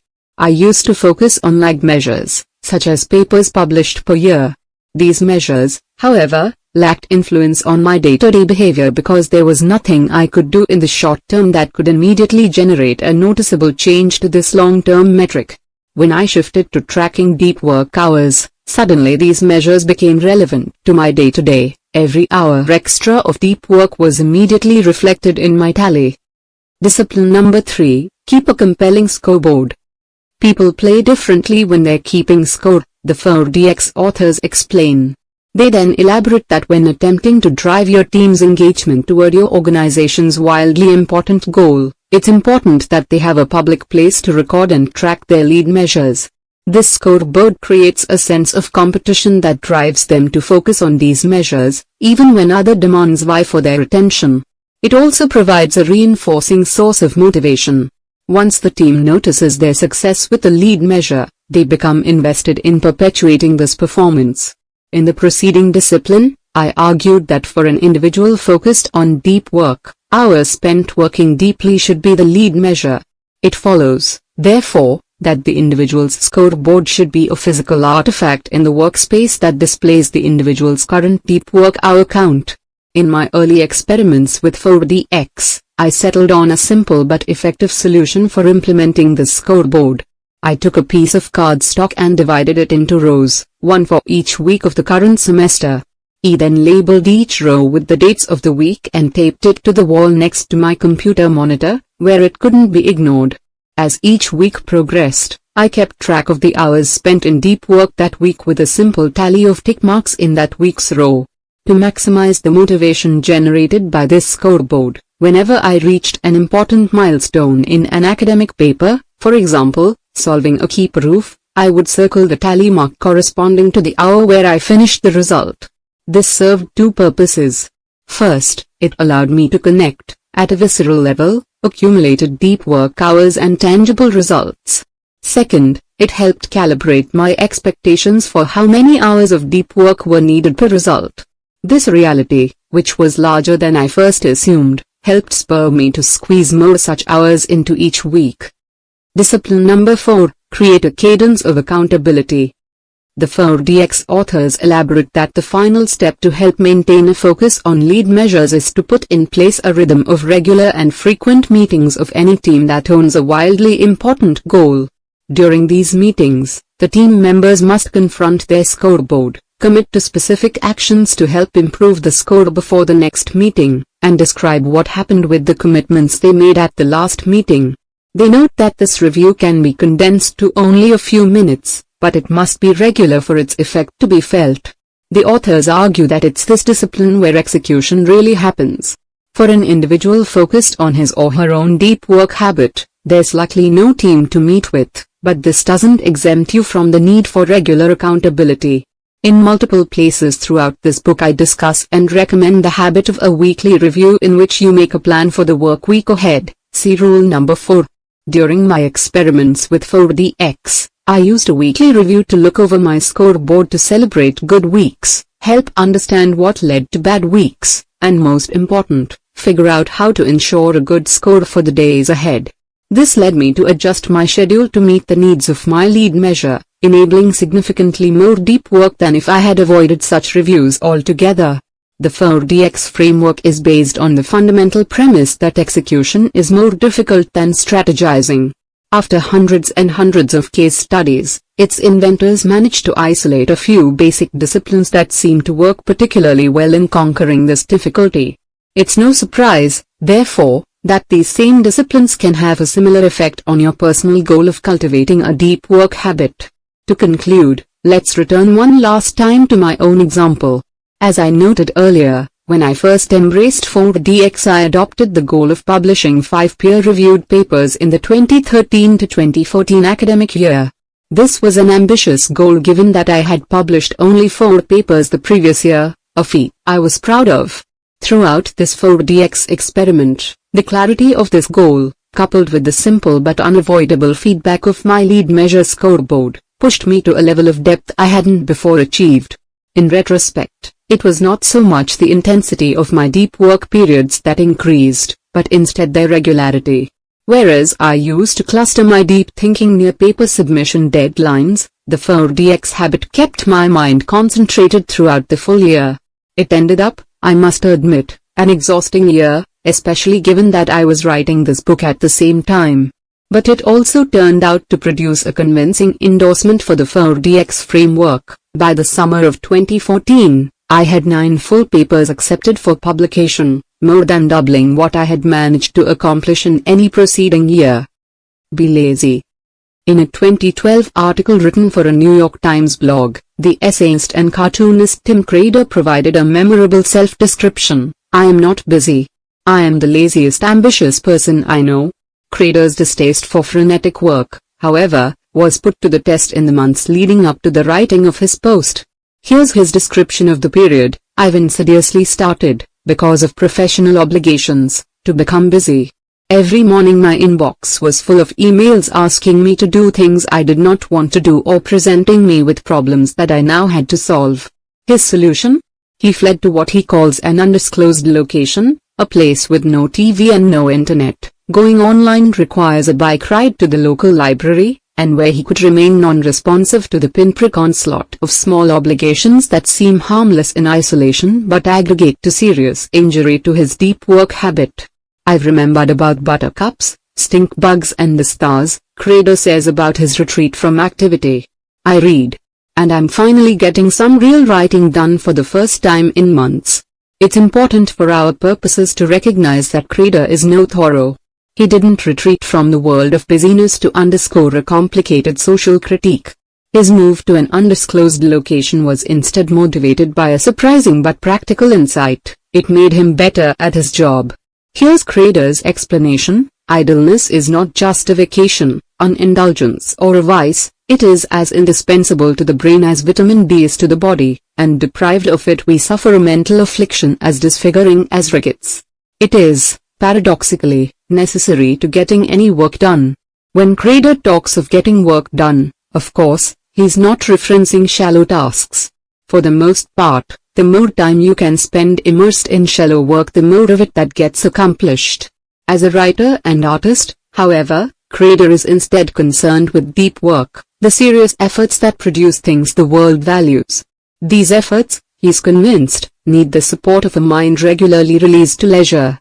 This strategy argues that you should follow Crader's lead by injecting regular and substantial freedom from professional concerns into your day, providing you with the idleness paradoxically required to get deep work done. There are many ways to accomplish this goal. You could, for example, use Crader's approach of retreating from the world of shallow tasks altogether by hiding out in an undisclosed location, but this isn't practical for most people. Instead, I want to suggest a more applicable but still quite powerful heuristic. At the end of the workday, shut down your consideration of work issues until the next morning. No after-dinner email check, no mental replays of conversations, and no scheming about how you'll handle an upcoming challenge. Shut down work thinking completely. If you need more time, then extend your workday, but once you shut down, your mind must be left free to encounter Crader's buttercups, stink bugs, and stars. Before describing some tactics that support this strategy, I want to first explore why shutdown will be profitable to your ability to produce valuable output. We have, of course, Tim Crader's personal endorsement, but it's worth taking the time to also understand the science behind the value of downtime. A closer examination of this literature reveals the following 3 possible explanations for this value. Reason number 1. Downtime aids insights. Consider the following excerpt from a 2006 paper that appeared in the journal Science. The scientific literature has emphasized the benefits of conscious deliberation in decision-making for hundreds of years. The question addressed here is whether this view is justified. We hypothesize that it is not. Lurking in this bland statement is a bold claim.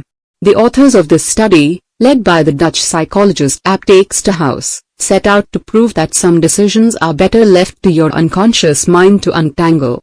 In other words, to actively try to work through these decisions will lead to a worse outcome than loading up the relevant information and then moving on to something else while letting the subconscious layers of your mind mull things over. Dijksterhuis's team isolated this effect by giving subjects the information needed for a complex decision regarding a car purchase. Half the subjects were told to think through the information and then make the best decision. The other half were distracted by easy puzzles after they read the information, and were then put on the spot to make a decision without having had time to consciously deliberate. The distracted group ended up performing better. Observations from experiments such as this one led Dijksterhuis and his collaborators to introduce unconscious thought theory, UTT, an attempt to understand the different roles conscious and unconscious deliberation play in decision-making. At a high level, this theory proposes that for decisions that require the application of strict rules, the conscious mind must be involved. For example, if you need to do a math calculation, only your conscious mind is able to follow the precise arithmetic rules needed for correctness. On the other hand, for decisions that involve large amounts of information and multiple vague, and perhaps even conflicting, constraints, your unconscious mind is well suited to tackle the issue. UTT hypothesizes that this is due to the fact that these regions of your brain have more neuronal bandwidth available, allowing them to move around more information and sift through more potential solutions than your conscious centers of thinking. Your conscious mind, according to this theory, is like a home computer on which you can run carefully written programs that return correct answers to limited problems, whereas your unconscious mind is like Google's vast data centers, in which statistical algorithms sift through terabytes of unstructured information, teasing out surprising useful solutions to difficult questions. The implication of this line of research is that providing your conscious brain time to rest enables your unconscious mind to take a shift sorting through your most complex professional challenges. A shutdown habit, therefore, is not necessarily reducing the amount of time you're engaged in productive work, but is instead diversifying the type of work you deploy. Reason number 2. Downtime helps recharge the energy needed to work deeply. A frequently cited 2008 paper appearing in the journal Psychological Science describes a simple experiment. Subjects were split into two groups. One group was asked to take a walk on a wooded path in an arboretum near the Ann Arbor, Michigan, campus where the study was conducted. The other group was sent on a walk through the bustling center of the city. Both groups were then given a concentration-sapping task called backward digit span. The core finding of the study is that the nature group performed up to 20% better on the task. The nature advantage still held the next week when the researchers brought back the same subjects and switched the locations. It wasn't the people who determined performance, but whether or not they got a chance to prepare by walking through the woods.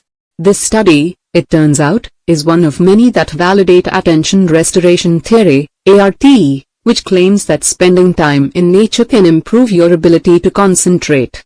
This theory, which was first proposed in the 1980s by the University of Michigan psychologists Rachel Kaplan and Stephen Kaplan, the latter of which co-authored the 2008 study discussed here, along with Mark Berman and John Janides, is based on the concept of attention fatigue.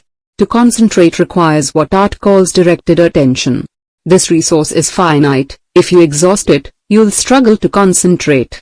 For our purposes, we can think of this resource as the same thing as Baumeister's limited willpower reserves we discussed in the introduction to this rule. The 2008 study argues that walking on busy city streets requires you to use directed attention, as you must navigate complicated tasks like figuring out when to cross a street to not get run over, or when to maneuver around a slow group of tourists blocking the sidewalk. After just 50 minutes of this focused navigation, the subject's store of directed attention was low. Walking through nature, by contrast, exposes you to what lead author Mark Berman calls inherently fascinating stimuli, using sunsets as an example. These stimuli invoke attention modestly, allowing focused attention mechanisms a chance to replenish. Put another way, when walking through nature, you're freed from having to direct your attention, as there are few challenges to navigate, like crowded street crossings, and experience enough interesting stimuli to keep your mind sufficiently occupied to avoid the need to actively aim your attention. This state allows your directed attention resources time to replenish. After 50 minutes of such replenishment, the subjects enjoyed a boost in their concentration. You might, of course, argue that perhaps being outside watching a sunset puts people in a good mood, and being in a good mood is what really helps performance on these tasks. But in a sadistic twist, the researchers debunked that hypothesis by repeating the experiment in the harsh Ann Arbor winter. Walking outside in brutal cold conditions didn't put the subjects in a good mood, but they still ended up doing better on concentration tasks. What's important to our purpose is observing that the implications of art expand beyond the benefits of nature. The core mechanism of this theory is the idea that you can restore your ability to direct your attention if you give this activity a rest. Walking in nature provides such a mental respite, but so, too, can any number of relaxing activities so long as they provide similar inherently fascinating stimuli and freedom from directed concentration. Having a casual conversation with a friend, listening to music while making dinner, playing a game with your kids, going for a run, the types of activities that will fill your time in the evening if you enforce a work shutdown, play the same attention-restoring role as walking in nature. On the other hand, if you keep interrupting your evening to check and respond to email, or put aside a few hours after dinner to catch up on an approaching deadline, you're robbing your directed attention centers of the uninterrupted rest they need for restoration. Even if these work dashes consume only a small amount of time, they prevent you from reaching the levels of deeper relaxation in which attention restoration can occur. Only the confidence that you're done with work until the next day can convince your brain to downshift to the level where it can begin to recharge for the next day to follow. Put another way, trying to squeeze a little more work out of your evenings might reduce your effectiveness the next day enough that you end up getting less done than if you had instead respected a shutdown. Reason number 3. The work that evening downtime replaces is usually not that important. The final argument for maintaining a clear endpoint to your workday requires us to return briefly to Anders Ericsson, the inventor of deliberate practice theory. As you might recall from part 1, deliberate practice is the systematic stretching of your ability for a given skill. It is the activity required to get better at something. Deep work and deliberate practice, as I've argued, overlap substantially. For our purposes here we can use deliberate practice as a general-purpose stand-in for cognitively demanding efforts. In Ericsson's seminal 1993 paper on the topic, titled The Role of Deliberate Practice in the Acquisition of Expert Performance, he dedicates a section to reviewing what the research literature reveals about an individual's capacity for cognitively demanding work. Ericsson notes that for a novice, somewhere around an hour a day of intense concentration seems to be a limit, while for experts this number can expand to as many as 4 hours, but rarely more. One of the studies cited, for example, catalogues the practice habits of a group of elite violin players training at Berlin's Universität der Künste.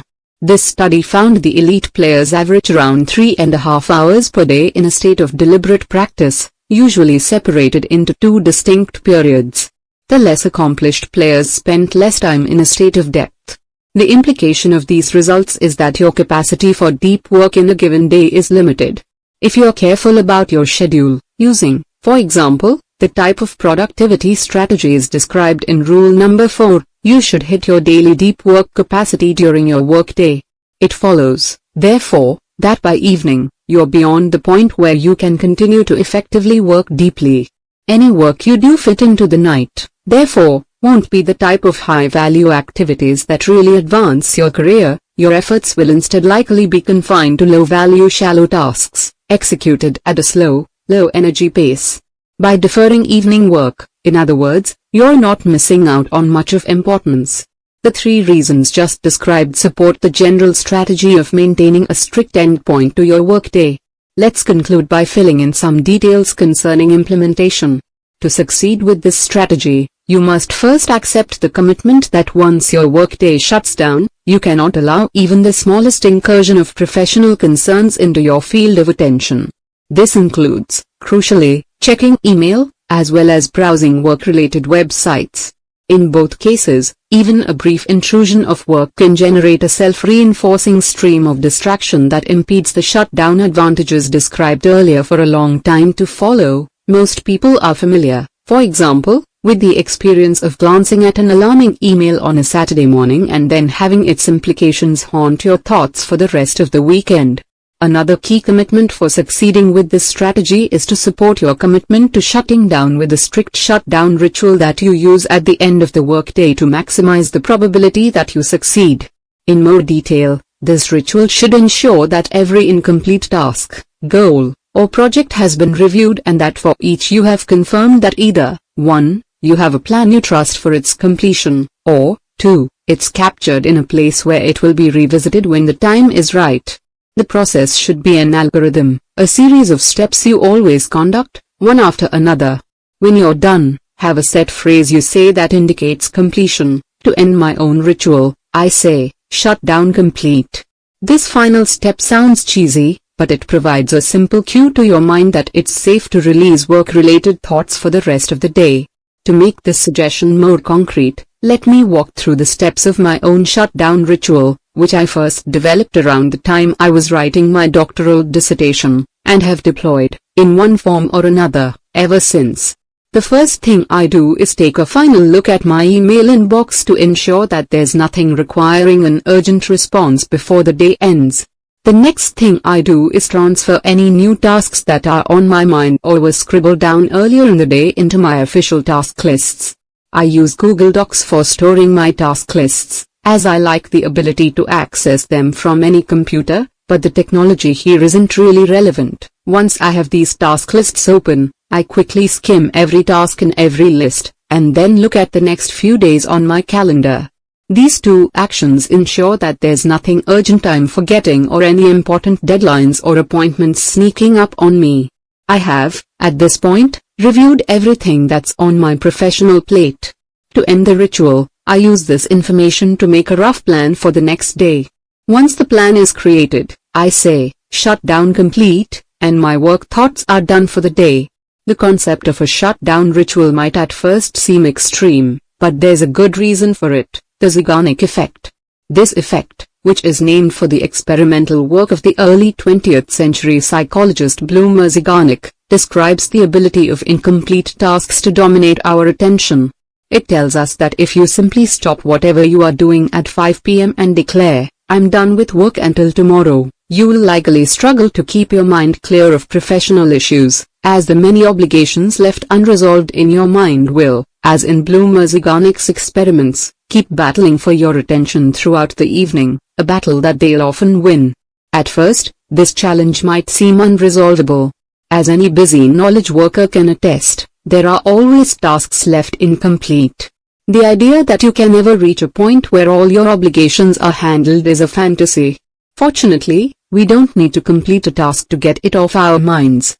Riding to our rescue in this matter is our friend from earlier in the rule, the psychologist Roy Baumeister, who wrote a paper with E.J. Massey-Campo playfully titled "Consider It Done."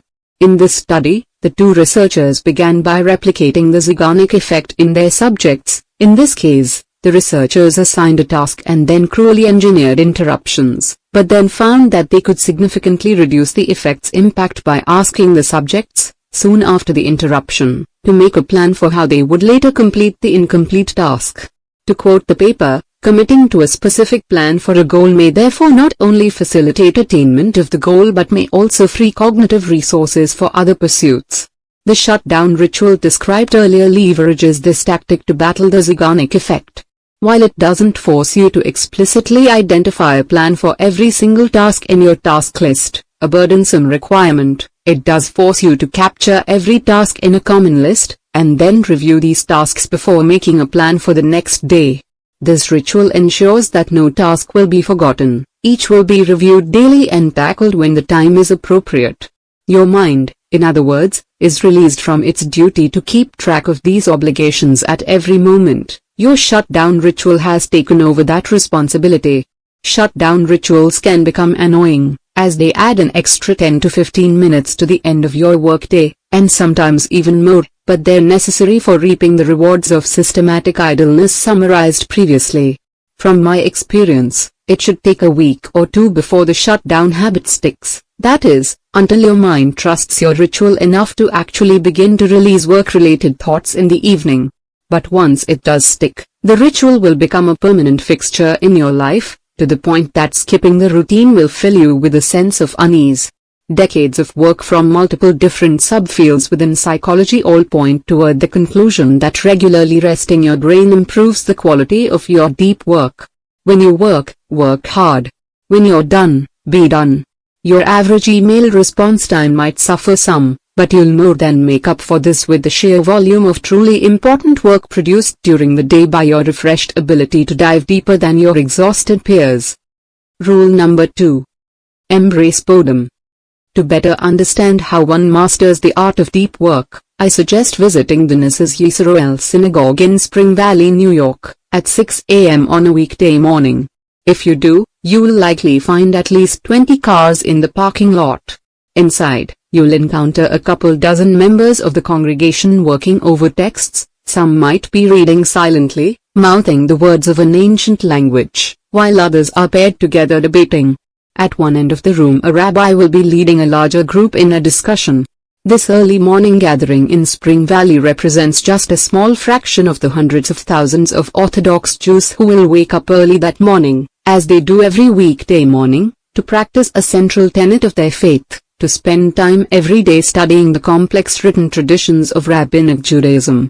I was introduced to this world by Adam Marlin, a member of the Knesset Yisroel congregation and one of the regulars at its morning study group. As Marlin explained to me, his goal with this practice is to decipher one Talmud page each day, though he sometimes fails to make it even this far, often working with a Cherita, study partner, to push his understanding closer to his cognitive limit. What interests me about Marlin is not his knowledge of ancient texts, but instead the type of effort required to gain this knowledge. When I interviewed him, he emphasized the mental intensity of his morning ritual. It's an extreme and serious discipline, consisting mostly of the deep work stuff you write about, he explained. I run a growing business, but this is often the hardest brain strain I do.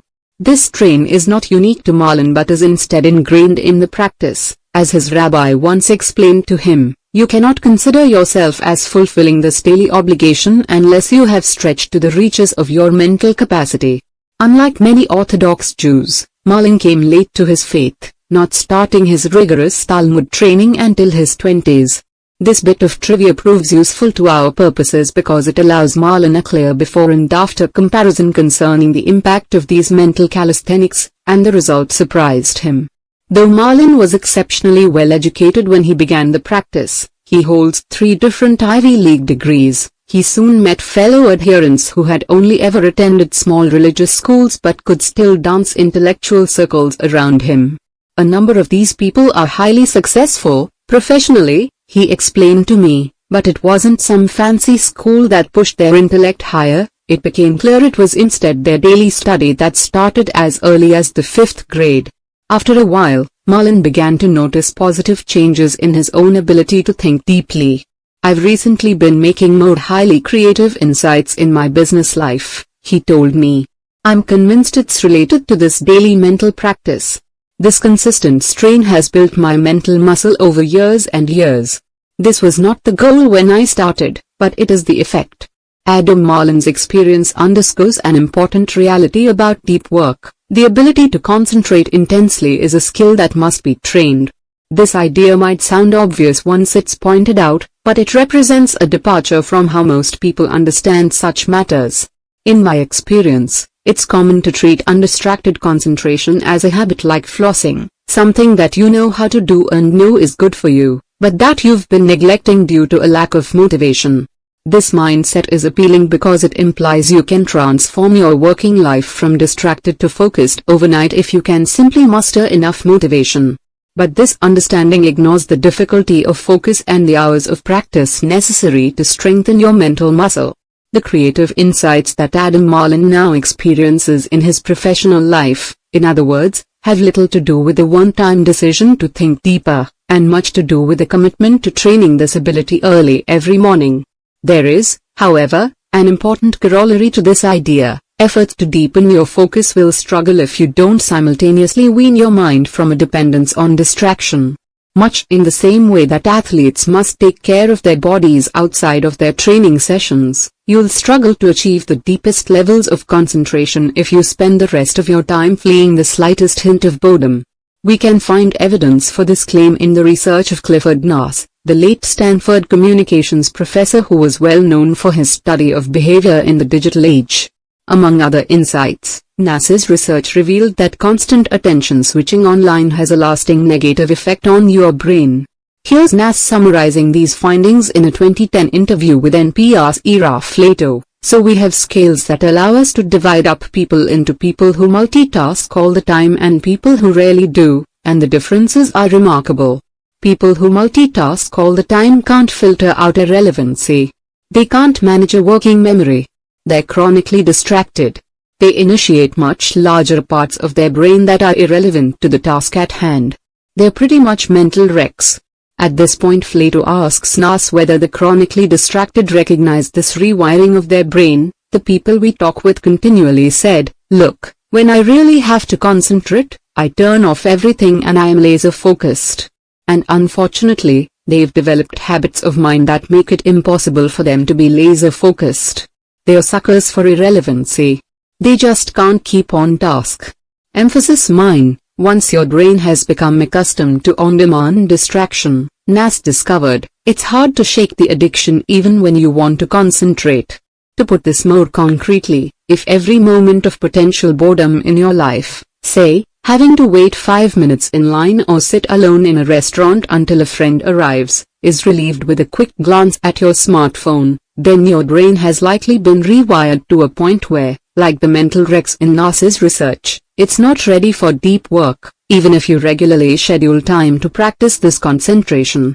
Rule number 1 taught you how to integrate deep work into your schedule and support it with routines and rituals designed to help you consistently reach the current limit of your concentration ability.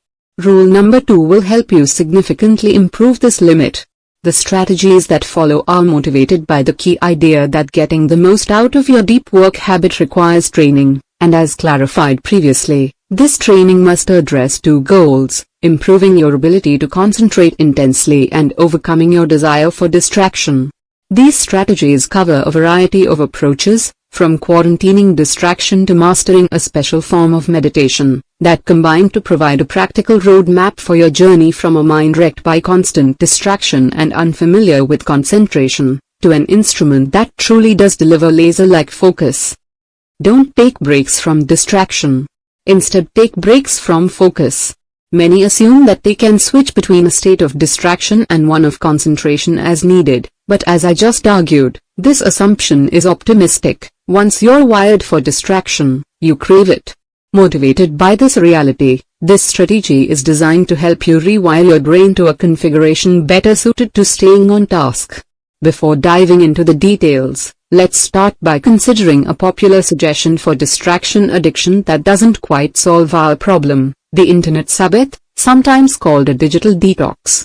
In its basic form, this ritual asks you to put aside regular time, typically 1 day a week, where you refrain from network technology.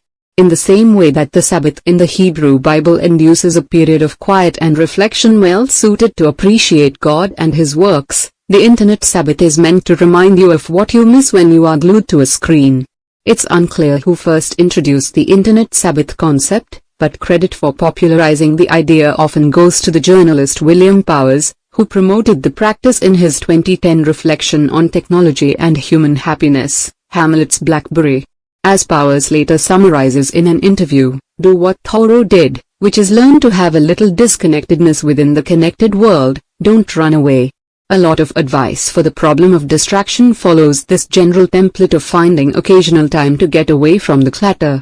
Some put aside 1 or 2 months a year to escape these tethers, others follow Powers' 1 day a week advice, while others put aside an hour or 2 every day for the same purpose.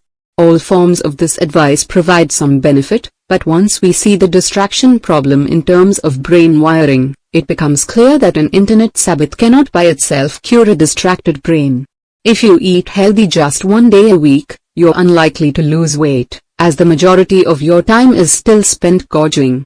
Similarly, if you spend just 1 day a week resisting distraction, you're unlikely to diminish your brain's craving for these stimuli, as most of your time is still spent giving into it. I propose an alternative to the Internet Sabbath.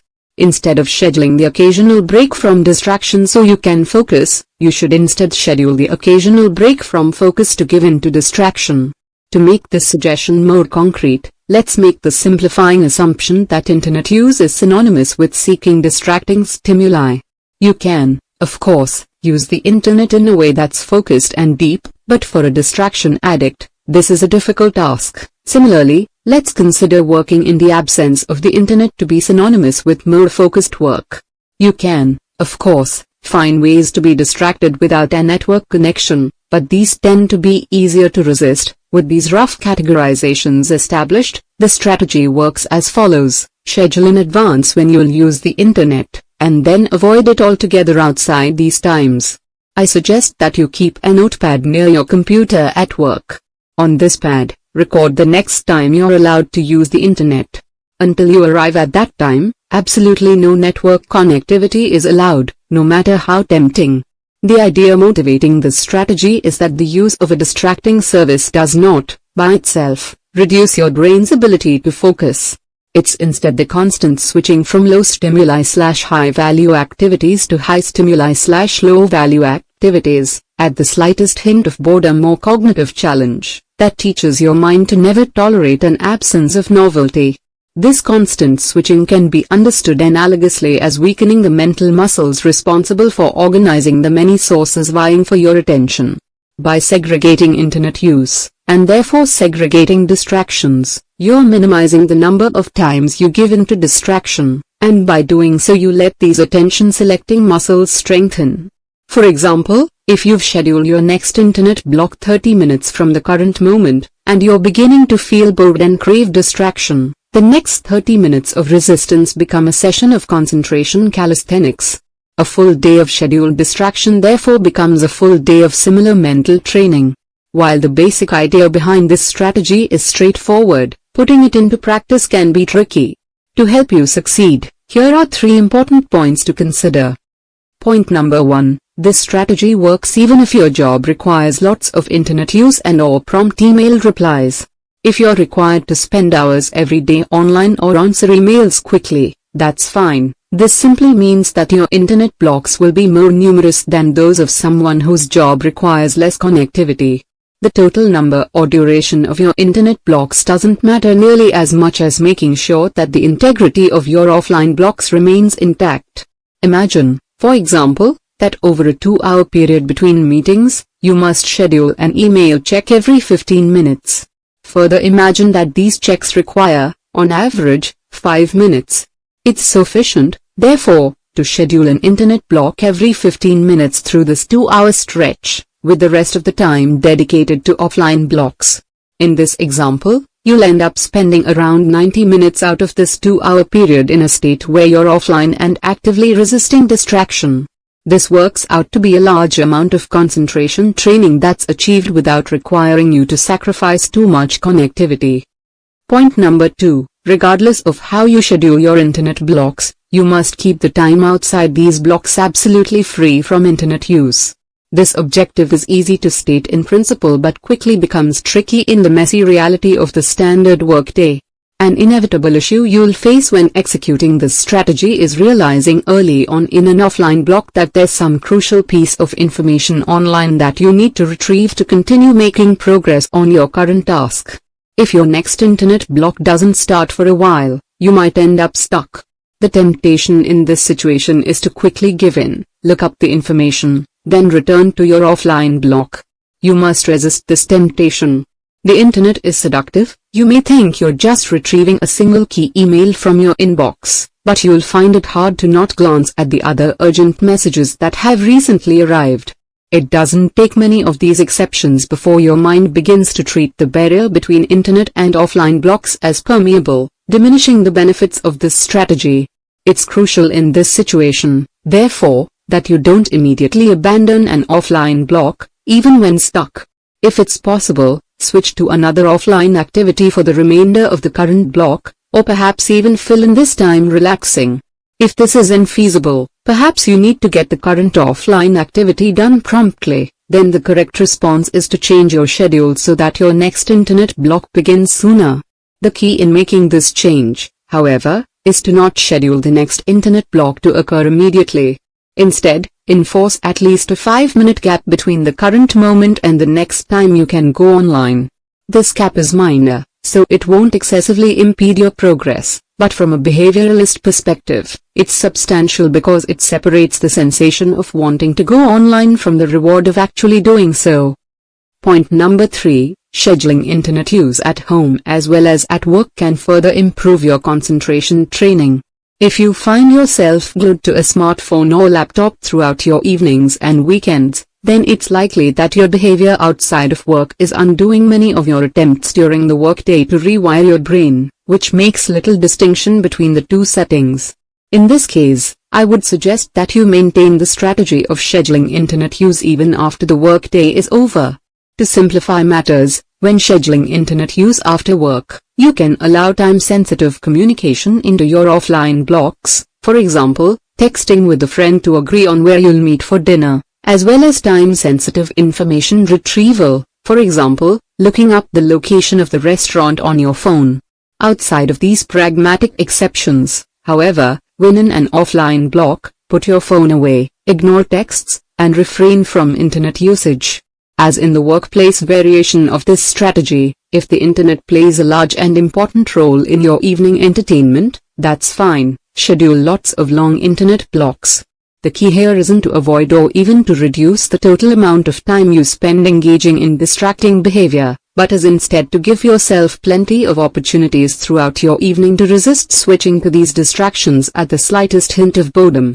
One place where this strategy becomes particularly difficult outside work is when you're forced to wait, for example, standing in line at a store. It's crucial in these situations that if you're in an offline block, you simply gird yourself for the temporary boredom, and fight through it with only the company of your thoughts. To simply wait and be bored has become a novel experience in modern life, but from the perspective of concentration training, it's incredibly valuable. To summarize, to succeed with deep work you must rewire your brain to be comfortable resisting distracting stimuli. This doesn't mean that you have to eliminate distracting behaviors, it's sufficient that you instead eliminate the ability of such behaviors to hijack your attention. The simple strategy proposed here of scheduling internet blocks goes a long way toward helping you regain this attention autonomy. Work like Teddy Roosevelt. If you attended Harvard College during the 1876 to 1877 school year, you would have likely noticed a wiry, mutton-chopped, brash, and impossibly energetic freshman named Theodore Roosevelt. If you then proceeded to befriend this young man, you would have soon noticed a paradox. On the one hand, his attention might appear to be hopelessly scattered, spread over what one classmate called an amazing array of interests, a list that biographer Edmund Morris catalogues to contain boxing, wrestling, bodybuilding, dance lessons, poetry readings, and the continuation of a lifelong obsession with naturalism. Roosevelt's landlord on Winthrop Street was not pleased with her young tenant's tendency to dissect and stuff specimens in his rented room.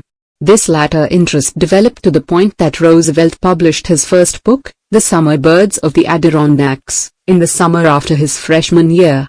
It was well received in the Bulletin of the Nuttall Ornithological Club, a publication, needless to say, which takes bird books quite seriously, and was good enough to lead Morris to assess Roosevelt, at this young age, to be one of the most knowledgeable young naturalists in the United States. To support this extracurricular exuberance, Roosevelt had to severely restrict the time left available for what should have been his primary focus, his studies at Harvard. Morris used Roosevelt's diary and letters from this period to estimate that the future president was spending no more than a quarter of the typical day studying. One might expect therefore that Roosevelt's grades would crater. But they didn't. He wasn't the top student in his class, but he certainly didn't struggle either. In his freshman year he earned honor grades in 5 out of his 7 courses.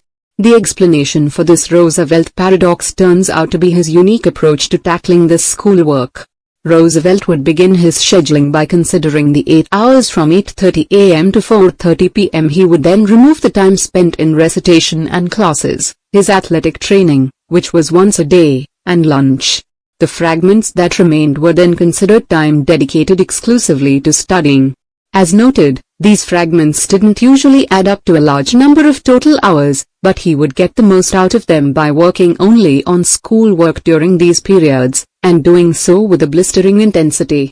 The amount of time he spent at his desk was comparatively small, explained Morris, but his concentration was so intense, and his reading so rapid, that he could afford more time off from schoolwork than most. This strategy asks you to inject the occasional dash of Rooseveltian intensity into your own workday. In particular, identify a deep task, that is, something that requires deep work to complete, that's high on your priority list. Estimate how long you'd normally put aside for an obligation of this type, then give yourself a hard deadline that drastically reduces this time. If possible, commit publicly to the deadline, For example, by telling the person expecting the finished project when they should expect it. If this isn't possible, or if it puts your job in jeopardy, then motivate yourself by setting a countdown timer on your phone and propping it up where you can't avoid seeing it as you work. At this point, there should be only one possible way to get the deep task done in time: working with great intensity. No email breaks, no daydreaming, no Facebook browsing, no repeated trips to the coffee machine. Like Roosevelt at Harvard, attack the task with every free neuron until it gives way under your unwavering barrage of concentration. Try this experiment no more than once a week at first, giving your brain practice with intensity, but also giving it, and your stress levels, time to rest in between. Once you feel confident in your ability to trade concentration for completion time, increase the frequency of these Roosevelt dashes. Remember, however, to always keep your self-imposed deadlines right at the edge of feasibility. You should be able to consistently beat the buzzer, or at least be close, but to do so should require teeth-gritting concentration. The main motivation for this strategy is straightforward. Deep work requires levels of concentration well beyond where most knowledge workers are comfortable. Roosevelt dashes leverage artificial deadlines to help you systematically increase the level you can regularly achieve, providing, in some sense, interval training for the attention centers of your brain. An additional benefit is that these dashes are incompatible with distraction. There's no way you can give in to distraction and still make your deadlines. Therefore, every completed dash provides a session in which you're potentially bored, and really want to seek more novel stimuli, but you resist. As argued in the previous strategy, the more you practice resisting such urges, the easier such resistance becomes. After a few months of deploying this strategy, your understanding of what it means to focus will likely be transformed as you reach levels of intensity stronger than anything you've experienced before. And if you're anything like a young Roosevelt, you can then repurpose the extra free time it generates toward the finer pleasures in life, like trying to impress the always discerning members of the Nutter Ornithological Club. Meditate productively. During the 2 years I spent as a postdoctoral associate at MIT, my wife and I lived in a small but charming apartment on Pinckney Street, in historic Beacon Hill. Though I lived in Boston and worked in Cambridge, the two locations were close, only a mile apart, sitting on opposite banks of the Charles River.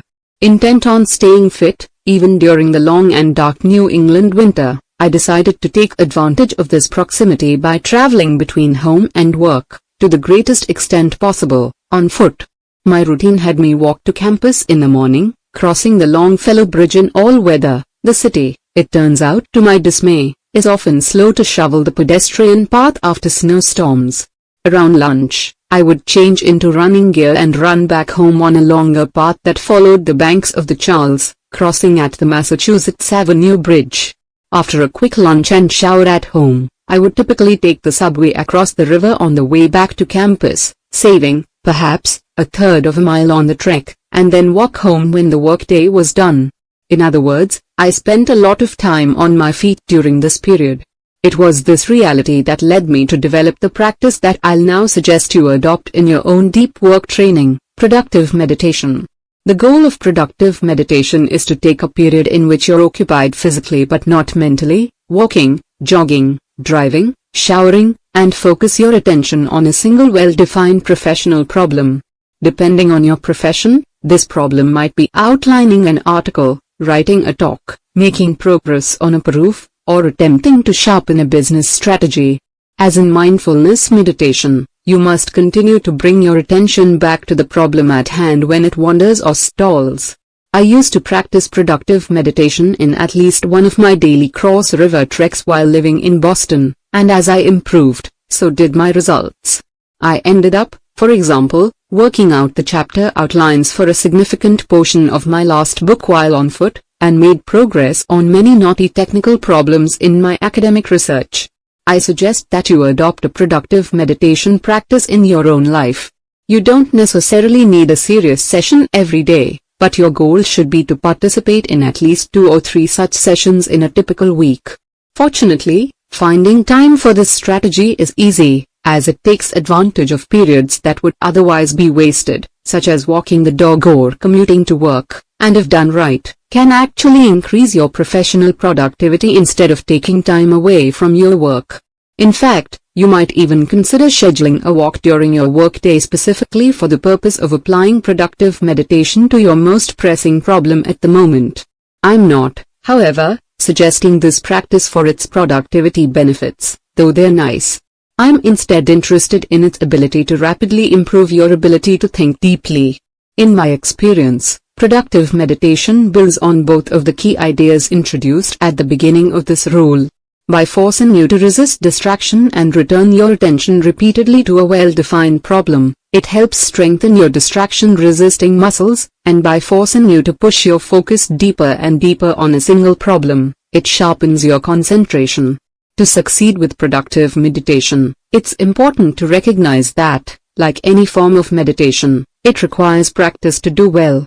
When I first attempted this strategy, back in the early weeks of my postdoc, I found myself hopelessly distracted, ending long stretches of thinking with little new to show for my efforts.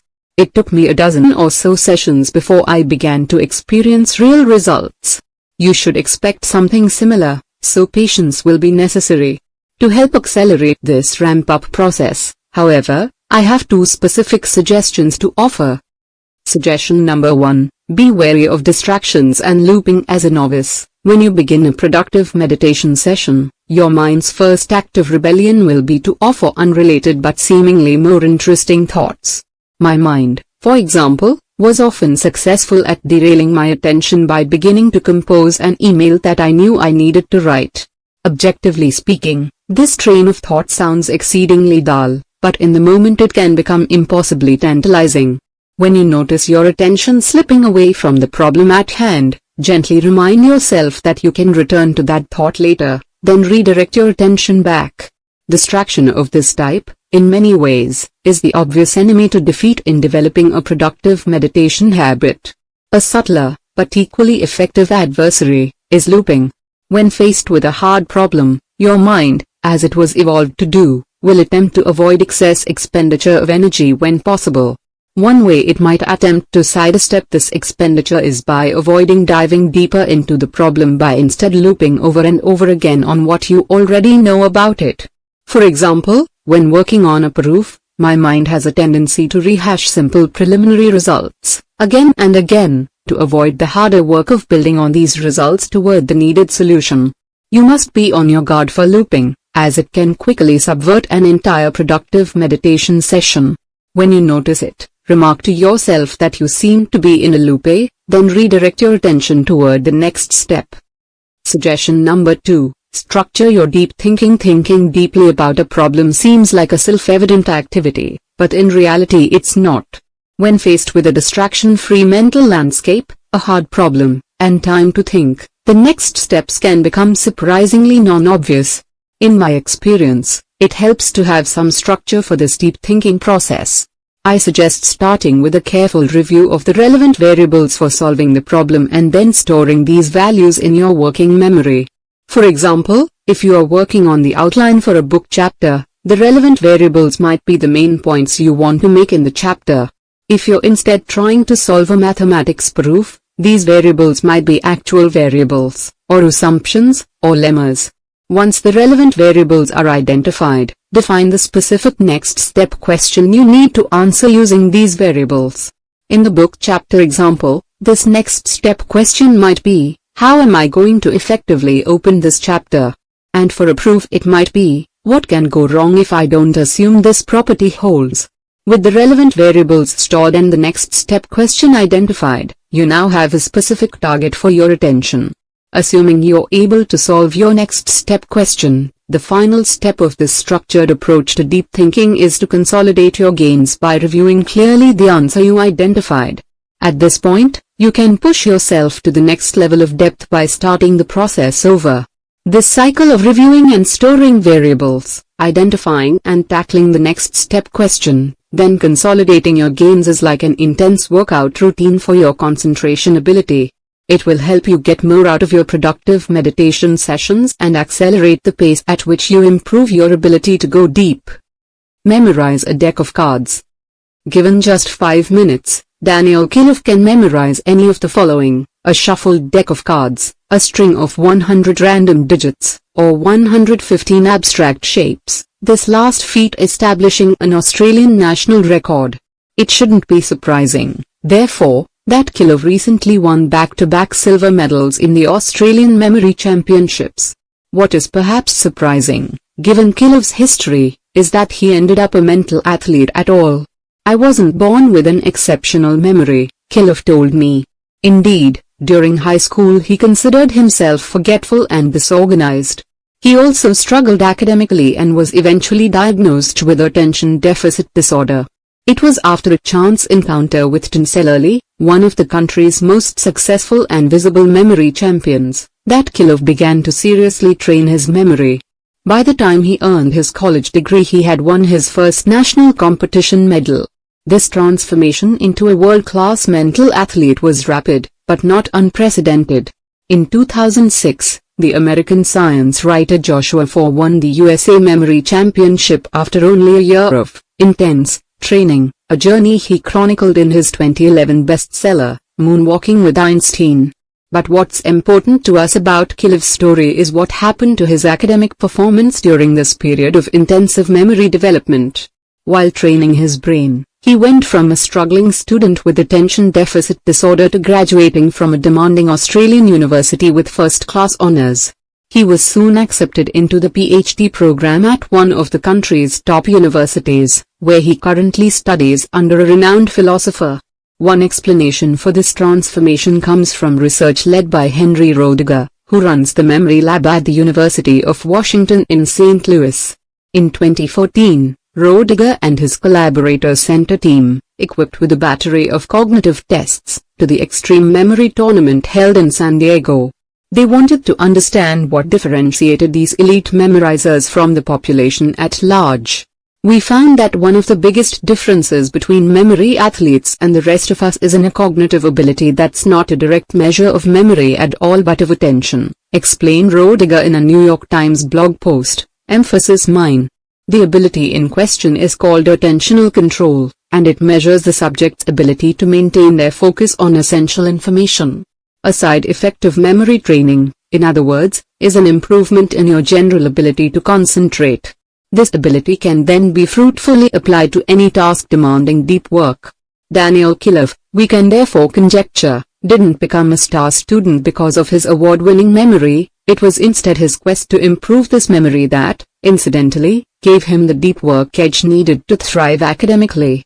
The strategy described here asks you to replicate a key piece of Kilov's training, and therefore gain some of the same improvements to your concentration. In particular, it asks you to learn a standard but quite impressive skill in the repertoire of most mental athletes, the ability to memorize a shuffled deck of cards. The technique for card memorization I'll teach you comes from someone who knows quite a bit about this particular challenge, Ron White, a former USA memory champion and world record holder in card memorization. The first thing White emphasizes is that professional memory athletes never attempt rote memorization, that is, where you simply look at information again and again, repeating it in your head. This approach to retention, though popular among burned-out students, misunderstands how our brains work. We're not wired to quickly internalize abstract information.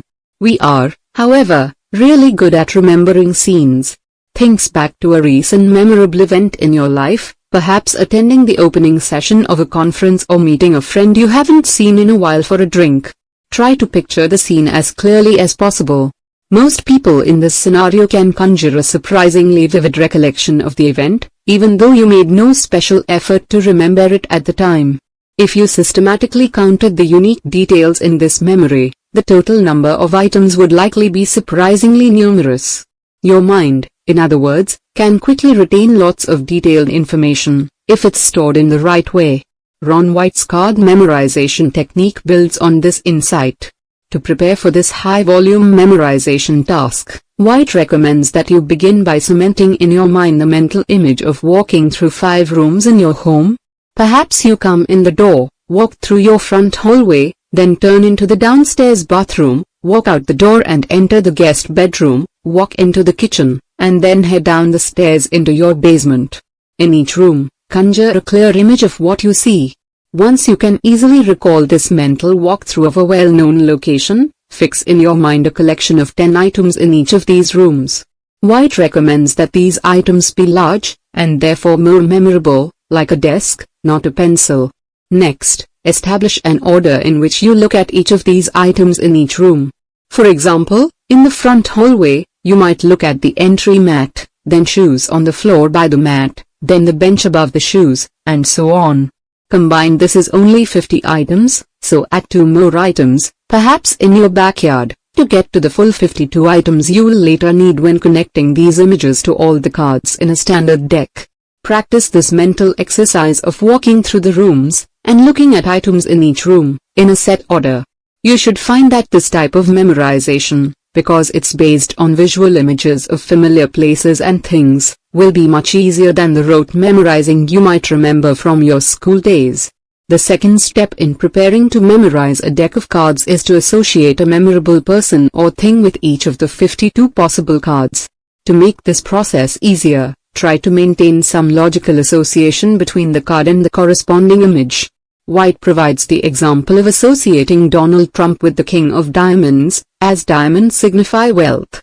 Practice these associations until you can pull a card randomly from the deck and immediately recall the associated image. As before, the use of memorable visual images and associations will simplify the task of forming these connections. The 2 steps mentioned previously are advanced steps, things you do just once and can then leverage again and again in memorizing specific texts. Once these steps are done, you're ready for the main event, memorizing as quickly as possible the order of 52 cards in a freshly shuffled deck. The method here is straightforward. Begin your mental walkthrough of your house. As you encounter each item, look at the next card from the shuffled deck, and imagine the corresponding memorable person or thing doing something memorable near that item. For example, if the first item and location is the mat in your front entry, and the first card is the King of Diamonds, you might picture Donald Trump wiping mud off of his expensive loafers on the entry mat in your front hallway. Proceed carefully through the rooms, associating the proper mental images with objects in the proper order. After you complete a room, you might want to walk through it a few times in a row to lock in the imagery. Once you're done, you're ready to hand the deck to a friend and amaze him by rattling off the cards in order without peeking. To do so, of course, simply requires that you perform the mental walkthrough one more time, connecting each memorable person or thing to its corresponding card as you turn your attention to it. If you practice this technique, you'll discover, like many mental athletes who came before you, that you can eventually internalize a whole deck in just minutes. More important than your ability to impress friends, of course, is the training such activities provide your mind. Proceeding through the steps described earlier requires that you focus your attention, again and again, on a clear target. Like a muscle responding to weights, this will strengthen your general ability to concentrate, allowing you to go deeper with more ease. It's worth emphasizing, however, the obvious point that there's nothing special about card memorization. Any structured thought process that requires unwavering attention can have a similar effect, be it studying the Talmud, like Adam Marlin from Rule Number 2's introduction, or practicing productive meditation, or trying to learn the guitar part of a song by ear, a past favorite of mine. If card memorization seems weird to you, in other words, then choose a replacement that makes similar cognitive requirements. The key to this strategy is not the specifics, but instead the motivating idea that your ability to concentrate is only as strong as your commitment to train it. Rule number 3. Quit social media. In 2013, author and digital media consultant Barrett Thurston launched an experiment. He decided to disconnect from his online life for 25 days, no Facebook, no Twitter, no Foursquare, a service that awarded him Mayor of the Year in 2011, not even email. He needed the break. Thurston, who is described by friends as the most connected man in the world, had by his own count participated in more than 59,000 Gmail conversations and posted 1,500 times on his Facebook wall in the year leading up to his experiment. "I was burnt out. Fried. Done. Toast," he explained. We know about Thurston's experiment because he wrote about it in a cover article for Fast Company magazine, ironically titled #Unplug. As Thurston reveals in the article, it didn't take long to adjust to a disconnected life. By the end of that first week, the quiet rhythm of my days seemed far less strange, he said. I was less stressed about not knowing new things. I felt that I still existed despite not having shared documentary evidence of said existence on the internet. Thurston struck up conversations with strangers. He enjoyed food without Instagramming the experience. He bought a bike. Turns out it's easier to ride the thing when you're not trying to simultaneously check your Twitter. The end came too soon, Thurston lamented. But he had startups to run and books to market, so after the 25 days passed, he reluctantly reactivated his online presence. Barrett under Thurston's experiment neatly summarizes two important points about our culture's current relationship with social networks like Facebook, Twitter, and Instagram, and infotainment sites like Business Insider and BuzzFeed, two categories of online distraction that I will collectively call network tools in the pages ahead. The first point is that we increasingly recognize that these tools fragment our time and reduce our ability to concentrate. This reality no longer generates much debate, we all feel it. This is a real problem for many different people, but the problem is especially dire if you're attempting to improve your ability to work deeply. In the preceding rule, for example, I described several strategies to help you sharpen your focus. These efforts will become significantly more difficult if you simultaneously behave like a pre-experiment Barrett under Thurston, allowing your life outside such training to remain a distracted blur of apps and browser tabs. Willpower is limited, and therefore the more enticing tools you have pulling at your attention, the harder it'll be to maintain focus on something important. To master the art of deep work, therefore, you must take back control of your time and attention from the many diversions that attempt to steal them. Before we begin fighting back against these distractions, however, we must better understand the battlefield. This brings me to the second important point summarized by Barrett under Thurston's story, the impotence with which knowledge workers currently discuss this problem of network tools and attention.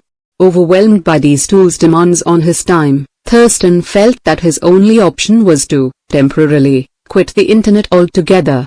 This idea that a drastic internet sabbatical is the only alternative to the distraction generated by social media and infotainment has increasingly pervaded our cultural conversation.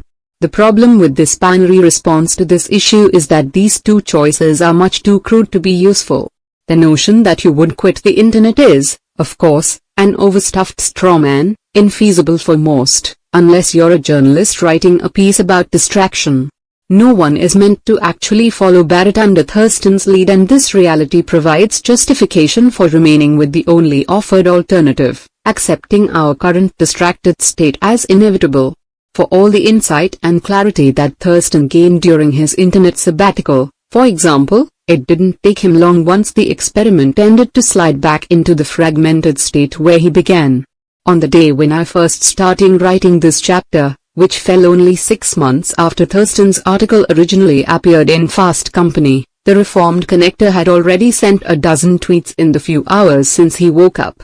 This rule attempts to break us out of this rut by proposing a third option, accepting that these tools are not inherently evil, and that some of them might be quite vital to your success and happiness, but at the same time also accepting that the threshold for allowing a site regular access to your time and attention, not to mention personal data, should be much more stringent, and that most people should therefore be using many fewer such tools.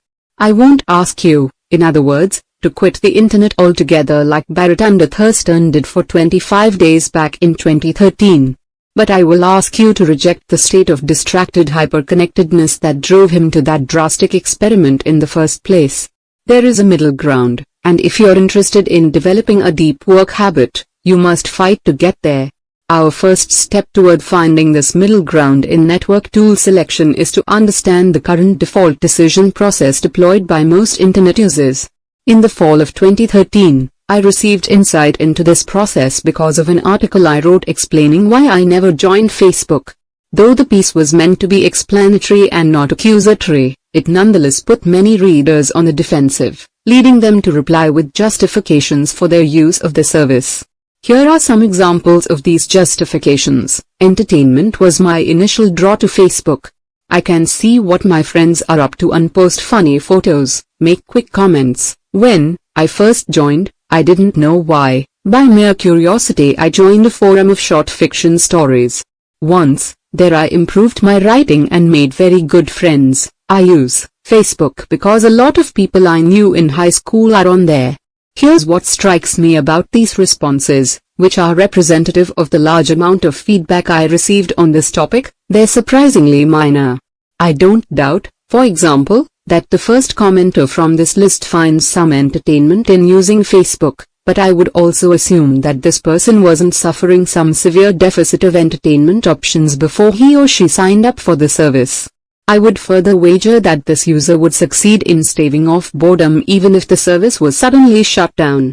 Facebook, at best, added one more, arguably quite mediocre, entertainment option to many that already existed. Another commenter cited making friends in a writing forum. I don't doubt the existence of these friends, but we can assume that these friendships are lightweight, given that they're based on sending short messages back and forth over a computer network. There's nothing wrong with such lightweight friendships, but they're unlikely to be at the center of this user's social life. Something similar can be said about the commenter who reconnected with high school friends. This is a nice diversion, but hardly something central to his or her sense of social connection or happiness. To be clear, I'm not trying to denigrate the benefits identified previously. There's nothing illusory or misguided about them. What I'm emphasizing, however, is that these benefits are minor and somewhat random. By contrast, if you'd instead asked someone to justify the use of, say, the World Wide Web more generally, or email, the arguments would become much more concrete and compelling. To this observation, you might reply that value is value. If you can find some extra benefit in using a service like Facebook, even if it's small, then why not use it? I call this way of thinking the any benefit mindset, as it identifies any possible benefit as sufficient justification for using a network tool. In more detail, the any benefit approach to network tool selection. You're justified in using a network tool if you can identify any possible benefit to its use, or anything you might possibly miss out on if you don't use it. The problem with this approach, of course, is that it ignores all the negatives that come along with the tools in question. These services are engineered to be addictive, robbing time and attention from activities that more directly support your professional and personal goals, such as deep work. Eventually, if you use these tools enough, you'll arrive at the state of burned-out, hyper-distracted connectivity that plagued Barrett under Thurston and millions of others like him. It's here that we encounter the true insidious nature of an any benefit mindset. The use of network tools can be harmful. If you don't attempt to weigh pros against cons, but instead use any glimpse of some potential benefit as justification for unrestrained use of a tool, then you're unwittingly crippling your ability to succeed in the world of knowledge work. This conclusion, if considered objectively, shouldn't be surprising. In the context of network tools, we've become comfortable with the any benefit mindset, but if we instead zoom out and consider this mindset in the broader context of skilled labor, it suddenly seems a bizarre and ahistorical approach to choosing tools. In other words, once you put aside the revolutionary rhetoric surrounding all things internet, the sense, summarized in part 1, that you're either fully committed to the revolution or a Luddite curmudgeon, you'll soon realize that network tools are not exceptional. They're tools, no different from a blacksmith's hammer or an artist's brush, used by skilled laborers to do their jobs better, and occasionally to enhance their leisure. Throughout history, skilled laborers have applied sophistication and skepticism to their encounters with new tools and their decisions about whether to adopt them. There's no reason why knowledge workers cannot do the same when it comes to the internet. The fact that the skilled labor here now involves digital bits doesn't change this reality. To help understand what this more careful tool curation might look like, it makes sense to start by talking to someone who makes a living working with non-digital tools and relies on a complex relationship with these tools to succeed. Fortunately for our purposes, I found just such an individual in a lanky English major turned successful sustainable farmer, named, almost too aptly, Forrest Pritchard.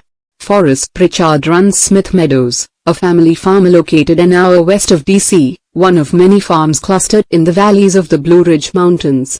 Soon after taking control of the land from his parents, as I learned, Pritchard moved the operation away from traditional monoculture crops and toward the then novel concept of grass-finished meat.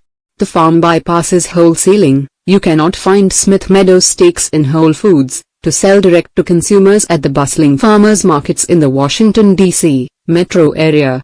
By all accounts, the farm is thriving in an industry that rarely rewards small operations. I first encountered Pritchard at our local farmers market in Tacoma Park, Maryland, where the Smith Meadows stand does good business. To see Pritchard, usually standing a foot taller than most of his suburbanite customers, wearing the obligatory faded flannel of the farmer, is to see a craftsman confident in his trade. I introduced myself to him because farming is a skill dependent on the careful management of tools, and I wanted to understand how a craftsman in an non-digital field approaches this crucial task. Haymaking is a good example, he told me, not long into one of our conversations on the topic. It's a subject where I can give you the basic idea without having to gloss over the underlying economics. When Pritchard took over Smith Meadows, he explained, the farm made its own hay to use as animal feed during the winter months when grazing is impossible. Haymaking is done with a piece of equipment called a hay baler, a device you pull behind a tractor that compresses and binds dried grass into bales. If you raise animals on the East Coast, there's an obvious reason to own and operate a hay baler. Your animals need hay. Why spend money to buy in feed when you have perfectly good grass growing for free right in your own soil? If a farmer subscribed to the any benefit approach used by knowledge workers, therefore, he would definitely buy a hay baler. But as Pritchard explained to me, after preemptively apologizing for a moment of snark, if a farmer actually adopted such a simplistic mindset, I'd be counting the days until the for sale sign goes up on the property. Pritchard, like most practitioners of his trade, instead deploys a more sophisticated thought process when assessing tools. And after applying this process to the hay baler, Pritchard was quick to sell it. Smith Meadows now purchases all the hay it uses. Here's why. Let's start by exploring the costs of making hay, Pritchard said. First, there's the actual cost of fuel, and repairs, and the shed to keep the baler. You also have to pay taxes on it. These directly measurable costs, however, were the easy part of his decision. It was instead the opportunity costs that required more attention. As he elaborated, if I make hay all summer, I can't be doing something else. For example, I now use that time instead to raise boilers, chickens meant for eating. These generate positive cash flow, because I can sell them. But they also produce manure which I can then use to enhance my soil. Then there's the equally subtle issue of assessing the secondary value of a purchased bale of hay. As Pritchard explained, when I'm buying in hay, I'm trading cash for animal protein, as well as manure, once it passes through the animal's system, which means I am also getting more nutrients for my land in exchange for my money. I'm also avoiding compacting soils by driving heavy machinery over my ground all summer long. When making his final decision on the baler, Pritchard moved past the direct monetary costs, which were essentially a wash, and instead shifted his attention to the more nuanced issue of the long-term health of his fields. For the reasons described previously, Pritchard concluded that buying in hay results in healthier fields. And as he summarized, soil fertility is my baseline. By this calculation, the baler had to go. Notice the complexity of Pritchard's tool decision. This complexity underscores an important reality, the notion that identifying some benefit is sufficient to invest money, time, and attention in a tool is near laughable to people in his trade. Of course a hay baler offers benefits. Every tool at the farm supply store has something useful to offer. At the same time, of course it offers negatives as well. Pritchard expected this decision to be nuanced. He began with a clear baseline, in his case, that soil health is of fundamental importance to his professional success, and then built off this foundation toward a final call on whether to use a particular tool. I propose that if you're a knowledge worker, especially one interested in cultivating a deep work habit, you should treat your tool selection with the same level of care as other skilled workers, such as farmers. Following is my attempt to generalize this assessment strategy. I call it the craftsman approach to tool selection. an aim that emphasizes that tools are ultimately aids to the larger goals of one's craft. The craftsman approach to tool selection: identify the core factors that determine success and happiness in your professional and personal life. Adopt a tool only if its positive impacts on these factors substantially outweigh its negative impacts. Notice that this craftsman approach to tool selection stands in opposition to the any-benefit approach. Whereas the any-benefit mindset identifies any potential positive impact as justification for using a tool, the craftsman variant requires that these positive impacts affect factors at the core of what's important to you and that they outweigh the negatives. Even though the craftsman approach rejects the simplicity of the any-benefit approach, it doesn't ignore the benefits that currently drive people to network tools, or make any advance proclamations about what's good or bad technology. It simply asks that you give any particular network tool the same type of measured, nuanced accounting that tools in other trades have been subjected to throughout the history of skilled labor. The 3 strategies that follow in this rule are designed to grow your comfort with abandoning the any-benefit mindset and instead applying the more thoughtful craftsman philosophy in curating the tools that lay claim to your time and attention. This guidance is important because the craftsman approach is not cut and dry. Identifying what matters most in your life, and then attempting to assess the impacts of various tools on these factors, doesn't reduce to a simple formula. This task requires practice and experimentation. The strategies that follow provide some structure for this practice and experimentation by forcing you to reconsider your network tools from many different angles. Combined, they should help you cultivate a more sophisticated relationship with your tools that will allow you to take back enough control over your time and attention to enable the rest of the ideas in Part 2 to succeed. Apply the law of the vital few to your internet habits. Malcolm Gladwell doesn't use Twitter. In a 2013 interview he explained why. Who says my fans want to hear from me on Twitter? He then joked, I know a lot of people would like to see less of me. Michael Lewis, another mega best-selling author, also doesn't use the service, explaining in The Wire, I don't tweet, I don't Twitter, I couldn't even tell you how to read or where to find a Twitter message.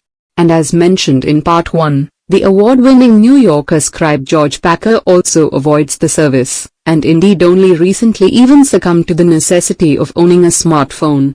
These 3 writers don't think Twitter is useless. They're quick to accept that other writers find it useful. Packer's admission of non-Twitter use, in fact, was written as a response to an unabashedly pro-Twitter article by the late New York Times media critic David Carr, a piece in which Carr refused, and now, nearly a year later, has Twitter turned my brain to mush. No, I'm in narrative on more things in a given moment than I ever thought possible, and instead of spending a half hour surfing in search of illumination, I get a sense of the day's news and how people are reacting to it in the time that it takes to wait for coffee at Starbucks. At the same time, however, Gladwell, Lewis, and Packer don't feel like the service offers them nearly enough advantages to offset its negatives in their particular circumstances.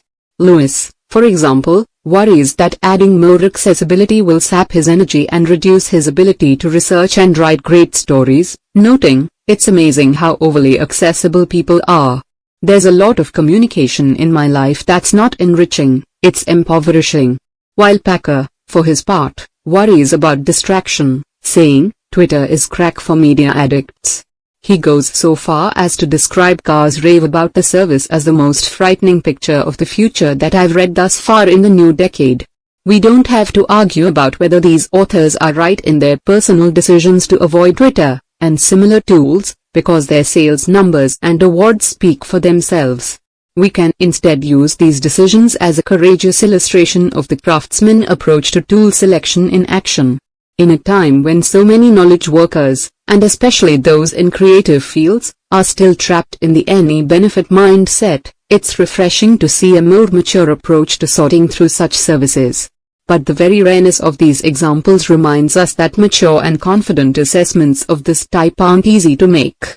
Recall the complexity of the thought process, highlighted earlier, that Forrest Pritchard had to slog through to make a decision on his Hey Bartley. For many knowledge workers, and many of the tools in their lives, these decisions will be equally complex.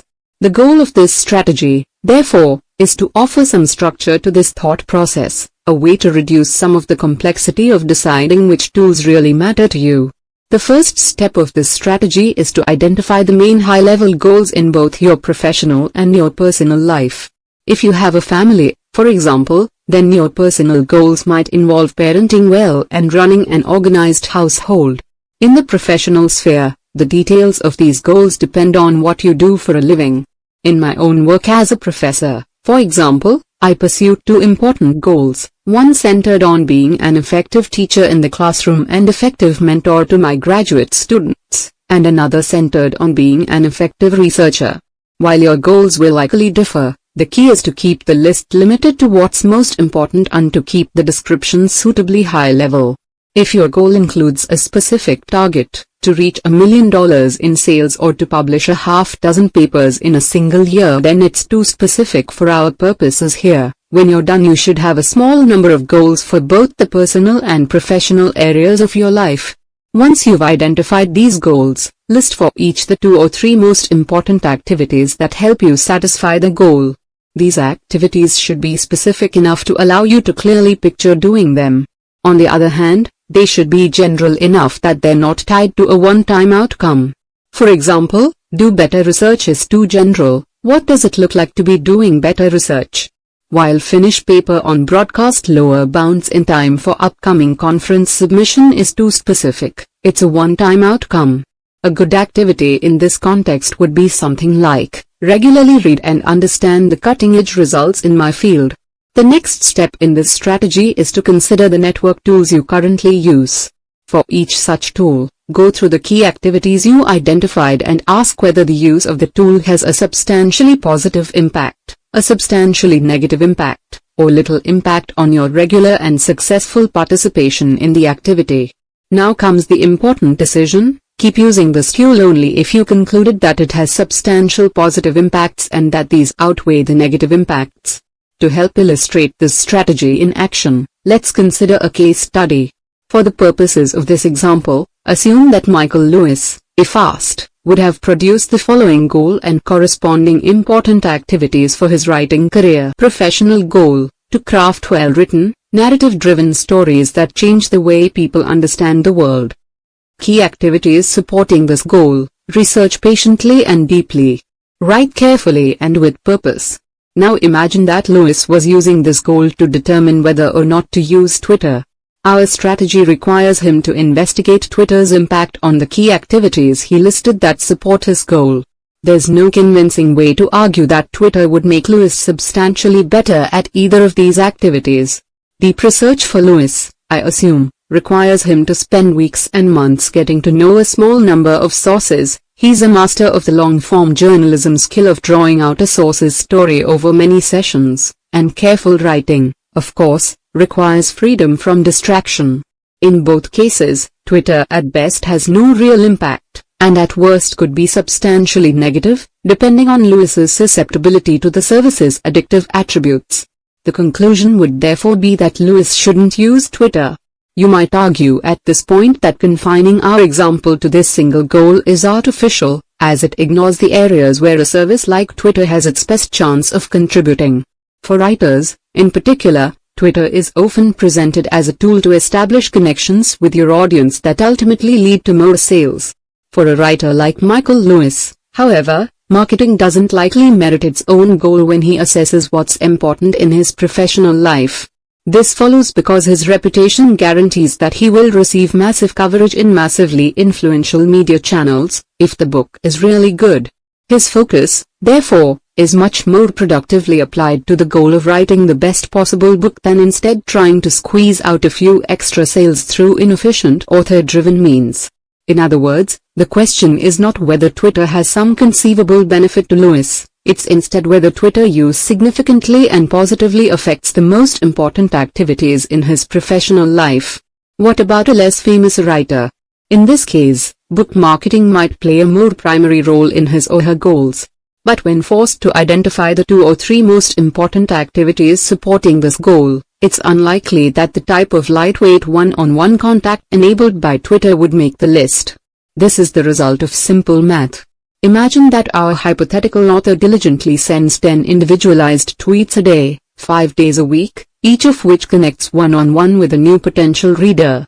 Now imagine that 50% of the people contacted in this manner become loyal fans who will definitely buy the author's next book. Over the 2-year period it might take to write this book, this yields 2,000 sales, a modest boost at best in a marketplace where bestseller status requires 2 or 3 times more sales per week.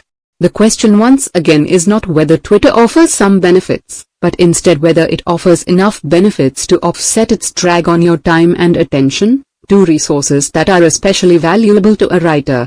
Having seen an example of this approach applied to a professional context, let's next consider the potentially more disruptive setting of personal goals. In particular, let's apply this approach to one of our culture's most ubiquitous and fiercely defended tools, Facebook. When justifying the use of Facebook, or similar social networks, most people cite its importance to their social lives. With this in mind, let's apply our strategy to understand whether Facebook makes the cut due to its positive impact on this aspect of our personal goals. To do so, we'll once again work with a hypothetical goal and key supporting activities. Personal goal: to maintain close and rewarding friendships with a group of people who are important to me. Key activities supporting this goal. 1. Regularly take the time for meaningful connection with those who are most important to me, for example, a long talk, a meal, joint activity. 2. Give of myself to those who are most important to me, for example, making non-trivial sacrifices that improve their lives. Not everyone will share this exact goal or supporting activities, but hopefully you'll stipulate that they apply to many people. Let's now step back and apply our strategy's filtering logic to the example of Facebook in the context of this personal goal. This service, of course, offers any number of benefits to your social life. To name a few that are often mentioned, it allows you to catch up with people you haven't seen in a while. It allows you to maintain lightweight contact with people you know but don't run into regularly. It allows you to more easily monitor important events in people's lives, such as whether or not they're married or what their new baby looks like, and it allows you to stumble onto online communities or groups that match your interests. These are real benefits that Facebook undeniably offers, but none of these benefits provide a significant positive impact to the two key activities we listed, both of which are offline and effort-intensive. Our strategy, therefore, would return a perhaps surprising but clear conclusion. Of course Facebook offers benefits to your social life, but none are important enough to what really matters to you in this area to justify giving it access to your time and attention. To be clear, I'm not arguing that everyone should stop using Facebook. I'm instead showing that for this specific, representative, case study, the strategy proposed here would suggest dropping this service. I can imagine, however, other plausible scenarios that would lead to the opposite conclusion. Consider, for example, a college freshman. For someone in this situation, it might be more important to establish new friendships than to support existing relationships. The activities this student identifies for supporting his goal of a thriving social life, therefore, might include something like, attend lots of events and socialize with lots of different people. If this is a key activity, and you're on a college campus, then a tool like Facebook would have a substantially positive impact and should be used. To give another example, consider someone in the military who's deployed overseas. For this hypothetical soldier, keeping in frequent lightweight touch with friends and family left back home is a plausible priority, and one that might once again be best supported through social networks. What should be clear from these examples is that this strategy, if applied as described, will lead many people who currently use tools like Facebook or Twitter to abandon them, but not everyone. You might, at this point, complain about the arbitrariness of allowing only a small number of activities to dominate your decisions about such tools. As we established previously, for example, Facebook has many benefits to your social life. Why would one abandon it just because it doesn't happen to help the small number of activities that we judged most important? What's key to understand here, however, is that this radical reduction of priorities is not arbitrary, but is instead motivated by an idea that has arisen repeatedly in any number of different fields, from client profitability to social equality to prevention of crashes in computer programs. The law of the vital few. In many settings, 80% of a given effect is due to just 20% of the possible causes. For example, it might be the case that 80% of a business's profits come from just 20% of its clients, 80% of a nation's wealth is held by its richest 20% of citizens, or 80% of computer software crashes come from just 20% of the identified bugs. There's a formal mathematical underpinning to this phenomenon. An 80-20 split is roughly what you would expect when describing a power law distribution over impact, a type of distribution that shows up often when measuring quantities in the real world, but it's probably most useful when applied heuristically as a reminder that, in many cases, contributions to an outcome are not evenly distributed. Moving forward, let's assume that this law holds for the important goals in your life. As we noted, many different activities can contribute to your achieving these goals.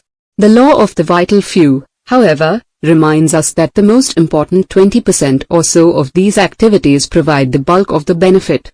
Assuming that you could probably list somewhere between 10 and 15 distinct and potentially beneficial activities for each of your life goals, this law says that it's the top 2 or 3 such activities, the number that the strategy asks you to focus on, that make most of the difference in whether or not you succeed with the goal. Even if you accept this result, however, you still might argue that you shouldn't ignore the other 80% of possible beneficial activities. It's true that these less important activities don't contribute nearly as much to your goal as your top 1 or 2, but they can provide some benefit, so why not keep them in the mix? As long as you don't ignore the more important activities, it seems like it can't hurt to also support some of the less important alternatives. This argument, however, misses the key point that all activities, regardless of their importance, consume your same limited store of time and attention. If you service low-impact activities, therefore, you are taking away time you could be spending on higher-impact activities. It's a zero-sum game. And because your time returns substantially more rewards when invested in high-impact activities than when invested in low-impact activities, the more of it you shift to the latter, the lower your overall benefit. The business world understands this math. This is why it's not uncommon to see a company fire unproductive clients. If 80% of their profits come from 20% of their clients, then they make more money by redirecting the energy from low-revenue clients to better service the small number of lucrative contracts. Each hour spent on the latter returns more revenue than each hour spent on the former. The same holds true for your professional and personal goals. By taking the time consumed by low-impact activities, like finding old friends on Facebook, and reinvesting in high-impact activities, like taking a good friend out to lunch, you end up more successful in your goal.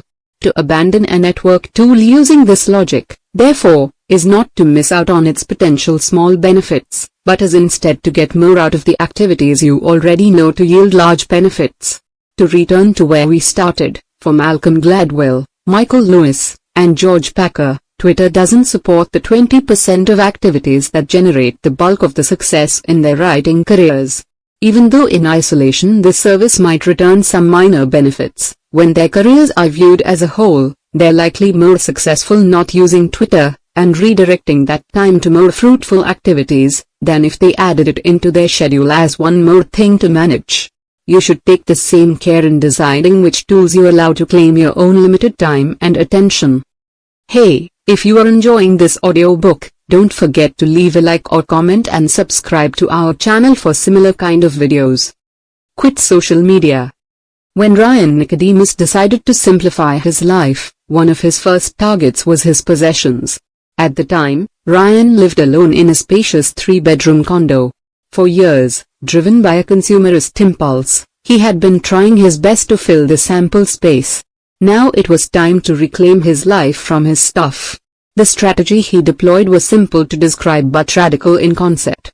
He spent an afternoon packing everything he owned into cardboard boxes as if he was about to move. In order to transform what he described as a difficult undertaking into something less onerous, he called it a packing party, explaining, "Everything's more exciting when it's a party, right?"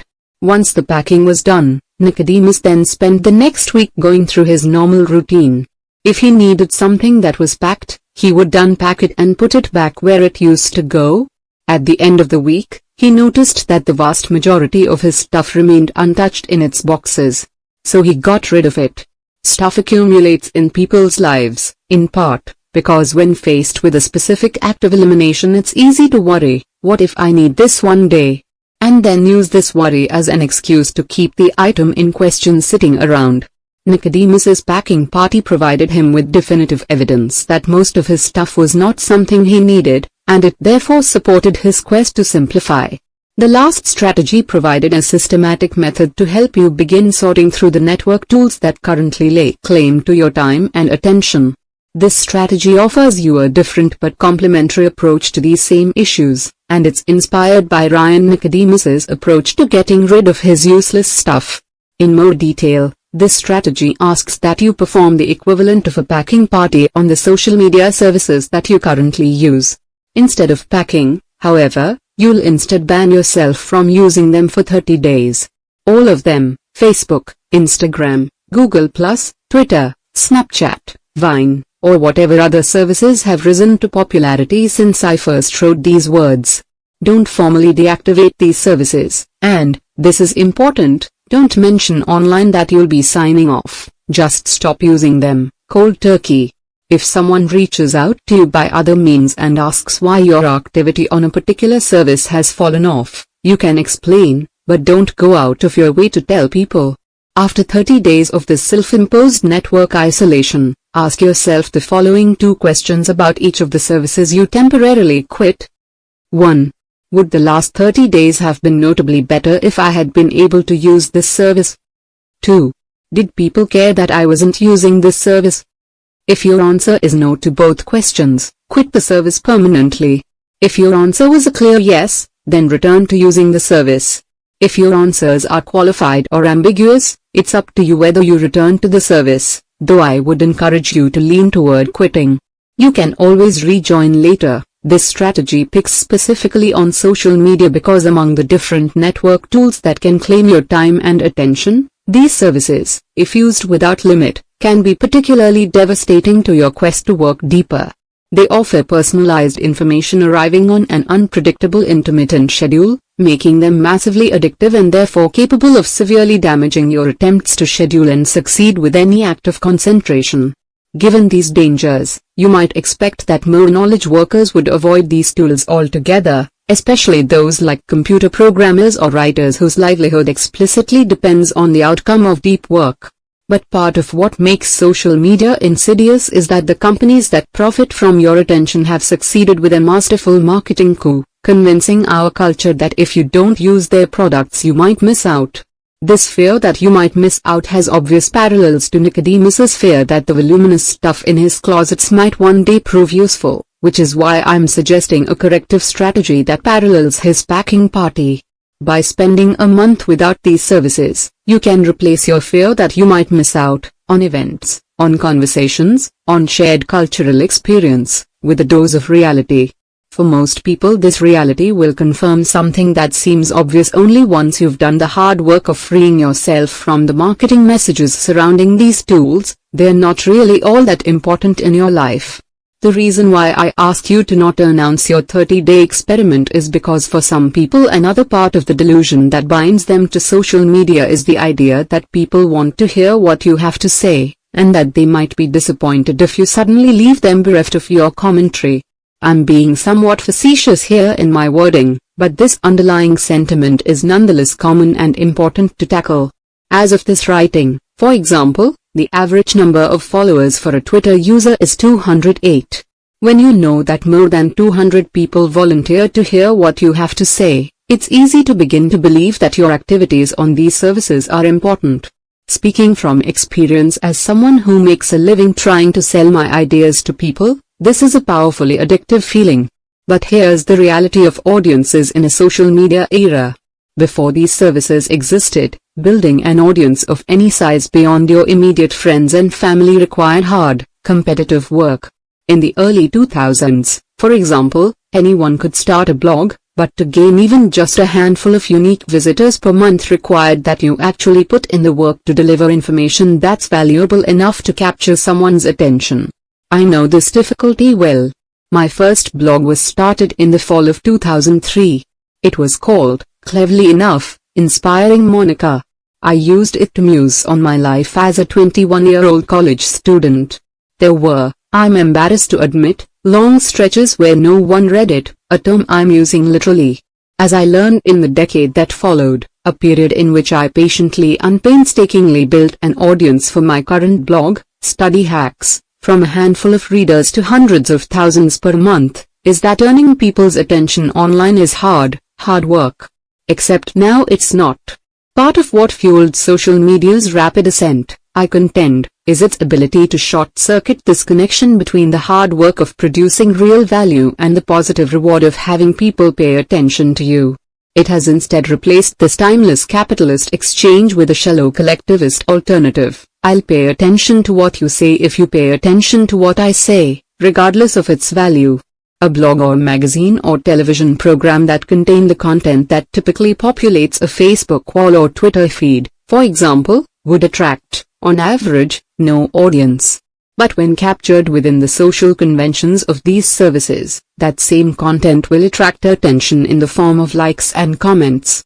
The implicit agreement motivating this behavior is that in return for receiving, for the most part, undeserved, attention from your friends and followers, you'll return the favor by lavishing, similarly undeserved, attention on them. You like my status update and I'll like yours. This agreement gives everyone a simulacrum of importance without requiring much effort in return. By dropping off these services without notice, you can test the reality of your status as a content producer.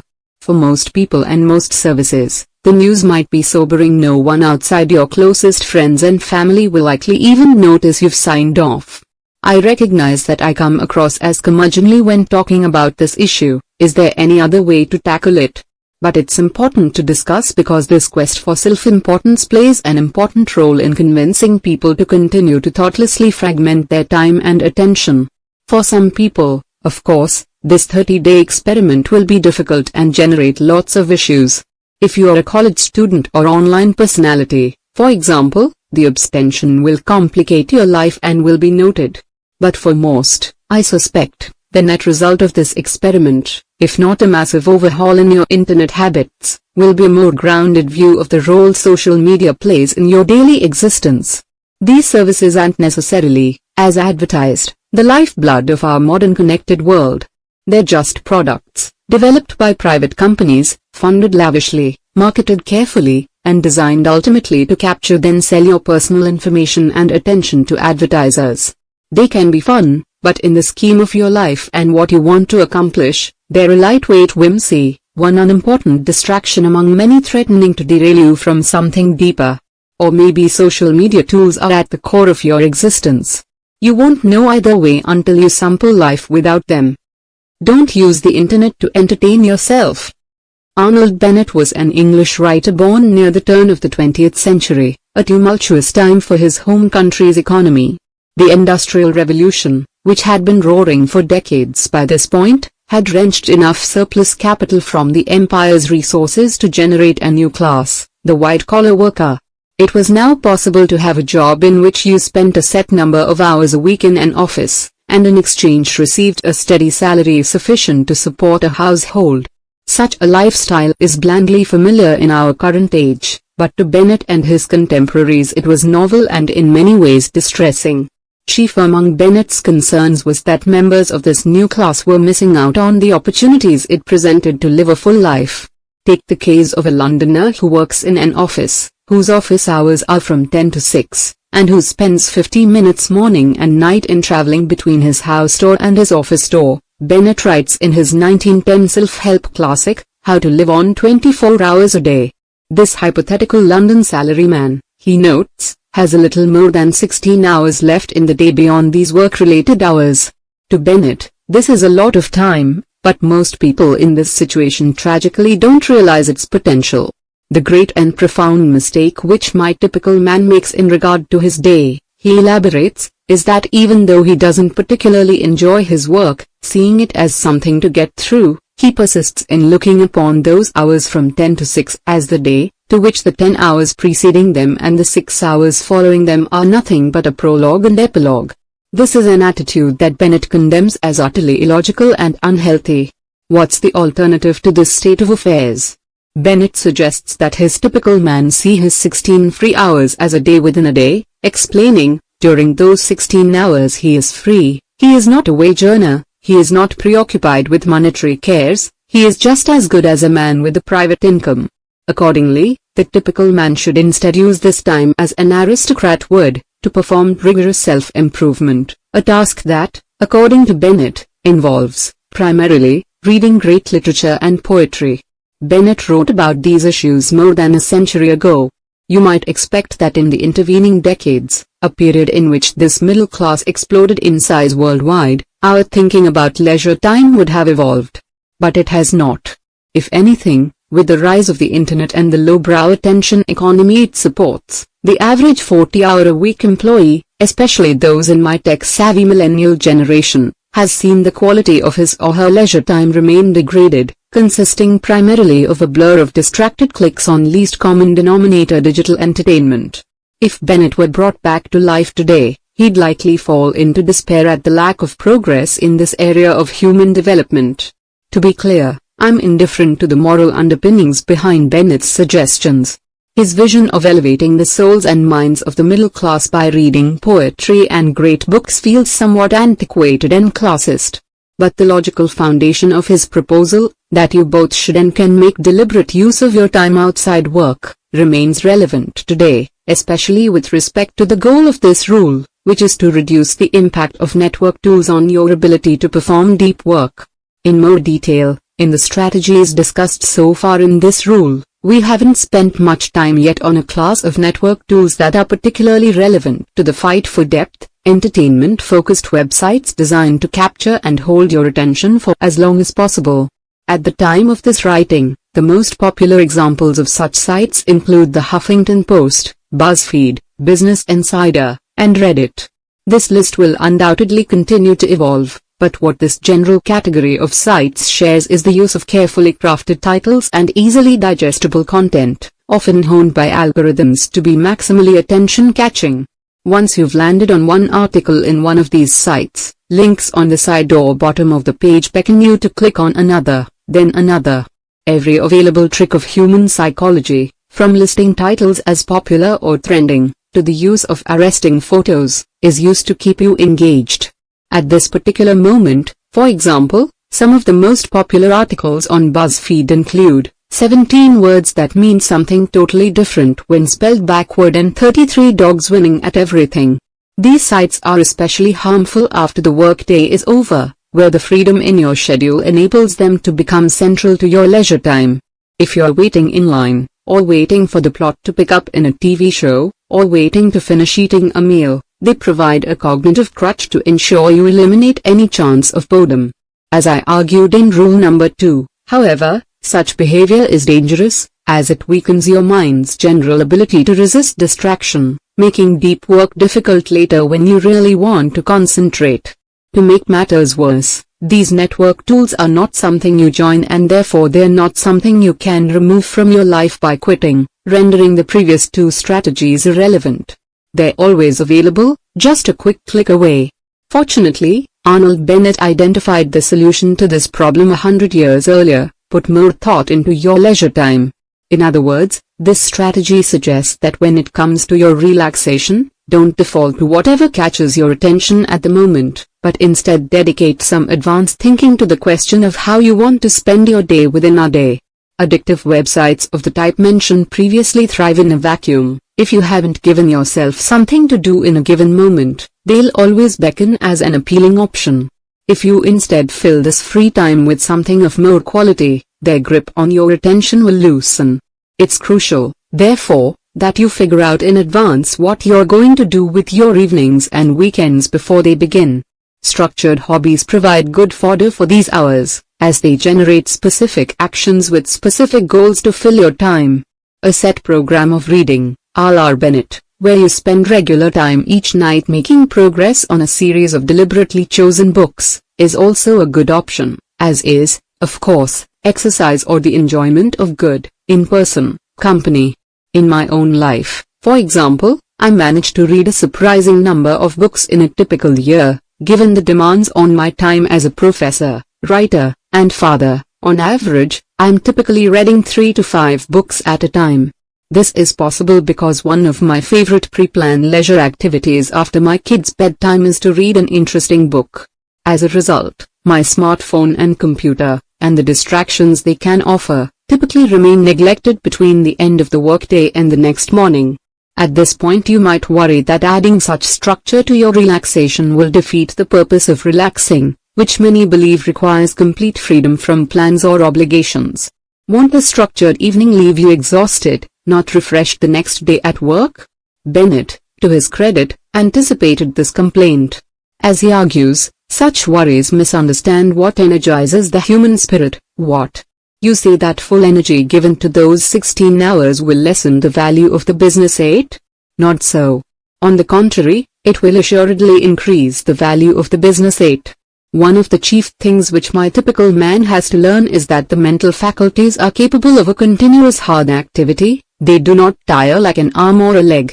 All they want is change, not rest, except in sleep. In my experience, this analysis is spot on. If you give your mind something meaningful to do throughout all your waking hours, you'll end the day more fulfilled, and begin the next one more relaxed, than if you instead allow your mind to bathe for hours in semi-conscious and unstructured web surfing. To summarize, if you want to eliminate the addictive pull of entertainment sites on your time and attention, give your brain a quality alternative.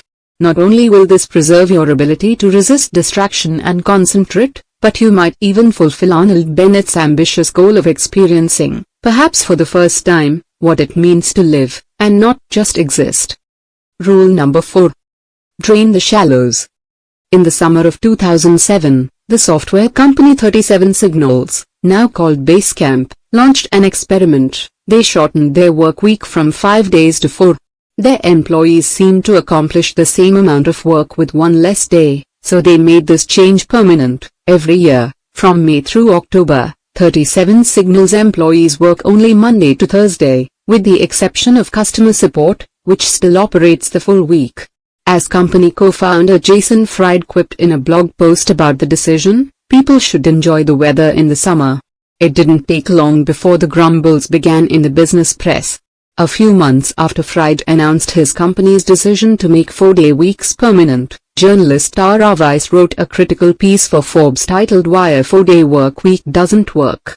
She summarized her problem with this strategy as follows: packing 40 hours into 4 days isn't necessarily an efficient way to work. Many people find that 8 hours are tough enough, requiring them to stay for an extra 2 could cause morale and productivity to decrease. Fried was quick to respond. In a blog post titled "Forbes Misses the Point of the 4-Day Work Week," he begins by agreeing with Weiss's premise that it would be stressful for employees to cram 40 hours of effort into 4 days. But, as he clarifies, that's not what he's suggesting. The point of the 4-day work week is about doing less work, he writes. It's not about 4 10-hour days. It's about 4 anomalish 8-hour days. This might seem confusing at first. Fried earlier claimed that his employees get just as much done in 4 days as in 5 days. Now, however, he's claiming that his employees are working fewer hours. How can both be true? The difference, it turns out, concerns the role of shallow work. As Fried expands, very few people work even 8 hours a day. You're lucky if you get a few good hours in between all the meetings, interruptions, web surfing, office politics, and personal business that permeate the typical workday. Fewer official working hours helps squeeze the fat out of the typical work week. Once everyone has less time to get their stuff done, they respect that time even more. People become stingy with their time, and that's a good thing. They don't waste it on things that just don't matter. When you have fewer hours, you usually spend them more wisely. In other words, the reduction in the 37 Signals work week disproportionately eliminated shallow as compared to deep work, and because the latter was left largely untouched, the important stuff continued to get done. The shallow stuff that can seem so urgent in the moment turned out to be unexpectedly dispensable. A natural reaction to this experiment is to wonder what would happen if 37 signals had gone one step further. If eliminating hours of shallow work had little impact on the results produced, what would happen if they not only eliminated shallow work, but then replaced this newly recovered time with more deep work? Fortunately for our curiosity, the company soon put this bolder idea to the test as well. Fried had always been interested in the policies of technology companies like Google that gave their employees 20% of their time to work on self-directed projects.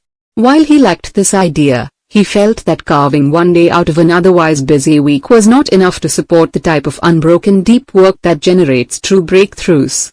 "I'd take 5 days in a row over 5 days spread out over 5 weeks, he explained. "So our theory is that we'll see better results when people have a long stretch of uninterrupted time."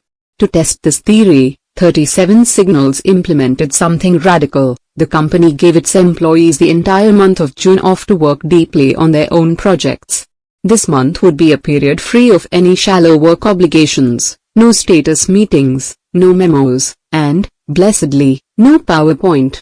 At the end of the month, the company held a pitch day in which employees pitched the ideas they'd been working on. Summarizing the experiment in an Incorporated magazine article, Fry dubbed it a success. The pitch day produced 2 projects that were soon put into production: a better suite of tools for handling customer support and a data visualization system that helps the company understand how their customers use their products. These projects are predicted to bring substantial value to the company, but they almost certainly would not have been produced in the absence of the unobstructed deep work time provided to the employees. To tease out their potential required dozens of hours of unimpeded effort. How can we afford to put our business on hold for a month to mess around with new ideas? Fried asked rhetorically. How can we afford not to? 37 Signals experiments highlight an important reality. The shallow work that increasingly dominates the time and attention of knowledge workers is less vital than it often seems in the moment. For most businesses, if you eliminated significant amounts of this shallowness, their bottom line would likely remain unaffected. And as Jason Fried discovered, if you not only eliminate shallow work, but also replace this recovered time with more of the deep alternative, not only will the business continue to function, it can become more successful. This rule asks you to apply these insights to your personal work life. The strategies that follow are designed to help you ruthlessly identify the shallowness in your current schedule, then cull it down to minimum levels, leaving more time for the deep efforts that ultimately matter most. Before diving into the details of these strategies, however, we should first confront the reality that there's a limit to this anti-shallow thinking. The value of deep work vastly outweighs the value of shallow, but this doesn't mean that you must quixotically pursue a schedule in which all of your time is invested in depth. For one thing, a non-trivial amount of shallow work is needed to maintain most knowledge work jobs. You might be able to avoid checking your email every 10 minutes, but you won't likely last long if you never respond to important messages. In this sense, we should see the goal of this rule as taming shallow work's footprint in your schedule, not eliminating it. Then there's the issue of cognitive capacity. Deep work is exhausting because it pushes you toward the limit of your abilities. Performance psychologists have extensively studied how much such efforts can be sustained by an individual in a given day. In their seminal paper on deliberate practice, Anders Ericsson and his collaborators survey these studies. They note that for someone new to such practice, citing, in particular, a child in the early stages of developing an expert-level skill, an hour a day is a reasonable limit. For those familiar with the rigors of such activities, the limit expands to something like 4 hours, but rarely more. The implication is that once you've hit your deep work limit in a given day, you'll experience diminishing rewards if you try to cram in more. Shallow work, therefore, doesn't become dangerous until after you add enough to begin to crowd out your bounded deep efforts for the day. At first, this caveat might seem optimistic. The typical workday is 8 hours. The most adept deep thinker cannot spend more than 4 of these hours in a state of true depth. It follows that you can safely spend half the day wallowing in the shallows without adverse effect. The danger missed by this analysis is how easily this amount of time can be consumed, especially once you consider the impact of meetings, appointments, calls, and other scheduled events. For many jobs, these time drains can leave you with surprisingly little time left for solo work. My job as a professor, for example, is traditionally less plagued by such commitments, but even so, they often take large chunks out of my time, especially during the academic year. Turning to a random day in my calendar from the previous semester, I'm writing this during a quiet summer month. For example, I see I had a meeting from 11 to 12, another from 1 to 2:30, and a class to teach from 3 to 5. My 8-hour workday in this example is already reduced by 4 hours. Even if I squeezed all remaining shallow work, emails, tasks, into a single half-hour, I'd still fall short of the goal of 4 hours of daily deep work. Put another way, even though we're not capable of spending a full day in a state of blissful depth, this reality shouldn't reduce the urgency of reducing shallow work, as the typical knowledge workday is more easily fragmented than many suspect. To summarize, I am asking you to treat shallow work with suspicion because its damage is often vastly underestimated and its importance vastly overestimated. This type of work is inevitable, but you must keep it confined to a point where it doesn't impede your ability to take full advantage of the deeper efforts that ultimately determine your impact. The strategies that follow will help you act on this reality. Hey, if you are enjoying this audiobook, don't forget to leave a like or comment and subscribe to our channel for similar kind of videos. Schedule every minute of your day. If you are between the ages of 25 and 34 years old and live in Britain, you likely watch more television than you realize. In 2013, the British TV Licensing Authority surveyed television watchers about their habits. The 25 to 34-year-olds taking the survey estimated that they spent somewhere between 15 and 16 hours per week watching TV. This sounds like a lot, but it's actually a significant underestimate. We know this because when it comes to television watching habits, we have access to the ground truth. The Broadcasters Audience Research Board, the British equivalent of the American Nielsen Company, places meters in a representative sample of households. These meters record, without bias or wishful thinking, exactly how much people actually watch. The 25 to 34-year-olds who thought they watched 15 hours a week, it turns out, watch more like 28 hours. This bad estimate of time usage is not unique to British television watching. When you consider different groups self-estimating different behaviors, similar gaps stubbornly remain. In a Wall Street Journal article on the topic, business writer Laura Vanderkam pointed out several more such examples. A survey by the National Sleep Foundation revealed that Americans think they're sleeping, on average, somewhere around 7 hours a night. The American Time Use Survey, which has people actually measure their sleep, corrected this number to 8.6 hours.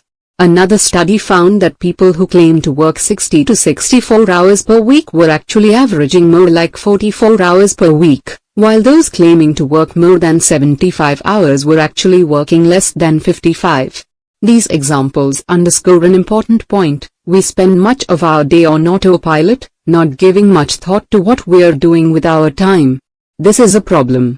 It's difficult to prevent the trivial from creeping into every corner of your schedule if you don't face, without flinching, your current balance between deep and shallow work, and then adopt the habit of pausing before action and asking, what makes the most sense right now? The strategy described in the following paragraphs is designed to force you into these behaviors. It's an idea that might seem extreme at first but will soon prove indispensable in your quest to take full advantage of the value of deep work. Schedule every minute of your day. Here's my suggestion: at the beginning of each workday, turn to a new page of lined paper in a notebook you dedicate to this purpose. Down the left-hand side of the page, mark every other line with an hour of the day, covering the full set of hours you typically work. Now comes the important part: divide the hours of your workday into blocks and assign activities to the blocks. For example, you might block off 9 a.m. to 11 a.m. for writing a client's press release. To do so, actually draw a box that covers the lines corresponding to these hours, then write press release inside the box. Not every block need be dedicated to a work task. There might be time blocks for lunch or relaxation breaks. To keep things reasonably clean, the minimum length of a block should be 30 minutes, i.e., one line on your page.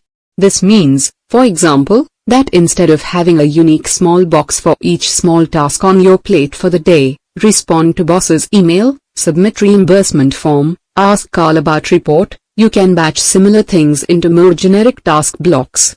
You might find it useful, in this case, to draw a line from a task block to the open right-hand side of the page where you can list out the full set of small tasks you plan to accomplish in that block. When you're done scheduling your day, every minute should be part of a block. You have, in effect, given every minute of your workday a job. Now as you go through your day, use this schedule to guide you. It's here, of course, that most people will begin to run into trouble. Two things can, and likely will, go wrong with your schedule once the day progresses. The first is that your estimates will prove wrong. You might put aside 2 hours for writing a press release, for example, and in reality it takes 2.5 hours. The second problem is that you'll be interrupted and new obligations will unexpectedly appear on your plate. These events will also break your schedule. This is okay. If your schedule is disrupted, you should, at the next available moment, take a few minutes to create a revised schedule for the time that remains in the day. You can turn to a new page. You can erase and redraw blocks.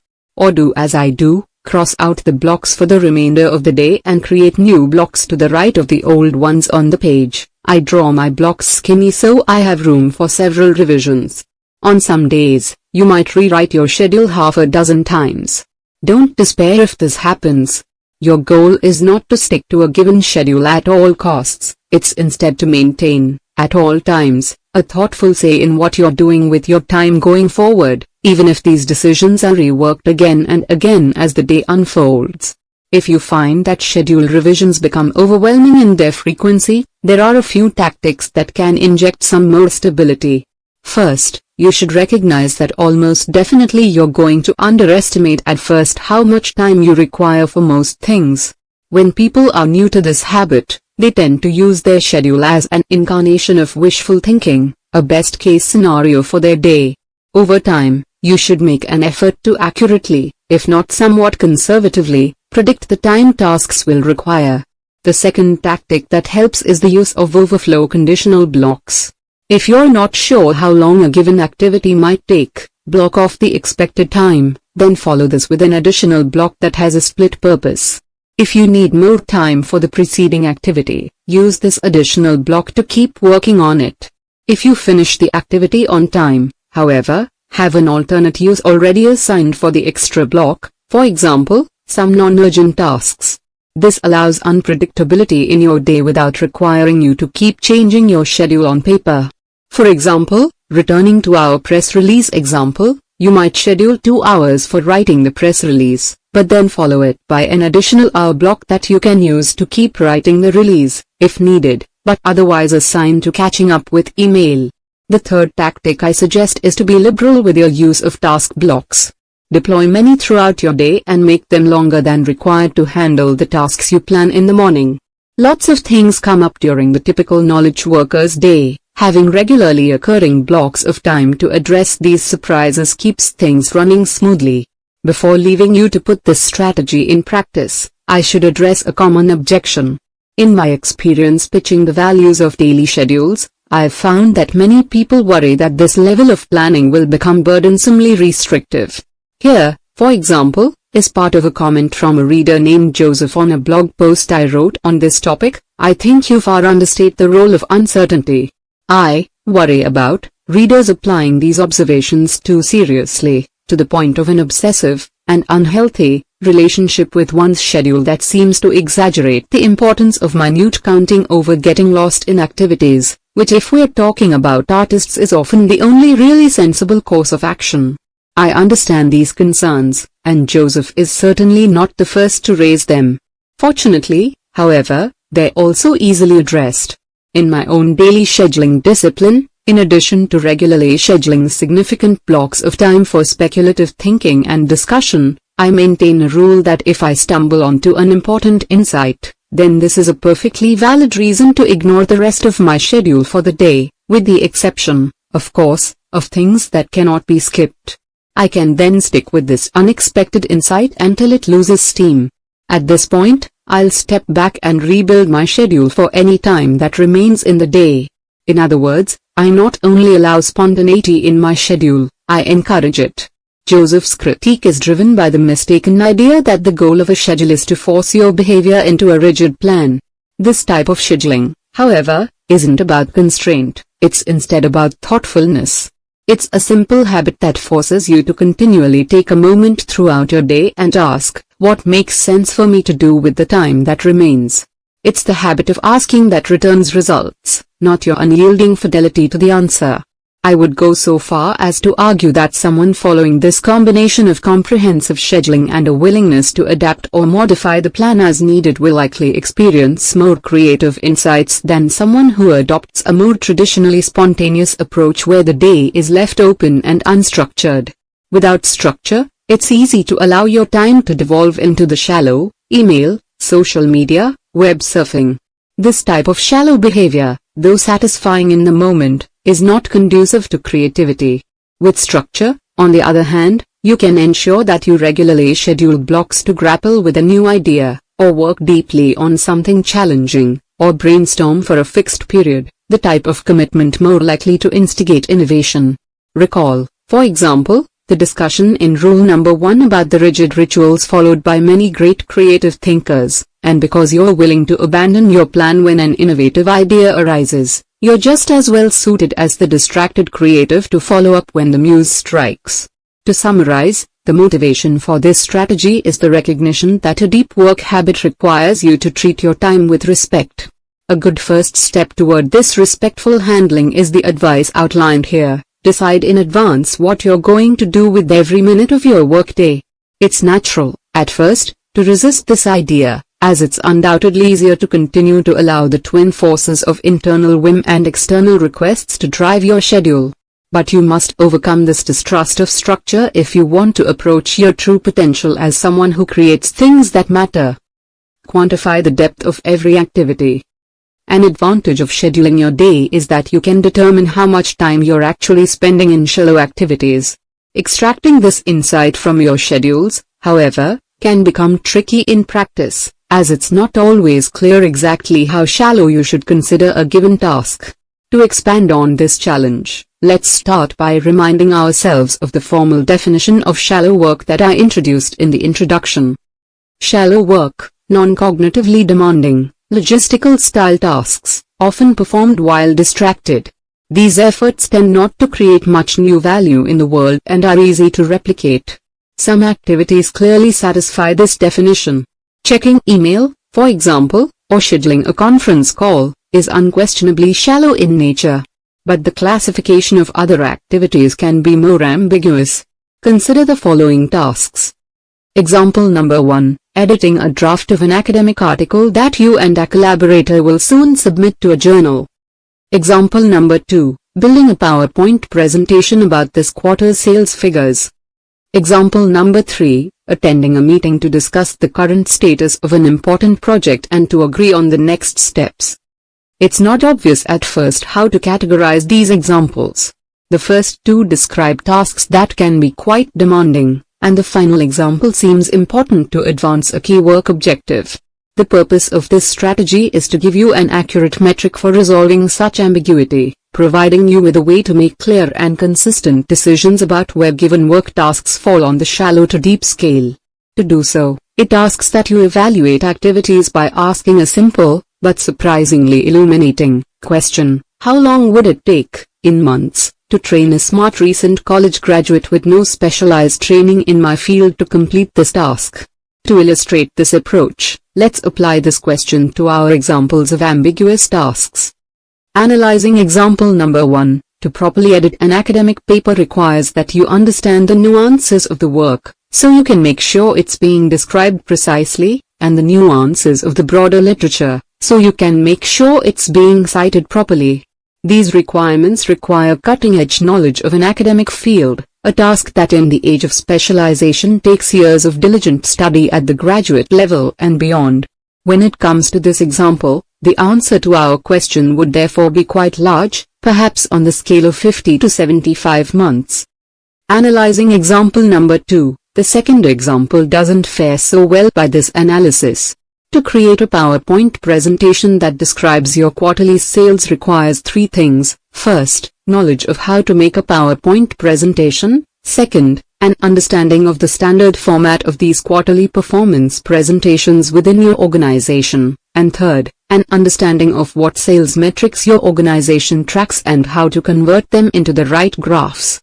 The hypothetical college graduate imagined by our question, we can assume, would already know how to use PowerPoint, and learning the standard format for your organization's presentations shouldn't require more than a week. The real question, therefore, is how long it takes a bright college graduate to understand the metrics you track, where to find the results, and how to clean those up and translate them into graphs and charts that are appropriate for a slide presentation.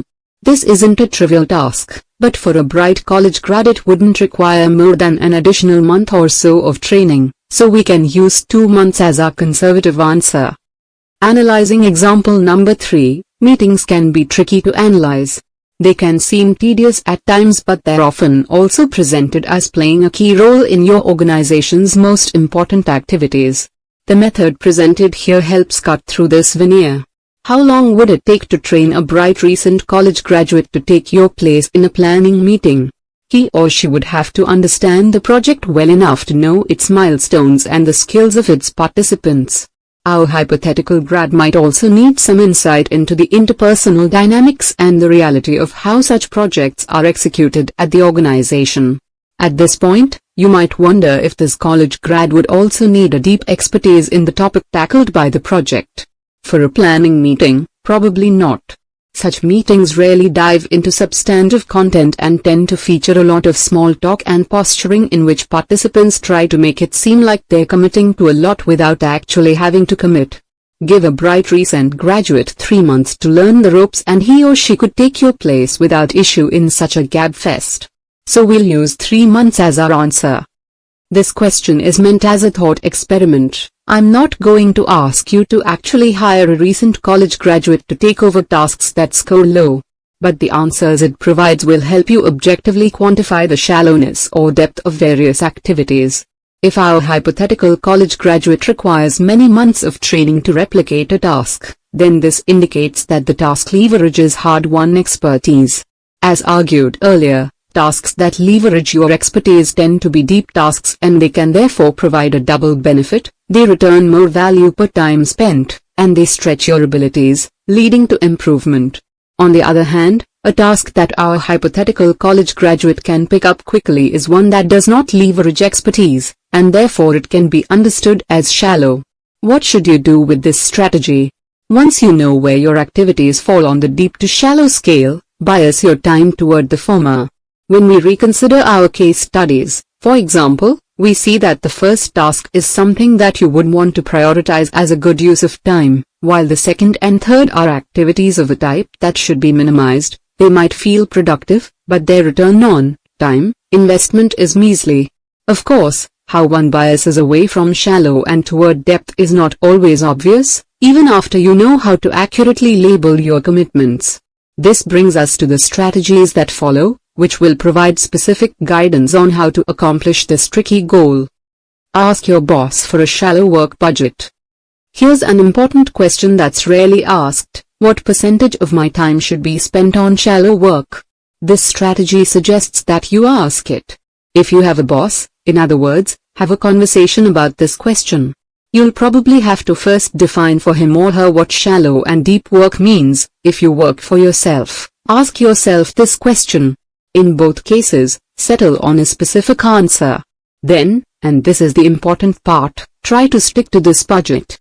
The strategies that precede and follow this one will help you achieve this goal. For most people in most non-entry-level knowledge work jobs, the answer to the question will be somewhere in the 30 to 50% range. There's a psychological distaste surrounding the idea of spending the majority of your time on unskilled tasks, so 50% is a natural upper limit. While at the same time most bosses will begin to worry that if this percentage gets too much lower than 30% you'll be reduced to a knowledge work hermit who thinks big thoughts but never responds to emails.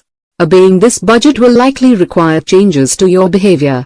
you'll almost certainly end up forced into saying no to projects that seem infused with shallowness while also more aggressively reducing the amount of shallowness in your existing projects. This budget might lead you to drop the need for a weekly status meeting in preference for results-driven reporting. Let me know when you've made significant progress, then we'll talk. It might also lead you to start spending more mornings in communication isolation or decide it's not as important as you once thought to respond quickly and in detail to every CC'd email that crosses your inbox. These changes are all positive for your quest to make deep work central to your working life. On the one hand, they don't ask you to abandon your core shallow obligations, a move that would cause problems and resentment, as you're still spending a lot of time on such efforts. On the other hand, they do force you to place a hard limit on the amount of less urgent obligations you allow to slip insidiously into your schedule. This limit frees up space for significant amounts of deep effort in a consistent basis. The reason why these decisions should start with a conversation with your boss is that this agreement establishes implicit support from your workplace. If you work for someone else, this strategy provides cover when you turn down an obligation or restructure a project to minimize shallowness. You can justify the move because it's necessary for you to hit your prescribed target mix of work types. As I discussed in Chapter 2, part of the reason shallow work persists in large quantities in knowledge work is that we rarely see the total impact of such efforts on our schedules. We instead tend to evaluate these behaviors one by one in the moment, a perspective from which each task can seem quite reasonable and convenient. The tools from earlier in this rule, however, allow you to make this impact explicit. You can now confidently say to your boss, "This is the exact percentage of my time spent last week on shallow work," and force him or her to give explicit approval for that ratio. Faced with these numbers, and the economic reality they clarify, it's incredibly wasteful, for example, to pay a highly trained professional to send email messages and attend meetings for 30 hours a week. A boss will be led to the natural conclusion that you need to say no to some things and to streamline others, even if this makes life less convenient for the boss, or for you, or for your co-workers. Because, of course, in the end, a business's goal is to generate value, not to make sure its employees' lives are as easy as possible. If you work for yourself, this exercise will force you to confront the reality of how little time in your busy schedule you're actually producing value. These hard numbers will provide you the confidence needed to start scaling back on the shallow activities that are sapping your time. Without these numbers, it's difficult for an entrepreneur to say no to any opportunity that might generate some positive return. I have to be on Twitter. I have to maintain an active Facebook presence. I have to tweak the widgets on my blog, you tell yourself, because when considered in isolation, to say no to any one of these activities seems like you're being lazy. By instead picking and sticking with the shallow to deep ratio, you can replace this guilt-driven unconditional acceptance with the more healthy habit of trying to get the most out of the time you put aside for shallow work, therefore still exposing yourself to many opportunities, but keeping these efforts constrained to a small enough fraction of your time and attention to enable the deep work that ultimately drives your business forward. Of course, there's always the possibility that when you ask this question the answer is stark. No boss will explicitly answer, 100% of your time should be shallow. Unless you are entry level, at which point you need to delay this exercise until you've built enough skills to add deep efforts to your official work responsibilities, but a boss might reply, in so many words, as much shallow work as is needed for you to promptly do whatever we need from you at the moment. In this case, the answer is still useful, as it tells you that this isn't a job that supports deep work. And a job that doesn't support deep work is not a job that can help you succeed in our current information economy. You should, in this case, thank the boss for the feedback, and then promptly start planning how you can transition into a new position that values depth. Finish your work by 5:30. In the 7 days preceding my first writing these words, I participated in 65 different email conversations.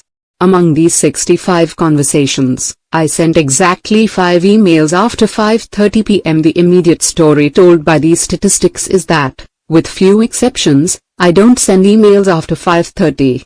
But given how intertwined email has become with work in general, There's a more surprising reality hinted by this behavior. I don't work after 5:30 p.m. I call this commitment fixed schedule productivity, as I fix the firm goal of not working past a certain time, then work backward to find productivity strategies that allow me to satisfy this declaration. I've practiced fixed schedule productivity happily for more than half a decade now, and it's been crucial to my efforts to build a productive professional life centered on deep work. In the pages ahead, I will try to convince you to adopt this strategy as well. Let me start my pitch for fixed schedule productivity by first noting that, according to conventional wisdom, in the academic world I inhabit, this tactic should fail. Professors, especially junior professors, are notorious for adopting grueling schedules that extend into the night and through weekends. Consider, for example, a blog post published by a young computer science professor whom I'll call Tom. In this post, which Tom wrote in the winter of 2014, he replicates his schedule for a recent day in which he spent 12 hours at his office. This schedule includes 5 different meetings and 3 hours of administrative tasks, which he describes as tending to bushels of emails, filling out bureaucratic forms, organizing meeting notes, planning future meetings. By his estimation, he spent only 1.5 out of the 12 total hours sitting in his office tackling real work, which he defines as efforts that make progress toward research deliverable. It's no wonder that Tom feels coerced into working well beyond the standard workday. I've already accepted the reality that I'll be working on weekends, he concludes in another post. Very few junior faculty can avoid such a fate. And yet, I have. Even though I don't work at night and rarely work on weekends, between arriving at Georgetown in the fall of 2011 and beginning work on this chapter in the fall of 2014, I've published somewhere around 20 peer-reviewed articles. I also won 2 competitive grants, published 1 non-academic book, and have almost finished writing another, which you're reading at the moment. All while avoiding the grueling schedules deemed necessary by the Toms of the world. What explains this paradox? We can find a compelling answer in a widely disseminated article published in 2013 by an academic further along in her career, and far more accomplished than I, Radhika Nagpal, the Fred Coley Professor of Computer Science at Harvard University. Nagpal opens the article by claiming that much of the stress suffered by tenure-track professors is self-imposed. Scary myths and scary data abound about life as a tenure-track faculty at an R1, research-focused, university, she begins, before continuing to explain how she finally decided to disregard the conventional wisdom and instead deliberately do specific things to preserve my happiness. This deliberate effort led Nagpal to enjoy her pre-tenure time tremendously.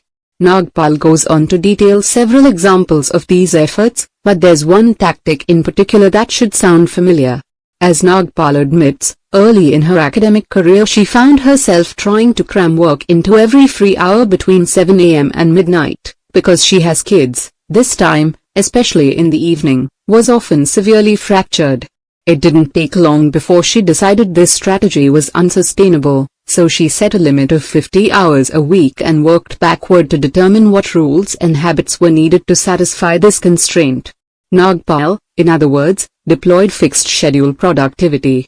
We know this strategy didn't hurt her academic career, as she ended up earning tenure on schedule and then jumping to the full professor level after only 3 additional years, an impressive ascent. How did she pull this off? According to her article, one of the main techniques for respecting her hour limit was to set drastic quotas on the major sources of shallow endeavors in her academic life.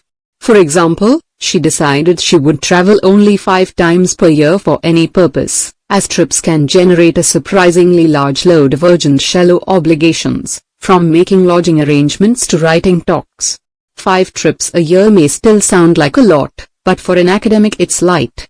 To emphasize this point, note that Matt Welch, a former colleague of Nagpal in the Harvard Computer Science Department, he now works for Google, once wrote a blog post in which he claimed it was typical for junior faculty to travel 12 to 24 times a year.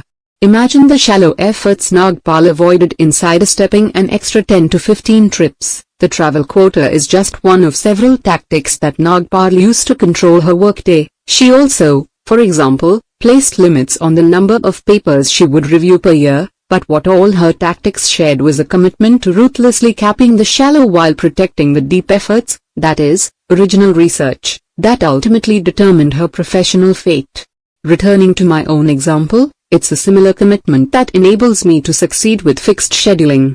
I, too, am incredibly cautious about my use of the most dangerous word in one's productivity vocabulary, yes.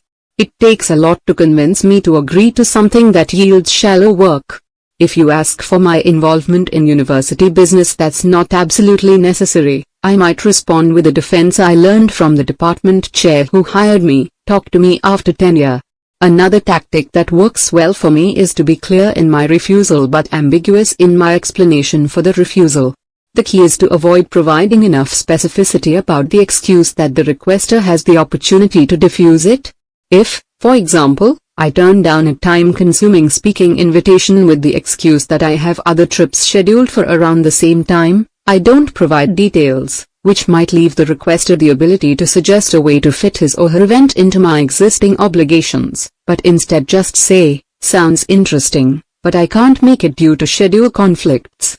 In turning down obligations, I also resist the urge to offer a consolation prize that ends up devouring almost as much of my schedule. For example, "Sorry I can't join your committee, but I'm happy to take a look at some of your proposals as they come together and offer my thoughts." A clean break is best. In addition to carefully guarding my obligations, I'm incredibly conscientious about managing my time. Because my time is limited each day, I cannot afford to allow a large deadline to creep up on me, or a morning to be wasted on something trivial, because I didn't take a moment to craft a smart plan. The Damoclean cap on the workday enforced by fixed schedule productivity has a way of keeping my organization efforts sharp.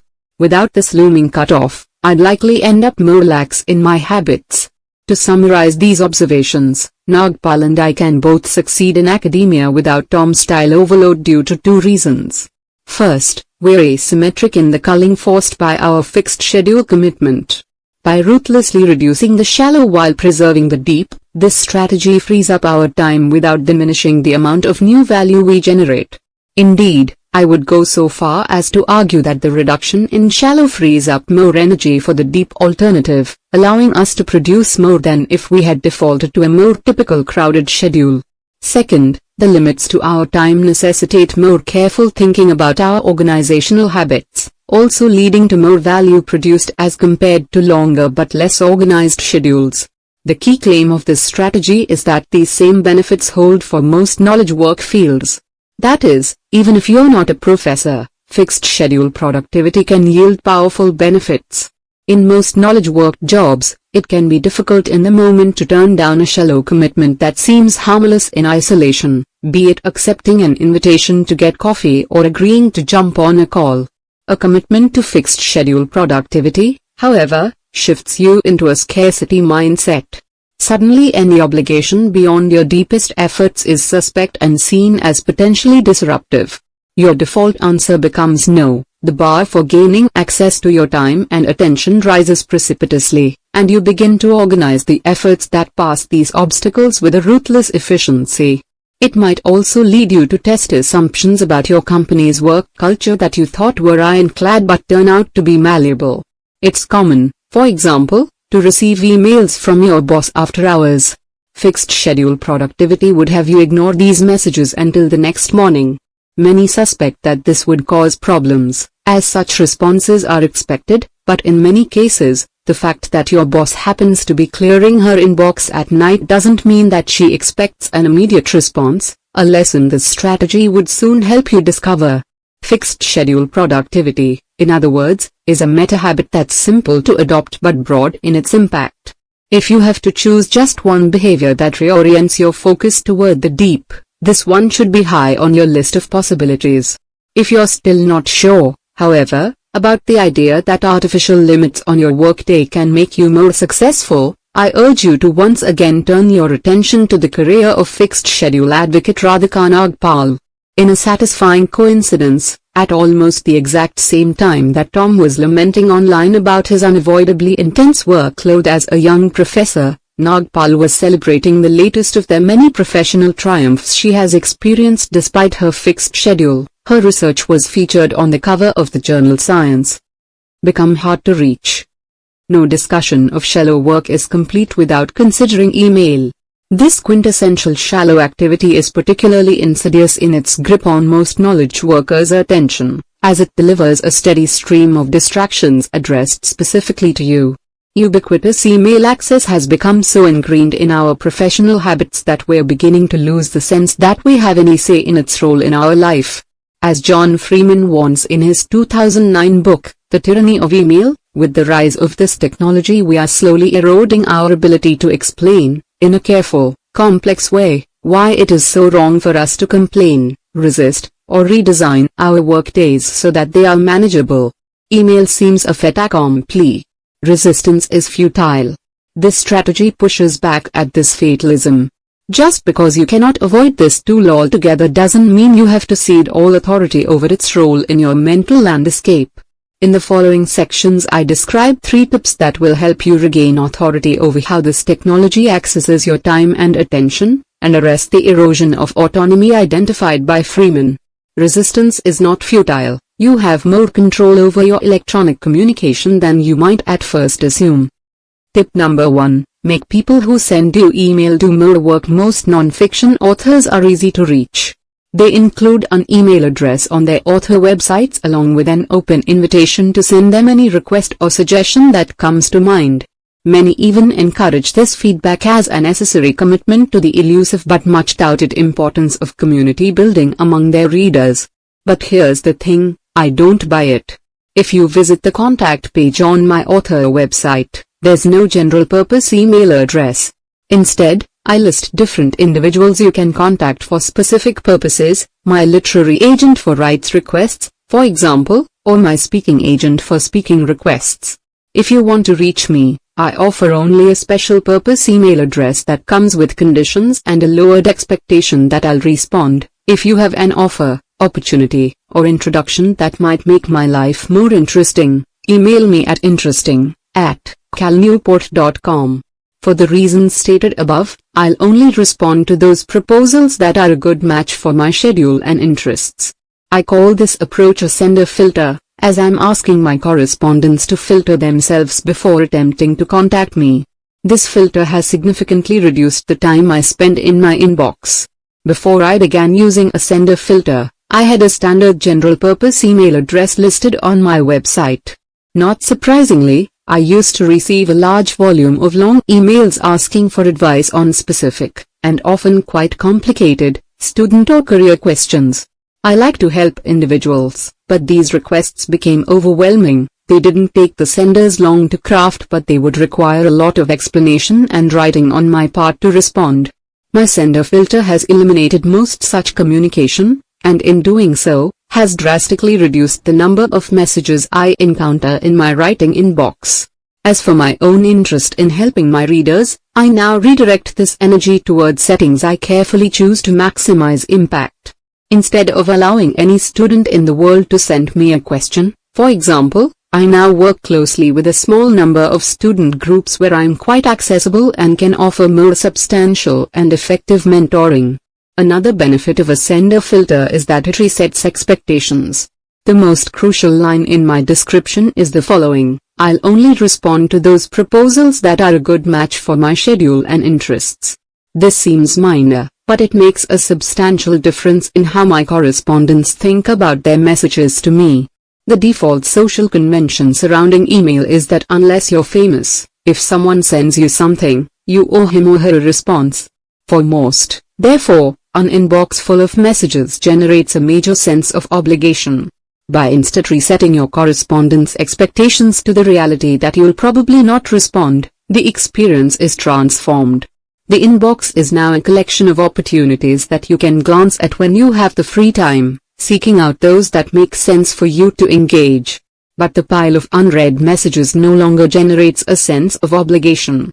You could, if you wanted to, ignore them all, and nothing bad would happen. Psychologically, this can be freeing. I worried when I first began using a sender filter that it would seem pretentious, as if my time was more valuable than that of my readers, and that it would upset people. But this fear wasn't realized. Most people easily accept the idea that you have a right to control your own incoming communication, as they would like to enjoy this same right. More important, people appreciate clarity. Most are okay to not receive a response if they don't expect one. In general, those with a minor public presence, such as authors, overestimate how much people really care about their replies to their messages. In some cases, this expectation reset might even earn you more credit when you do respond. For example, an editor of an online publication once sent me a guest post opportunity with the assumption, set by my filter, that I would likely not respond. When I did, it proved a happy surprise. Here's her summary of the interaction. So, when I emailed Cal to ask if he wanted to contribute to the publication, my expectations were set. He didn't have anything on his sender filter about wanting to guest blog, so there wouldn't have been any hard feelings if I'd never heard a peep. Then, when he did respond, I was thrilled. My particular sender filter is just one example of this general strategy. Consider consultant Clay Herbert, who is an expert in running crowdfunding campaigns for technology startups, a specialty that attracts a lot of correspondents hoping to glean some helpful advice. As a Forbes.com article on sender filters reports, at some point, the number of people reaching out exceeded Herbert's capacity, so he created filters that put the onus on the person asking for help. Though he started from a similar motivation as me, Herbert's filters ended up taking a different form. To contact him, you must first consult an FAQ to make sure your question has not already been answered, which was the case for a lot of the messages Herbert was processing before his filters were in place. If you make it through this FAQ sieve, he then asks you to fill out a survey that allows him to further screen for connections that seem particularly relevant to his expertise. For those who make it past this step, Herbert enforces a small fee you must pay before communicating with him. This fee is not about making extra money, but is instead about selecting for individuals who are serious about receiving and acting on advice.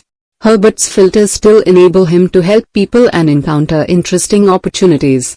But at the same time, they have reduced his incoming communication to a level he can easily handle. To give another example, consider Antonio Centeno, who runs the popular Real Man Style blog. Centeno's sender filter lays out a two-step process. If you have a question, he diverts you to a public location to post it. Centeno thinks it's wasteful to answer the same questions again and again in private one-on-one conversations. If you make it past this step, he then makes you commit to, by clicking check boxes, the following 3 promises. I am not asking Antonio a style question I could find searching Google for 10 minutes. I am not spamming Antonio with a cut and pasting generic request to promote my unrelated business. I will do a good deed for some random stranger if Antonio responds within 23 hours. The message box in which you can type your message doesn't appear on the contact page until after you've clicked the box by all 3 promises. To summarize, the technologies underlying email are transformative, but the current social conventions guiding how we apply this technology are underdeveloped. The notion that all messages, regardless of purpose or sender, arrive in the same undifferentiated inbox, and that there's an expectation that every message deserves a timely response, is absurdly unproductive.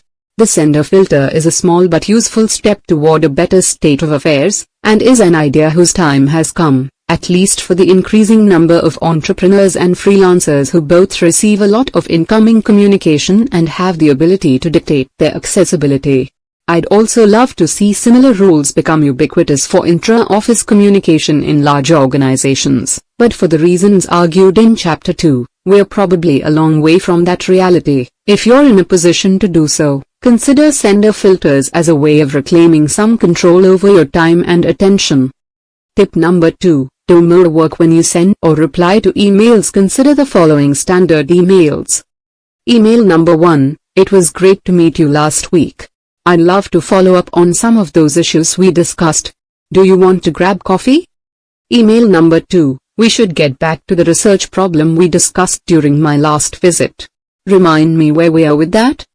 Email number 3. I took a stab at that article we discussed. It's attached. Thoughts? These 3 examples should be familiar to most knowledge workers, as they're representative of many of the messages that fill their inboxes. They're also potential productivity landmines. How you respond to them will have a significant impact on how much time and attention the resulting conversation ultimately consumes.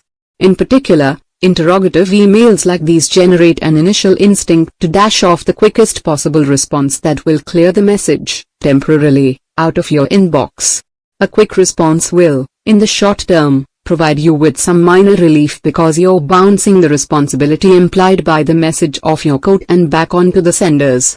This relief, however, is short-lived, as this responsibility will continue to bounce back again and again, continually sapping your time and attention.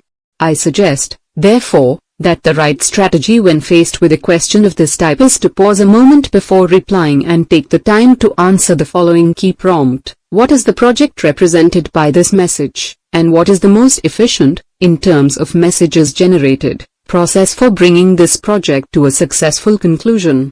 Once you've answered this question for yourself, replace a quick response with one that takes the time to describe the process you identified, points out the current step, and emphasizes the step that comes next. I call this the process-centric approach to email, and it's designed to minimize both the number of emails you receive and the amount of mental clutter they generate. To better explain this process and why it works, consider the following process-centric responses to the sample emails from earlier. Process-centric response to email number 1, I'd love to grab coffee. Let's meet at the Starbucks on campus. Below I listed 2 days next week when I'm free. For each day, I listed 3 times. If any of those day and time combinations work for you, let me know. I'll consider your reply confirmation for the meeting. If none of those date and time combinations work, give me a call at the number below and we'll hash out a time that works. Looking forward to it. Process-centric response to email number 2, I agree that we should return to this problem. Here's what I suggest. Sometime in the next week email me everything you remember about our discussion on the problem. Once I receive that message, I'll start a shared directory for the project and add to it a document that summarizes what you sent me, combined with my own memory of our past discussion. In the document, I'll highlight the 2 or 3 most promising next steps. We can then take a crack at those next steps for a few weeks and check back in. I suggest we schedule a phone call for a month from now for this purpose. Below I listed some dates and times when I'm available for a call. When you respond with your notes, indicate the date and time combination that works best for you and we'll consider that reply confirmation for the call. I look forward to digging into this problem. Process-centric response to email number 3, thanks for getting back to me. I'm going to read this draft of the article and send you back an edited version annotated with comments on Friday, the 10th. In this version I send back, I'll edit what I can do myself, and add comments to draw your attention to places where I think you're better suited to make the improvement. At that point, you should have what you need to polish and submit the final draft, so I'll leave you to do that. No need to reply to this message or to follow up with me after I return the edits, unless, of course, there's an issue. In crafting these sample responses, I started by identifying the project implied by the message. Notice, the word project is used loosely here. It can cover things that are large and obviously projects, such as making progress on a research problem, example number 2, but it applies just as easily to small logistical challenges like setting up a coffee meeting, example number 1. I then took a minute or 2 to think through a process that gets us from the current state to a desired outcome with a minimum of messages required. The final step was to write a reply that clearly describes this process and where we stand. These examples centered on an email reply, but it should be clear that a similar approach also works when writing an email message from scratch. The process-centric approach to email can significantly mitigate the impact of this technology on your time and attention. There are 2 reasons for this effect. First, it reduces the number of emails in your inbox, sometimes significantly. Something as simple as scheduling a coffee meeting can easily spiral into half a dozen or more messages over a period of many days, if you're not careful about your replies. This, in turn, reduces the time you spend in your inbox and reduces the brain power you must expend when you do. Second, To steal terminology from David Allen, a good process-centric message immediately closes the loop with respect to the project at hand. When a project is initiated by an email that you send or receive, it squats in your mental landscape, becoming something that's on your plate in the sense that it has been brought to your attention and eventually needs to be addressed. This method closes this open loop as soon as it forms. By working through the whole process, adding to your task lists and calendar any relevant commitments on your part, and bringing the other party up to speed, your mind can reclaim the mental real estate the project once demanded. Less mental clutter means more mental resources available for deep thinking. Process-centric emails might not seem natural at first. For one thing, they require that you spend more time thinking about your messages before you compose them. In the moment, this might seem like you're spending more time on email. But the important point to remember is that the extra 2 to 3 minutes you spend at this point will save you many more minutes reading and responding to unnecessary extra messages later. The other issue is that process-centric messages can seem stilted and overly technical.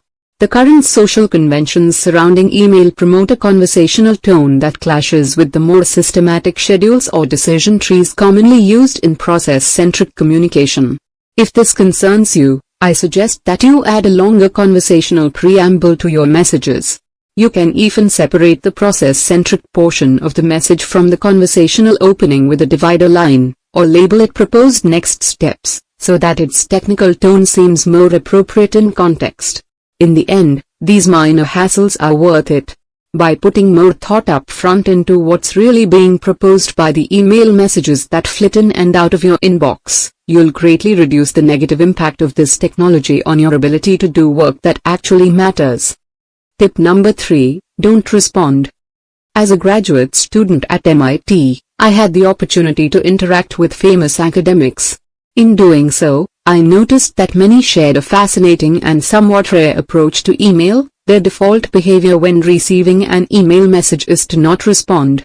Over time, I learned the philosophy driving this behavior. When it comes to email, they believed, it's the sender's responsibility to convince the receiver that a reply is worthwhile. If you didn't make a convincing case and sufficiently minimize the effort required by the professor to respond, you didn't get a response.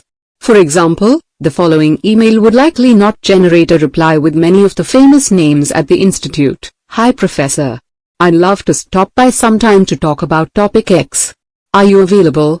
Responding to this message requires too much work. Are you available? Is too vague to be answered quickly. Also, there's no attempt to argue that this chat is worth the professor's time.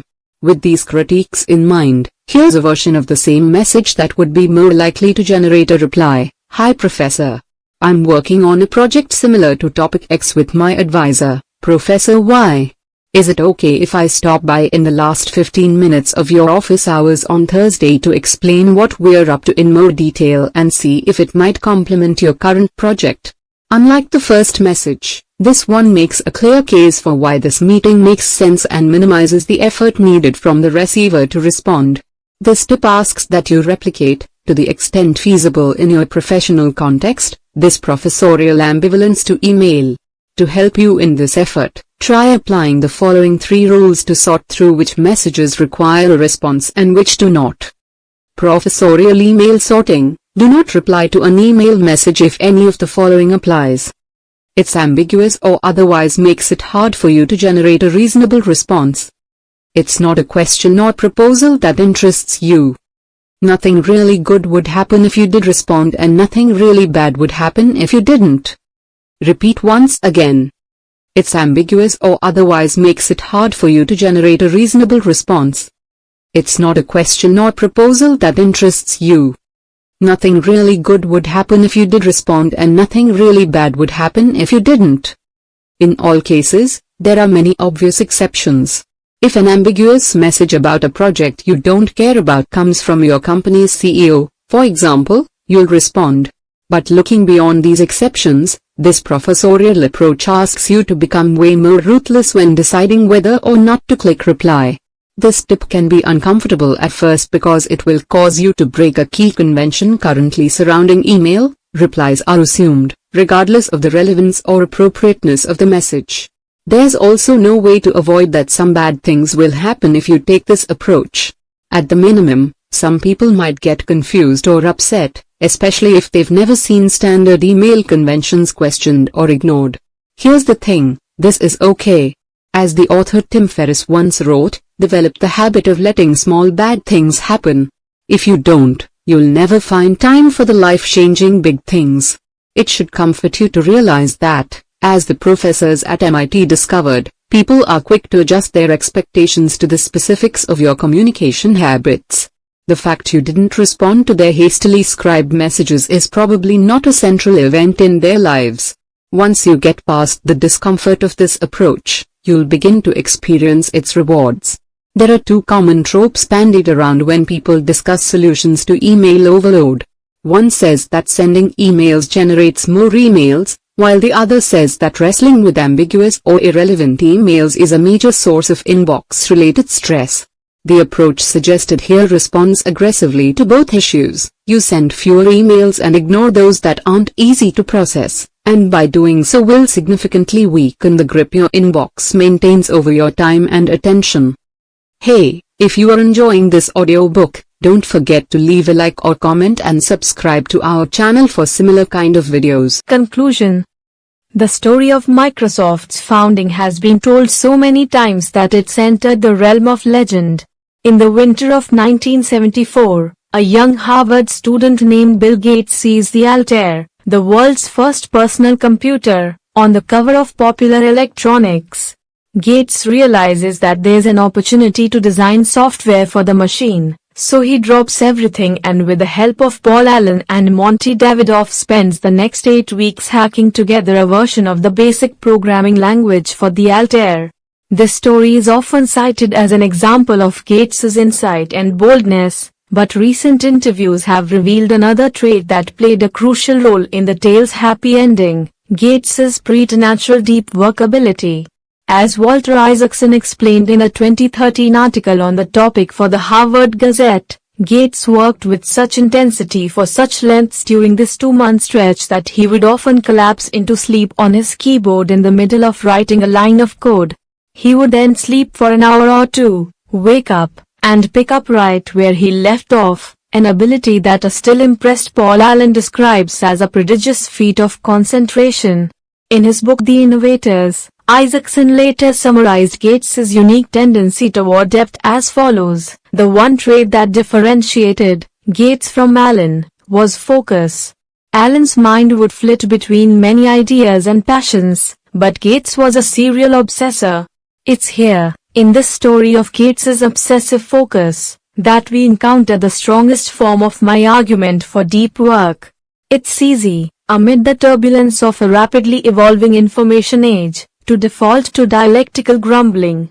The curmudgeons among us are vaguely uneasy about the attention people pay to their phones, and pine for the days of unhurried concentration, while the digital hipsters equate such nostalgia with Luddism and boredom, and believe that increased connection is the foundation for a utopian future.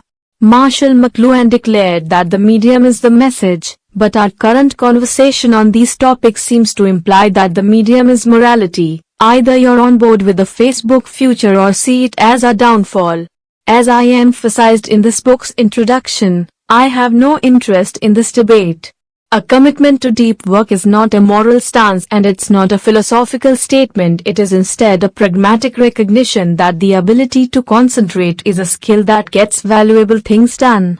Deep work is important, in other words, not because distraction is evil, but because it enabled Bill Gates to start $1 billion industry in less than a semester. This is also a lesson, as it turns out, that I've personally relearned again and again in my own career. I've been a depth devotee for more than a decade, but even I am still regularly surprised by its power. When I was in graduate school, the period when I first encountered and started prioritizing this skill, I found that deep work allowed me to write a pair of quality peer-reviewed papers each year, a respectable rate for a student, while rarely having to work past 5 on weekdays or work at all on weekends, a rarity among my peers. As I neared my transition to professorship, however, I began to worry. As a student and a postdoc, my time commitments were minimal, leaving me most of my day to shape as I desired. I knew I would lose this luxury in the next phase of my career, and I wasn't confident in my ability to integrate enough deep work into this more demanding schedule to maintain my productivity.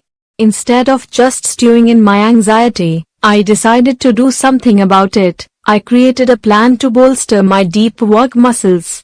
These training efforts were deployed during my last 2 years at MIT, while I was a postdoc starting to look for professor positions. My main tactic was to introduce artificial constraints on my schedule, so as to better approximate the more limited free time I expected as a professor. In addition to my rule about not working at night, I started to take extended lunch breaks in the middle of the day to go for a run and then eat lunch back at my apartment. I also signed a deal to write my 4th book, So Good They Can't Ignore You, during this period, a project, of course, that soon levied its own intense demands on my time. To compensate for these new constraints, I refined my ability to work deeply. Among other methods, I began to more carefully block out deep work hours and preserve them against incursion. I also developed an ability to carefully work through thoughts during the many hours I spent on foot each week, a boon to my productivity, and became obsessive about finding disconnected locations conducive to focus. During the summer, for example, I would often work under the dome in Barker Engineering Library, a pleasingly cavernous location that becomes too crowded when class is in session, and during the winter, I sought more obscure locations for some silence, eventually developing a preference for the small but well-appointed Lewis Music Library. At some point, I even bought a $50 high-end grid-line lab notebook to work on mathematical proofs, believing that its expense would induce more care in my thinking. I ended up surprised by how well this recommitment to depth ended up working. After I'd taken a job as a computer science professor at Georgetown University in the fall of 2011, my obligations did in fact drastically increase. But I had been training for this moment. Not only did I preserve my research productivity, it actually improved. My previous rate of 2 good papers a year, which I maintained as an unencumbered graduate student, leapt to 4 good papers a year, on average, once I became a much more encumbered professor. Impressive as this was to me, however, I was soon to learn that I had not yet reached the limits of what deep work could produce. This lesson would come during my 3rd year as a professor. During my 3rd year at Georgetown, which spanned the fall of 2013 through the summer of 2014, I turned my attention back to my deep work habits, searching for more opportunities to improve.